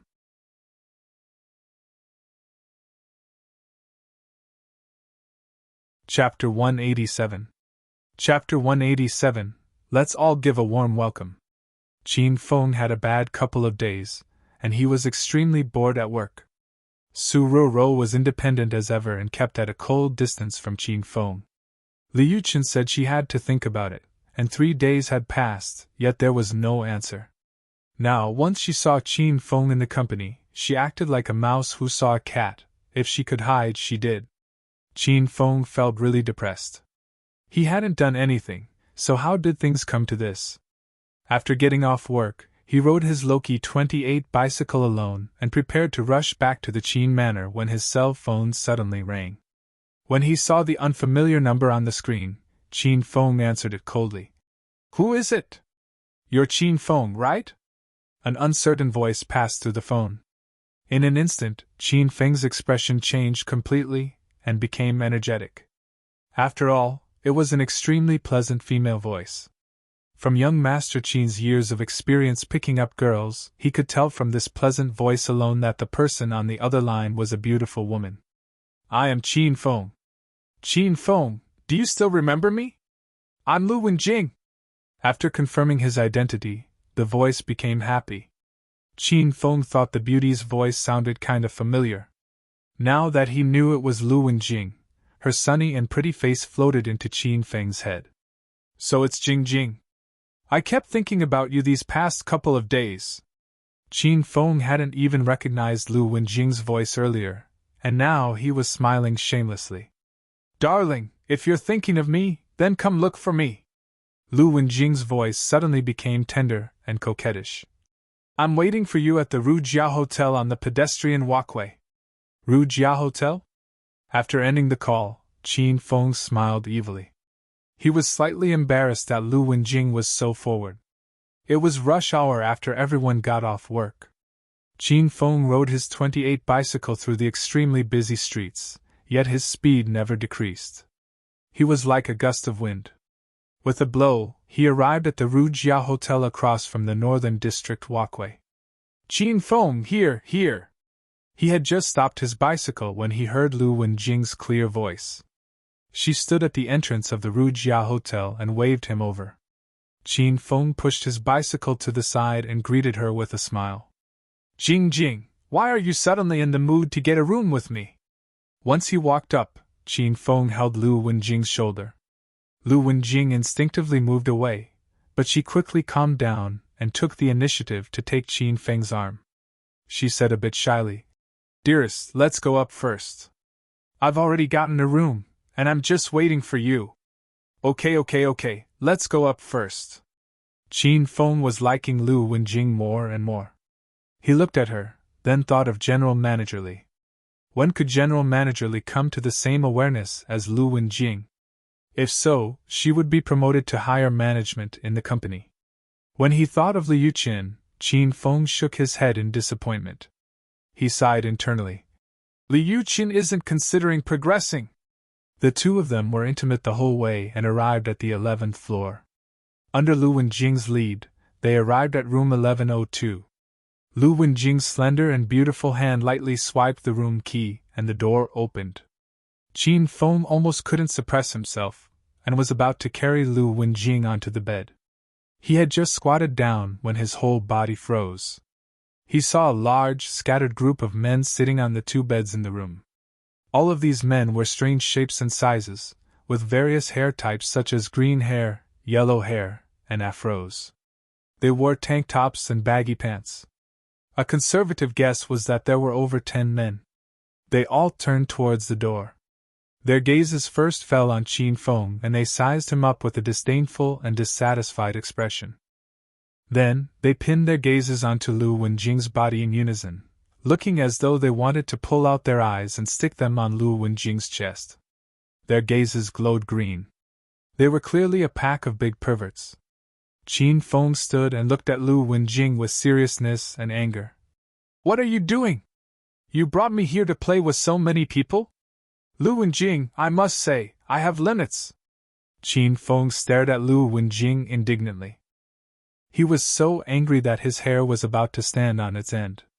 Lu Wenjing knew that Qin Feng misunderstood because she didn't clarify the situation with him. She was just about to explain it all to Qin Feng when he fiercely interrupted her. If we really are going to play, this young master has to go first, Qin Feng added without rejecting. Lu Wenjing's mouth tweed and she had the urge to slap Qin Feng to death. She didn't continue talking nonsense with Qin Feng and pulled him into the room. She smiled at the audience in the room and began the introductions. Brothers, this is Qin Feng, the one I told you all about a couple of days ago. He is extremely skilled, so I believe that adding him to our win group will double our power and raise it up a level. Come, brothers, let's welcome Qin Feng's arrival with a round of applause. Clap, clap, clap. The audience clapped, but the applause was sparse. These large men leaned on the bed with a careless expression and looked unwelcomingly at Qin Feng. Their collective applause was softer than Lu Wenjing's. Qin Feng was stunned. He wondered if Lu Wenjing pulled him into a cult. He was just about to ask Lu Wenjing about the current situation when her cell phone rang. Hey, yes, older brother Biao. Okay, I'll go get you. I got the room, you can just come up with me. After hanging up, Lu Wenjing looked apologetically at the audience, waved, and ran out of the room. Everyone wait. Another new member has joined the Win group. Lu Wenjing had left for a good while, but Qin Feng hadn't come to his senses. He once again experienced how shitty his romantic luck was. It was fine that he couldn't pick up any beauties, and also fine if no beauties presented themselves at his doorstep, but now he was getting played by the beauty. Qin Feng was really mad. He already pulled out his phone in preparation of calling the cops and looking for Lu Bingbing to arrest these hooligans. Brother, don't stand around like a dummy, sit on this side. He hadn't pressed all the necessary numbers on the phone when a youth with dyed purple hair looked at Qin Feng in contemplation. He stuffed peanuts into his mouth and spoke at the same time. We all have numbers. You're the 15th to join, so you're number 15. Even if you stand there, we still won't let you go first. Qin Feng hesitated before sitting next to the man with the purple afro. He asked a bit suspiciously. What order? Does it mean anything? Purple Afro looked at Qin Feng disdainfully and shook his head with a smile. I say, brother, since you're already here, what is there to pretend about? After all, we all came with the same intent, so there's no need to hide it. Just be at ease and wait, the 15th person will be you. Qin Feng still didn't understand. He took the initiative to ask. Is this the Win Group's base? Purple Afro nodded. Are you all members of the Win Group? Purple Afro nodded again. Is that woman at First Win Group's boss lady? Does the Win Group have a large mission tonight? Are we going to annihilate the phone group? Qin Feng asked a string of questions. Purple Afro was too lazy to nod. He looked despicably at Qin Feng and said, I say, brother, how long are you going to pretend? It's not a lie that we're Win Group members. And it's also correct that we invited everyone here tonight because the Win Group is going to make a big move. However, everyone is using the Win Group's name, and came because they've taken a liking to that gal Lu Wenjing. Do you think your elders are stupid? There aren't even 20 people in our group and we're going to pick a fight with the phone group? Do you know who the bosses of the phone group are? They're long hair, wolf tattoo, and baldy, priorly vicious members of the Wild Wolf gang. Though they just built up a new power, the phone group has the ability to easily call up hundreds of people. To fight the phone group, haha, that little girl is dumb. How could us elders be dumb with her? These elders have a goal tonight. When everyone gets here, we're going to close the door and do this girl together according to the order of arrival. Each person only gets one turn, and after finishing, each person will return to their own homes. After saying all this, Purple Afro tossed a peanut into his mouth and glanced despicably at Qin Feng. Then, he stopped caring about Qin Feng. Qin Feng didn't know what to say. If he didn't have Lu Wenjing's quest, he would certainly have left. He looked at the room full of large men. Some were smoking and some were picking at their feet. Smoke and stinky foot odor wafted through the room. Everyone's faces were filled with happiness and anxiousness. They looked like they were waiting for everyone to arrive before they carried out their big plans. Older brother Biao is here! At this time, who knew where Lu Wenjing got this stalwart and strong man, but she wasn't hugging him. In reality, of the 15 people present, only Qin Feng hugged Lu Wenjing and felt the benefits of getting hugged by her all the way up to the room. Everyone welcome our new member, older brother Biao. He was a prominent member of the Flying Dragon Gang, and a lot of people in the streets heard of his name. It was said that he single-handedly defeated 10 people and became famous back then. Our Wen Group's abilities have greatly increased to be able to acquire this bold, powerful, and unrivaled person. Let's all give a round of applause. Every person Lu Wenjing brought in was first praised, then everyone welcomed him with applause.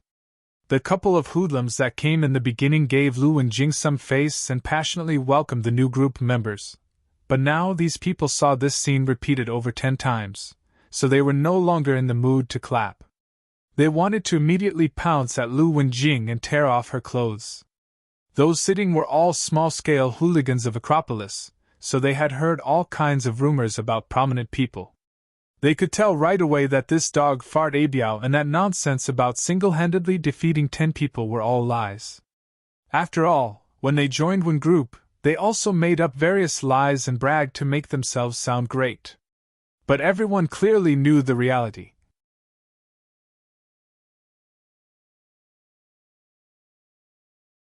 Chapter 188.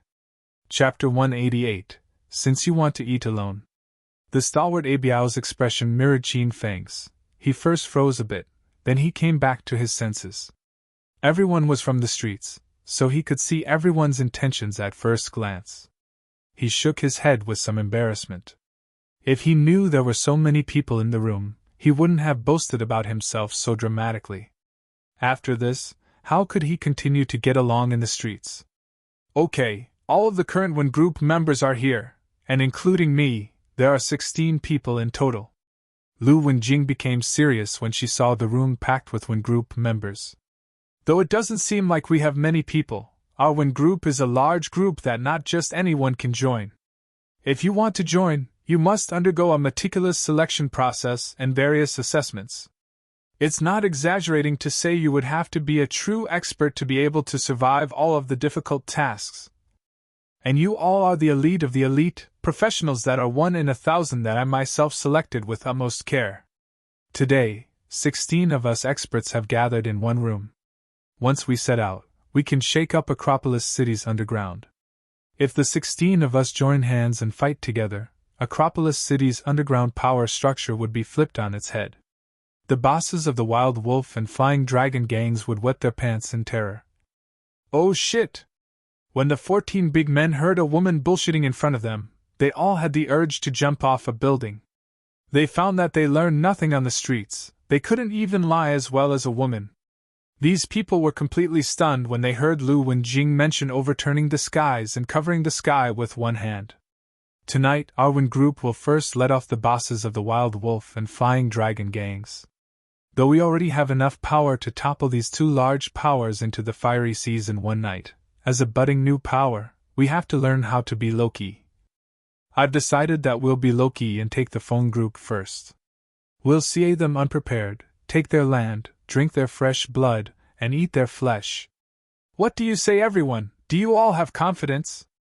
After the rousing speech ended, these men didn't feel passionate, or feel the desire to rush into battle. Instead, they only wanted to grab something to block their ears. They didn't dare continue listening to Lu Wenjing's bullshit for fear that this gal would bullshit her way abroad and lead the Wen Group to conquer the galaxy, and then the universe. Cough cough. Qin Feng was the first to come to his senses. After hearing these words, he felt like he had an internal injury and coughed twice.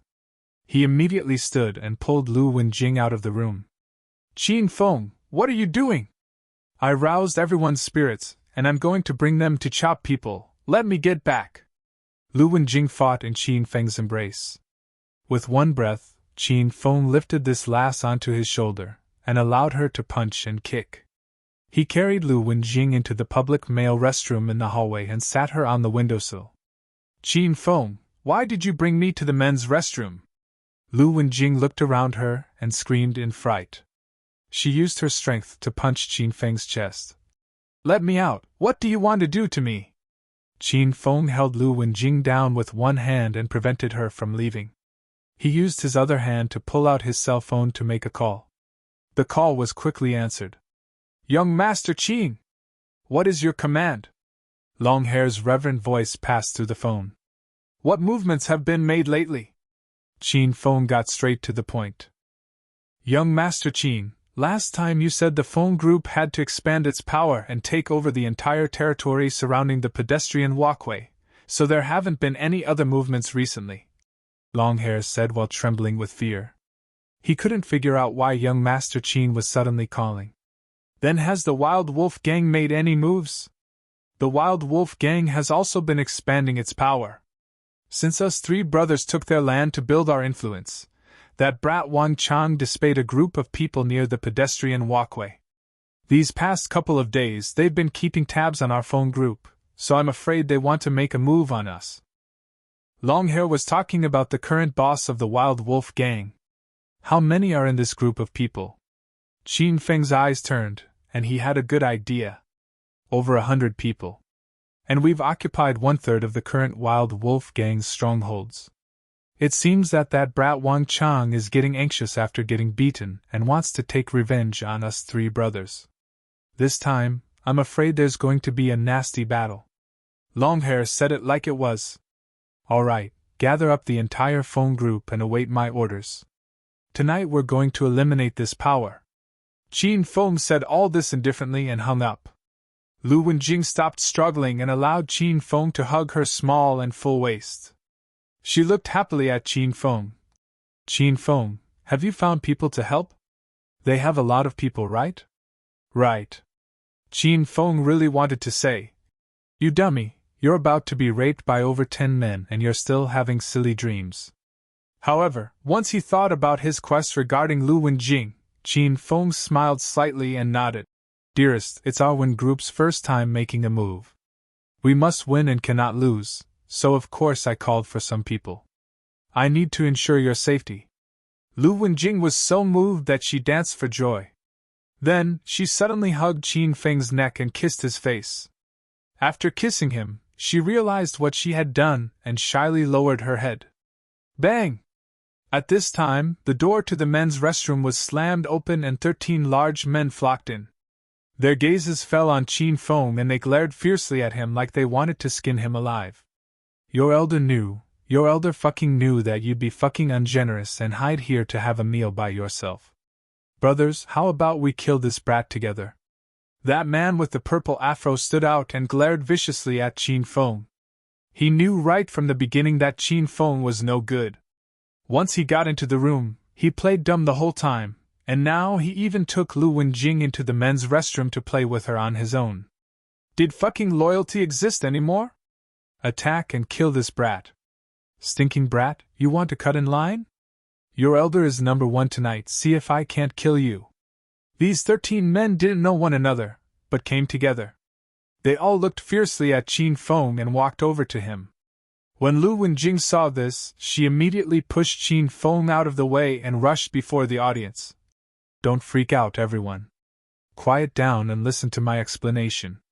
We are all brothers of the Wen group. We have a deep friendship, so we share joys and bear sorrows together. We can't fight amongst ourselves. Qin Feng didn't bring me to the bathroom to do what you're thinking of. He had just called his brother, and those brothers are going to help us take care of the phone group, so we should be thanking Qin Feng. After Lu Wenjing's explanation, the audience became even angrier. Fuck, forget it if you want to eat on your own, but to bring your brothers to eat together? You're worse than a beast, brat. Purple Afro couldn't take it anymore. He brandished his fists and headed towards Qin Feng. Qin Feng stood where he was perfectly straight and relaxed, and his expression was as calm as water. He waited for his opponent's fist to almost hit the tip of his nose when he suddenly lifted a foot and kicked the man in the stomach. With a bang, purple afro flew like he was sitting on a rocket. In the next second, he hit the door to the men's restroom and fell onto the ground again. He was in so much pain that he couldn't stand. The remaining 12 people who were about to rush forward immediately halted. They looked at one another and didn't even dare fart. These people lived aimlessly in society, and fighting was commonplace to them. Thus, it was precisely because they often thought that they knew how to judge people's fighting skills. Though Qin Feng only kicked once and did a move so simple that he didn't need to use his arms, the brat with the afro couldn't even stand back up. They had just seen a glacé of Qin Feng's abilities, and he clearly possessed the skills of a crazy person that these hooligans could not provoke. I said not to cause any internal strife. Qin Feng has amazing skills, he's truly an expert among experts. Now that he's here tonight, our first war will be loud and clear.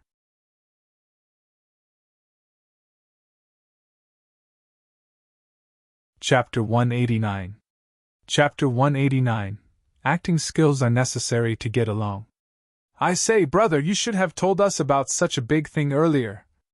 Since you want to take the lead, then you can go first tonight, I'm fine with it. You go first, you go first. This is a small matter, it's not a big deal. Alright, then you go first. However, the rest of us agreed that we're going by the original order, and no one can cut. Okay, then it's happily decided. For those who drift in society, who can avoid getting cut? And if you get cut, you can only blame yourself for not being skilled enough. At this time, Qin Feng deeply experienced the true meaning of this phrase, and only understood now that this skill refers to acting skills. A qualified hooligan must first begin acting. If they didn't have good enough acting skills to make fiction and reality almost indistinguishable, they would not be able to get along in the streets. One would be too embarrassed to say they got along in the streets if they hadn't done a couple of performances. Haha, since everyone agrees, then we'll write off what happened at first. We're all still good brothers, am I right? These hooligans changed their expressions too quickly, and Qin Feng had trouble getting used to it. Good brothers, it's fate that we use the same motives to join the Win group. In the future, since we're all out on the streets, we'll meet frequently. Another friend means another escape route, right? That's not right, women are like clothes, and brothers share a deep friendship. How can we ruin the friendship between us because of a set of flowery clothes? We're fucking in the streets to make a living, and we value comradeship. Brother, we also did the wrong thing at first and misunderstood you. Now, that misunderstanding is resolved, and in the future, we will share joys and bear sorrows together. Cough, cough. Qin Feng immediately coughed twice and interrupted the audience. He was afraid that if he let these people continue acting, they would start to go through with the process of becoming sworn brothers. Since we're all brothers, then I must remind you that we can't just force ourselves onto that silly girl in this hotel. After saying this, the audience's elated expressions faded. They looked at Qin Feng with some dissatisfaction, but they were apprehensive of Qin Feng's abilities, so they didn't dare say anything in opposition. Haha, don't misunderstand. Qin Feng waved his hand. I'm just doing this for everyone's benefit. Think about it, this is Rujia Hotel, a countrywide chain hotel. Who knows how many cameras there are here? If you all take turns on Lu Wenjing in the room, and this girl calls the cops, none of you will escape. They'll pull up the surveillance to find your faces and arrest you. Their faces all changed from dissatisfied to afraid. They saw the truth after hearing Qin Feng's words, and were glad this didn't happen. Who knew how many years they'd be imprisoned for if over 10 men raped one woman? Brother, you're completely right. Good thing you reminded us in time, or we would have been arrested at night. Right, we're not going to play in the hotel. We have to think of a way to trick this silly girl out of it, and find a hidden place to make our move. You all keep thinking that Lu Wenjing is a silly girl, but I've found that she isn't dumb. Qin Feng saw that he changed their minds and continued. Think about it. Why did she meet us in a hotel? Why didn't she say anything beforehand and pretend she was getting a room? If you don't believe me, think about it, wasn't that the case? The audience began to ask around. After doing so, they realized that they were called to the hotel one by one, and no one knew anyone else would be there. Once they heard that they were meeting at a hotel, they thought they were getting a room. In the end, they found that there was a fucking room full of men. Fuck, this stinking woman dared to trick us? I understand now, this woman knew right from the beginning that we had errant intentions, so she intentionally set the meeting at Rujia Hotel. Her motive was simple, to use her beauty to trick us into helping her fight the phone group. She even originally said to me that if we defeat the phone group, she'd buy mine at night. After this hooligan shouted all this, there was public indignation all around because Lu Wenjing said this to everyone present. Now that they all compared notes, they quickly realized Lu Wenjing's plan. Even Qin Feng was swept with anger when he found out that Lu Wenjing told everyone the same lie. How could a woman be so dishonest? Everyone quiet down, I've thought of a good idea. We can beat her in her own game and harshly teach this bad woman a lesson, but taste her deliciousness at the same time. Qin Feng waved his arms and everyone fell silent. Every pair of eyes were hooked onto Qin Feng like a large group of students thirsting for knowledge. At this time, Qin Feng became the big brother in their eyes. Didn't that bad woman Lu Wenjing want us to sacrifice our lives for her to fight the phone group? Then let's pretend that we're really going to fight them. I've already coordinated with a group of my friends in the streets to meet at the pedestrian walkway. When we get there, they will pretend to be phone group members coming out to play around. At that time, we'll rush at them and send them running. When the phone group is defeated, we'll carry Lu Wenjing to the bar and get her drunk.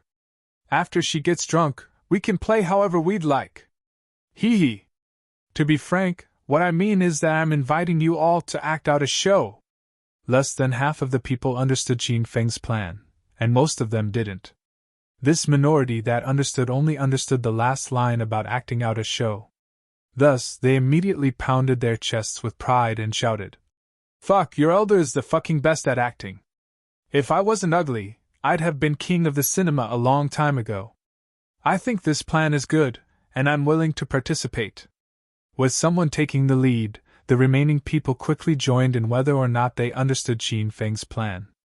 However, they all had the same thought in mind: if the others joined, what do I have to fear? Plus, there was a beautiful woman at night, how could they miss out on that chance? Also, they all saw how Qin Feng was, and they thought he was pretty dependable. After intimidating the audience, Qin Feng's mouth quirked upwards into an almost imperceptible smirk. He walked in front of the audience, and mightily led a large group of people out of the men's restroom. A couple of beautiful women who just so happened to be going to the ladies' room to relieve themselves were startled by the scene and ran away. "Qin Feng, how did it go? What did you say to them?"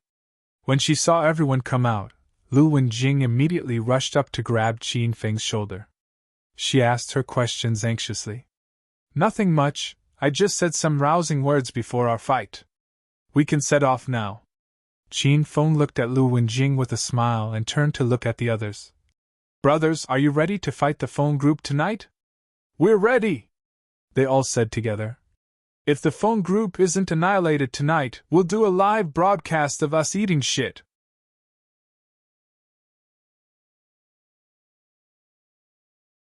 Chapter 190.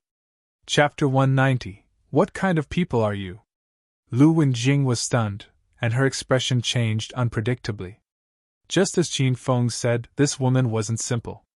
The whole time, she used her beauty to entice the hooligans to join the Win group, then she began to show her powers.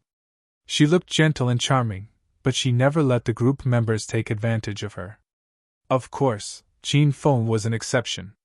Lu Wenjing had her own goals and ideas. She was absolutely not as foolish and simple as she looked. She could tell what these members' intentions were right from the beginning, but she still worked hard to think of a way to get these people help her defeat the phone group. Once she saw these people exit the restroom with completely altered expressions and unswerving fervor, she was extremely touched. She took Qin Feng's arm and smiled sweetly. They looked like an older brother and sister leading a group of little brothers, and they walked grandly out of the Rujia Hotel. Half an hour later, they arrived at the Northern District's pedestrian walkway. This procession was too large, and quite a few people stared at them along the way. We won't talk about how the 13 hooligans looked green, but Qin Feng's face darkened. I say, Lu Wenjing, you're the Wen Group's boss lady. This is our first battle, and even if you don't have a car, couldn't you have rented 3 vans? And even if you didn't have money to rent a van, couldn't you invite the people we're going to fight to come to where we are? Look at these brothers, their passion and vigor ran out during the way over. How could they kill people? Lu Wenjing looked wrong, stuck her body close to Qin Feng's embrace, and whispered into his ear. Qin Feng, I only have 20 yuan in my pocket, it's not enough to call a cab. Why don't you lend me some? Qin Feng's mouth tweed. The pedestrian walkway isn't far, let's walk a bit faster, and we'll be there soon. After speaking, Qin Feng covertly stuck his hand into his pocket and texted Longhair. Soon, a phone call arrived. Young Master Qin, we're all ready. This time, we plan to fight the Wild Wolf gang at the plaza on the north side of the pedestrian walkway. Over 100 of their people have arrived, and our people are currently going to take their empty nest and the plaza's road across from the pedestrian walkway. Qin Feng nodded. He pretentiously cleared his throat and yelled. Fuck, we're almost here. Have the phone group call more people, or else it won't be enough for your elder. After hanging up, Qin Feng turned his head and gave the men a meaningful glance. Then, he said, Brothers, the phone group members are already here, let's head over. Is everyone confident? Yes. They yelled in unison. Qin Feng and these 13 hooligans were acting, while Longhair acted out another show. He had Longhair plan a fight with the Wild Wolf gang and trick their members on the pedestrian walkway into the plaza. At this time, Longhair would bring the phone group to eliminate their empty nest on the plaza road, and Qin Feng would take his group to the plaza to face the Wild Wolf gang. He planned to have these 13 idiots fight a large battle with over 100 of them. Since these hooligans liked acting so much, Qin Feng would give them a play within a play. Quickly, Qin Feng led these people to the plaza on top of the pedestrian walkway. It was already dark, and the plaza was considerably remote, so there wasn't really anyone coming or going. But they were currently gathered and densely packed into a large black shadow. When Lu Wenjing and the 13 hooligans saw it, they were stunned. Suddenly, a hooligan arrived beside Qin Feng. He pulled him to the side and said with a smile, Brother, isn't your show too real? What street do you hang around? You must be someone important that you were able to call out so many brothers to pretend to be bad guys with just one phone call. In a bit, are we going to really go all out, or are we going to pretend to hit them a bit? Beat them! Beat them to death! Qin Feng smiled. That way, the silly lass won't detect anything fishy. But these are your brothers, that doesn't seem like such a good thing to do. What brothers? They're all my lackeys. They'll only be happy if you all fought viciously because they could take credit in front of me when they get back. Qin Feng said calmly. I understand. I'll quietly notify the brothers. These hooligans ran back to the rest of the group to pass along the order. He could tell that Qin Feng was a big shot. Not only did he have skills, he also had lots of brothers. Hi, what are you here for? This land is ours, so go somewhere else if you have no business here. An angry rebuke passed over from the Wild Wolf gang. A bald man with a scar stepped out and glared coldly at Qin Feng. This baldy was the one who brought his team to fight with the phone group. He clearly didn't treat Qin Feng's group as phone group members. The phone group was trash, but there was no way they'd only bring around 10 people. Qin Feng ignored Baldy. He smiled and walked toward him, and the 13 hooligans behind him confidently puffed up their chests and followed. Soon both sides were a meter away from one another. Fuck, are you looking for trouble, brat? Your elder told you to fuck off, are you fucking deaf? Baldy's eyebrows raised, and his expression became sinister. Fuck, how are you talking to our boss? You fucking want to die. This time, Qin Feng didn't have to open his mouth, and someone stepped out behind him. It wasn't just one person that stood out, a whole group did. Damn Baldy, you think your elder can't tell you tattooed that scar on your face? Your elder fucking gets around on the streets as well. If you dare to shriek at our big brother, I'll kill you with one hand. Damn, you think you're so great because you have a lot of people? You're acting like your elder hasn't seen the world. Do you know who your elder is? Ask about Big Brother Biao on the streets. 5 years ago, I single-handedly defeated 10 opponents and made them piss their pants. I'm afraid you weren't yet born then, brat. Now you have the guts to behave rudely in front of your senior? I'm going to laugh my front teeth out. Biao stepped out as well. When he saw this scene, Baldy's imposing manner immediately weakened. He shook his head and was thinking about who older brother Biao was. Lu Wenjing was so moved that tears sprang from her eyes. She just knew that every Wen group member was a hidden expert. They didn't take action, but when they did, the results would be earth-trembling. Originally, when she saw that their opponent had over 100 people, Lu Wenjing was a bit afraid. Now, she was not even a little afraid. She took Qin Feng's arm and yelled and pointed at the Baldy. Damn Baldy, how dare you yell at my man? I'll chop you to death. Who are you people really? Baldy hated when people called him damn Baldy. So he was furious. He asked his question while glaring viciously at everyone. I never conceal my identity. I'm a Wen Group person, these are Wen Group's heroes. Lu Wenjing puffed up her chest and patted it with the heroic passion and demeanor of a female heroine. However, none of the people paid attention to her imposing manner, all of the attention fell on her full chest.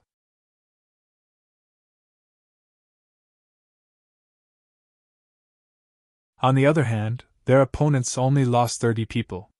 It goes without saying that Qin Feng's confusing plan was really effective.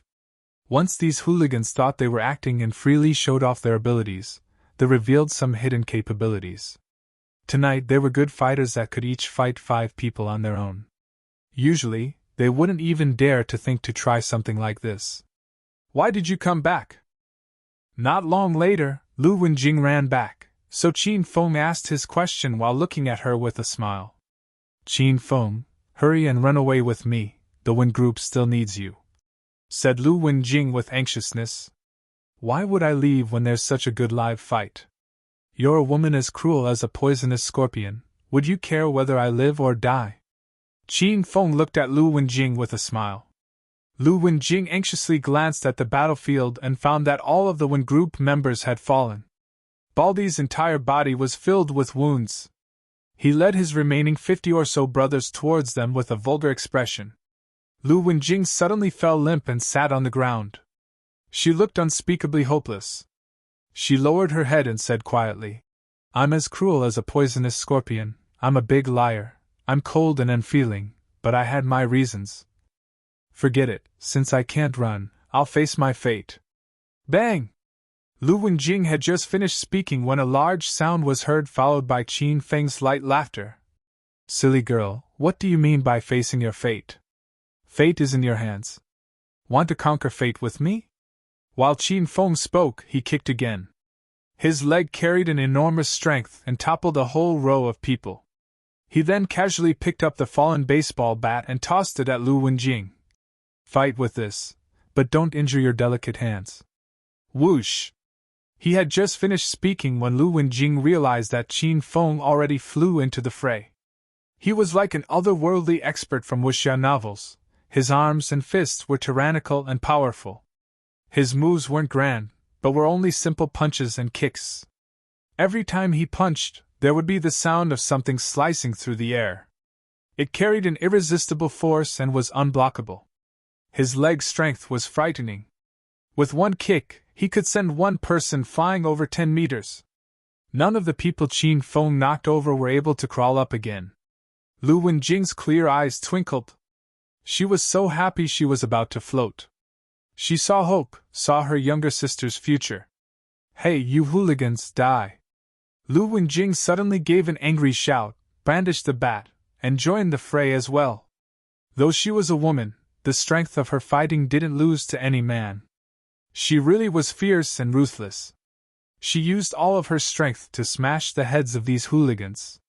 She didn't even blink when she saw gushing blood. Because people don't live for themselves, Lu Wenjing was willing to become a demon for her younger sister. Dearest, be careful, I've come to help you. You scum, hurry and die for your great aunt. If you have the guts to touch my dearest, your mother will kill you and wipe you out completely. Lu Wenjing saw everyone surrounding Qin Feng and beating him, and she actually felt worried about him. She intentionally yelled loudly to attract a large group of them to her. When she saw the group of stinking men that looked like wolves and tigers heading towards her, she clenched her teeth and pounced at them. I'll beat you to death. Your mother will beat you to death. Lu Wenjing wildly waved the bat in her hands. Pitiful cries were occasionally heard. She didn't even know how many people she knocked over because she was so afraid she closed her eyes. She only concerned herself with wildly hitting and swinging, and didn't dare look at the bloody scene. Even if her arms were so achy that she almost couldn't lift them, she still didn't dare stop. Swish! A cold dagger suddenly scraped Lu Wenjing's arm. She immediately felt a wave of sharp pain and hot blood gushed out, giving her a fright. Whoosh! She was cut from behind, and a large blade sliced the back of her clothes, leaving a long gash on her back. She fiercely clenched her teeth, but made no noise. More and more hooligans gathered around Lu Wenjing. She didn't even know when someone stole the bat from her hands. She continued to shut her eyes and curse while wildly waving her arms. Stinking woman, go die! A kick suddenly flew out of the crowd and hit Lu Wenjing's small stomach. She was a small and weak girl, so she was immediately sent flying. She lay on the ground aching from head to toe, and couldn't even stand back up. She saw the group of hooligans pounce at her with smiles and lewd gazes. Lu Wenjing yelled in fright. Dearest, hurry and save me, I can't do it anymore. After she was done yelling, Lu Wenjing looked at the group of over 20 hooligans. From the ones furthest away to the one closest to her, these people fell over while walking. They didn't even have time to cry out. Those walking in the front did not even detect the danger behind them. People were incessantly falling down, and Lu Wenjing's mood was also incessantly shaken again and again. Boom! After the last hooligan fell, Lu Wenjing saw Qin Feng's face clearly. His clothes and hair were a bit messy, but he stood there with his back bent like a large, towering mountain, making Lu Wenjing feel completely safe. You silly girl, why did you yell so carelessly? Qin Feng rushed over with steps like arrows and knelt down beside Lu Wenjing.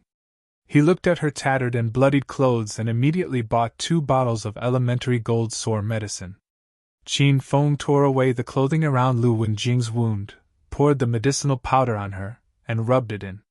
Qin Feng was a bit affected when he saw the large, startling gash on the silly girl's originally pristine back, yet she didn't make any noise in pain. If you didn't yell, they would have just surrounded me. Look what you did to yourself, are you a woman? Qin Feng lectured Lu Wenjing. Lu Wenjing was heavily injured, yet she still smiled sweetly. Dearest, I saw them all running to bully you. I couldn't just I attracted some of them over so you could breathe easier. Qin Feng hit Lu Wenjing's head and said severely, Breathe my ass. Listen here, next time there's a fight like this, take the bat and hide somewhere dark. It'll be enough to secretly hit 1 or 2 people if you felt the urge to. You really treated yourself like a woman warrior.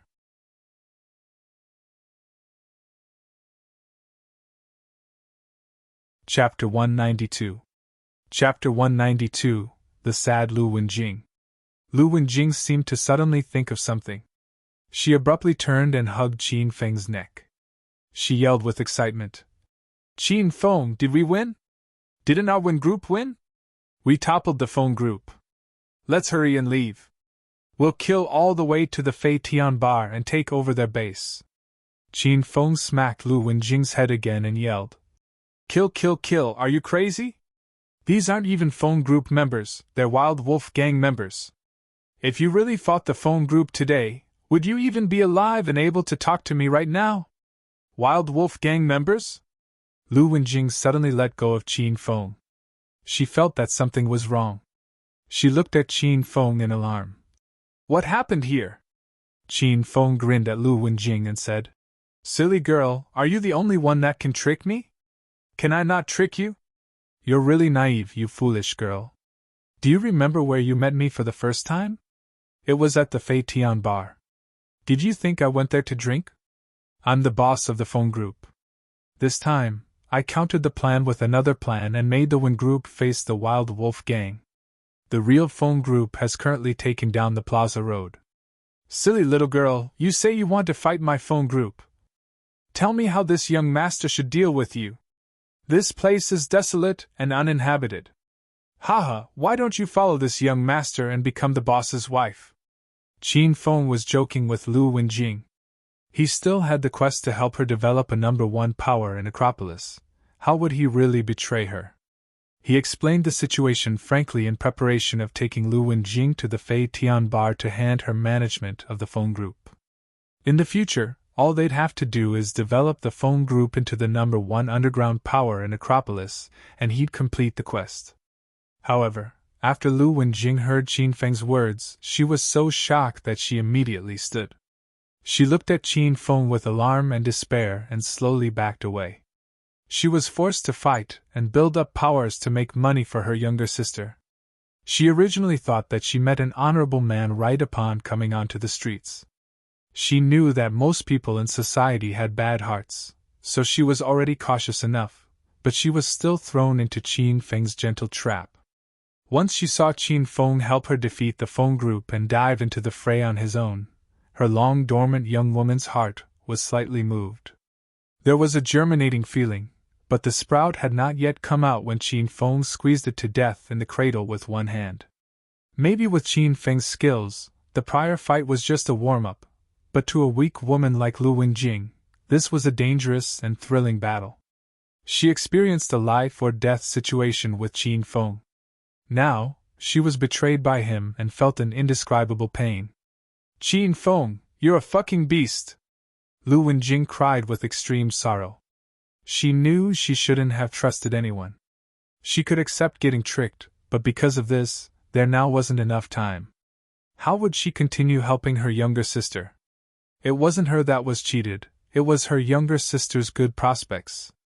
Qin Feng was slightly shocked. He didn't think Lu Wenjing would suddenly become so angry.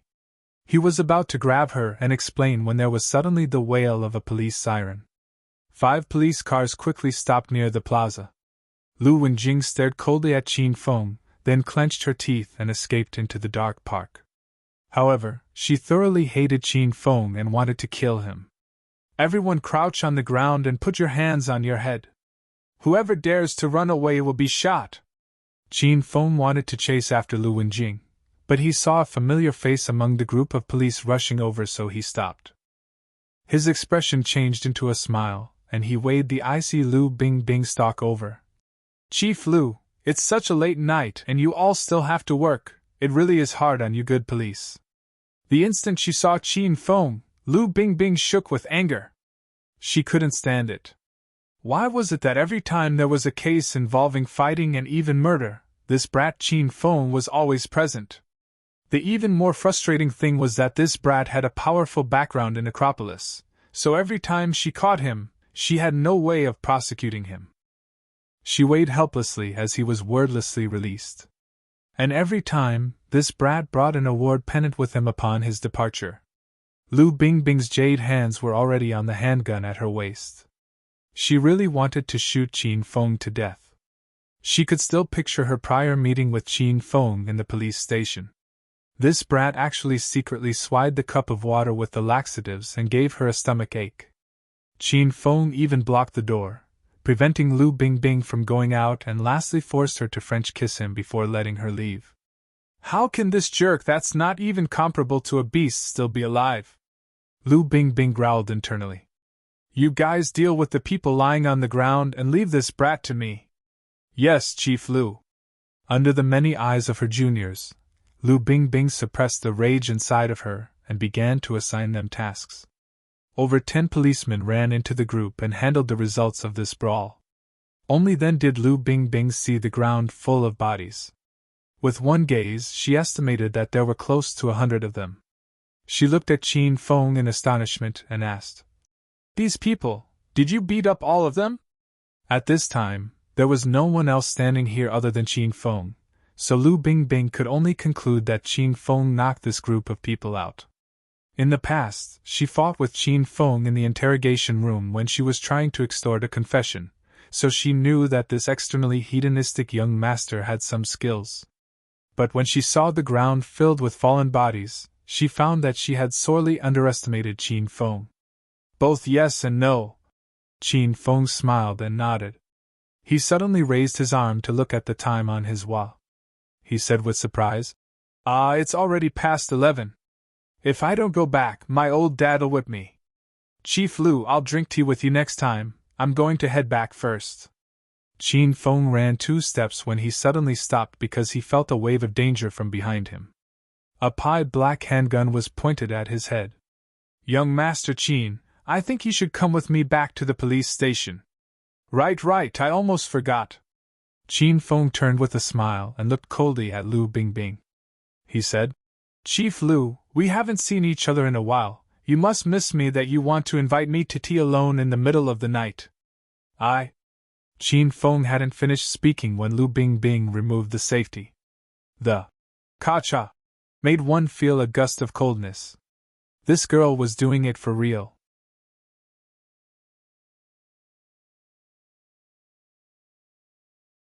Chapter 193.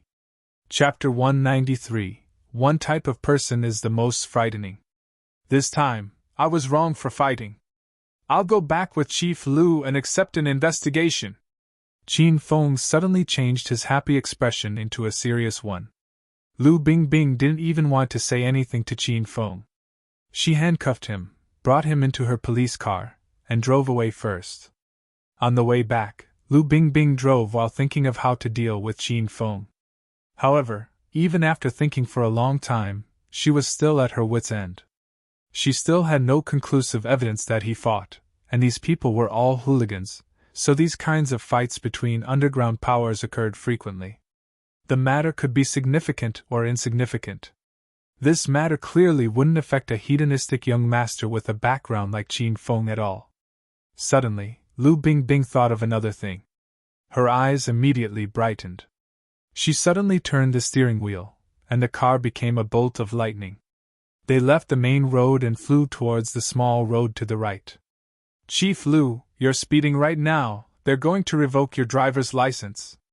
This urgent turn almost propelled Qin Feng out of the car. When he sat properly again, he complained with dissatisfaction. Lu Bingbing didn't respond. She held the steering wheel with one hand and pointed her gun at Qin Feng's head with the other. Shut up, your mother doesn't need you to tell her how to drive. Person! There's a person! Qin Feng suddenly yelled and turned the steering wheel.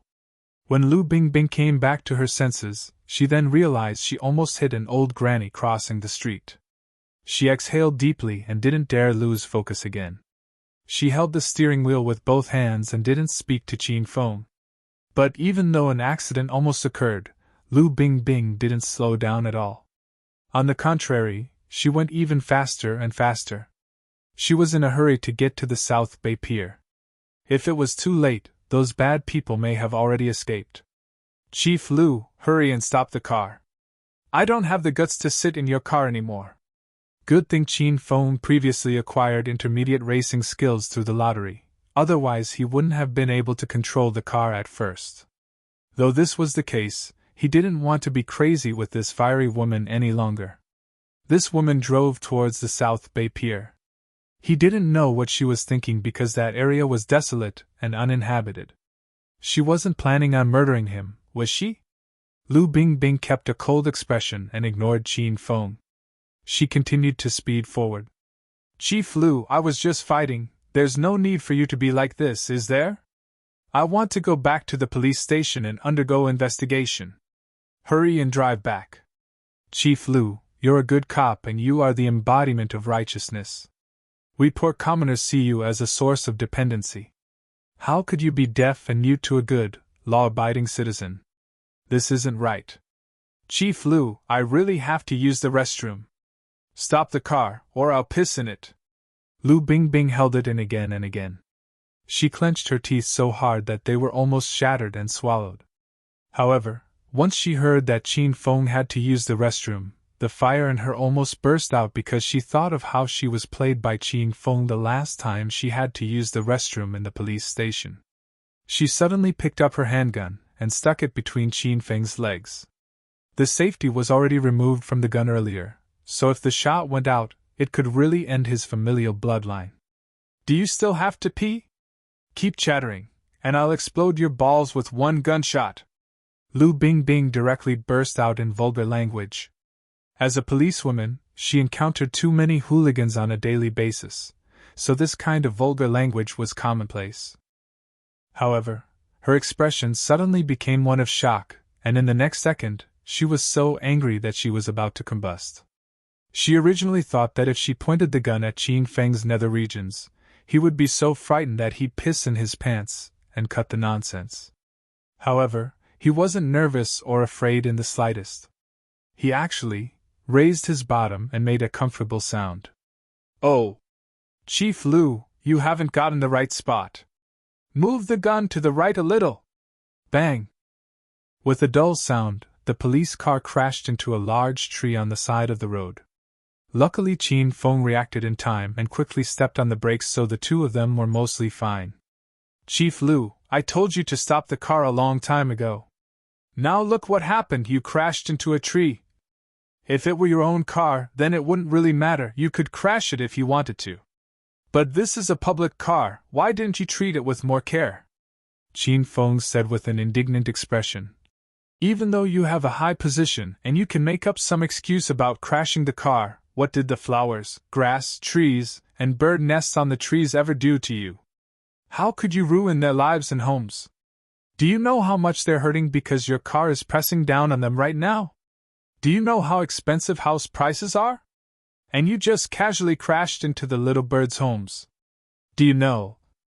Bang! There was another dull sound. This time, it was a gunshot. Lu Bingbing crazily pulled at her hair and shot at Qin Feng's head. This girl really made Qin Feng crazy. The gunshot was for real, and if Qin Feng didn't dodge as quickly as he did, his brain would currently be blown into watermelon juice. Qin Feng was extremely angry, and the result was severe. He suddenly moved as quick as lightning. In the next second, the gun that was previously in Lu Bingbing's hand ended up in Qin Feng's. He coldly pointed the gun at Lu Bingbing. It's a moonless night, and the winds are high. It's a night for murder! Qin Feng's eerie laughter resounded within the car. It was the first time Lu Bingbing felt such an icy breeze. It spread around her with the air of death. She looked at Qin Feng in alarm and didn't dare move.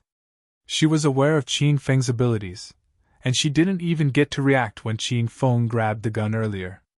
Qin Feng, don't be impetuous. You made me really angry at first, so I lost my head. I hope you can understand. Understand? Qin Feng laughed coldly. He slowly dragged the barrel of the gun downwards. If I were a bit slower at first, I wouldn't be alive to understand you. The barrel of the gun was on Lu Bingbing's charming face and slid down her fair jade neck. Qin Feng didn't stop, he slid it down to her full chest. The barrel of the gun was like a thrilling roller coaster going from the bottom of the mountain to the top. He even intentionally and ruthlessly pressed down at the top of the mountain before sliding down to the valley across from it. Though there was a layer of clothing in between, the feeling of the black handgun rubbing her body made a strange feeling pass over her. When the barrel of the gun pressed down on her chest, she almost cried out loud.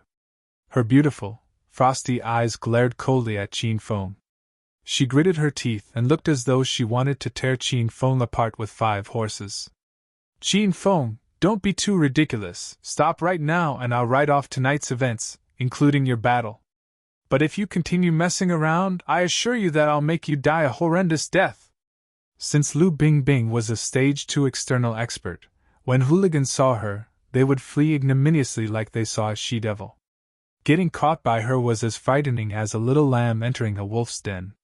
The whole time, she played the role of the wolf, but today was her first time feeling like a little lamb entering the mouth of the big gray wolf Qin Feng. Do you think you can live past tonight? Qin Feng laughed coldly. The gun in his hand didn't stop. At this time, it arrived at Lu Bingbing's flat belly. He lifted Lu Bingbing's clothes and stuck his gun in and onto her sexy and beautiful navel. Qin Feng, this old woman is going to fight it out with you. A scholar would rather die than face humiliation.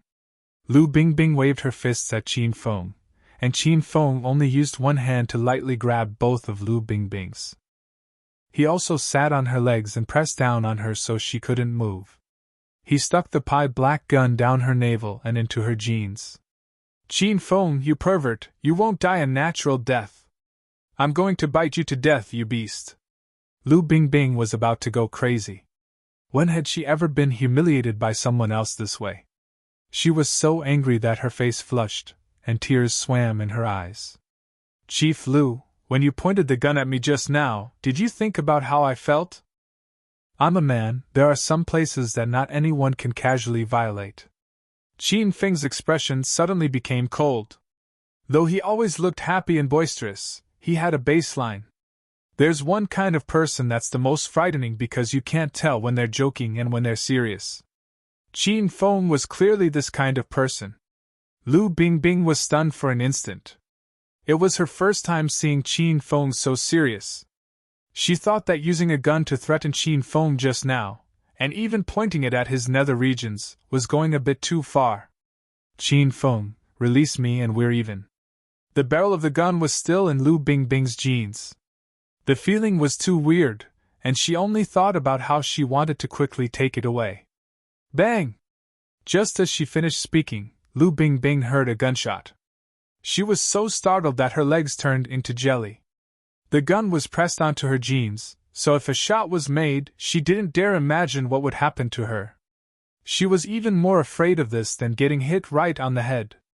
She felt completely non-functional, and her brain was completely blank. This was the first time she was so frightened. However, after a while, Lu Bingbing didn't feel as though there was anything strange down there, and there was no pain either. Chief Lu, I told you multiple times to slow down and not drive in such a hurry. Even if you are in a hurry to have tea with me, and we can even do enjoyable activities after drinking the tea, safety comes first. Now everything's great, the car is trashed, the tree is bent, and you even knocked down the bird nests. Tell me what happened. Lu Bingbing stared stupidly at the handgun in the middle of her waist, then at Qin Feng, who complained non-stop. She even felt as though she had teleported to another universe. Maybe everything that had just happened was an illusion, and it didn't happen at all. Everything was like it was before. But then, once Lu Bingbing saw the bullet hole in the window behind Qin Feng and the other bullet hole in the window behind her, she confirmed that everything was real. She didn't know how Qin Feng was able to pull out the gun, shoot, and the bullet grazed her head, and return the gun to the middle of her waist. She only felt one thing: Qin Feng was a nut job. No, he was a devil.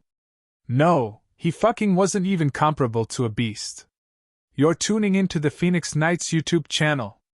Don't forget to subscribe and join us on this journey to catch the most captivating stories.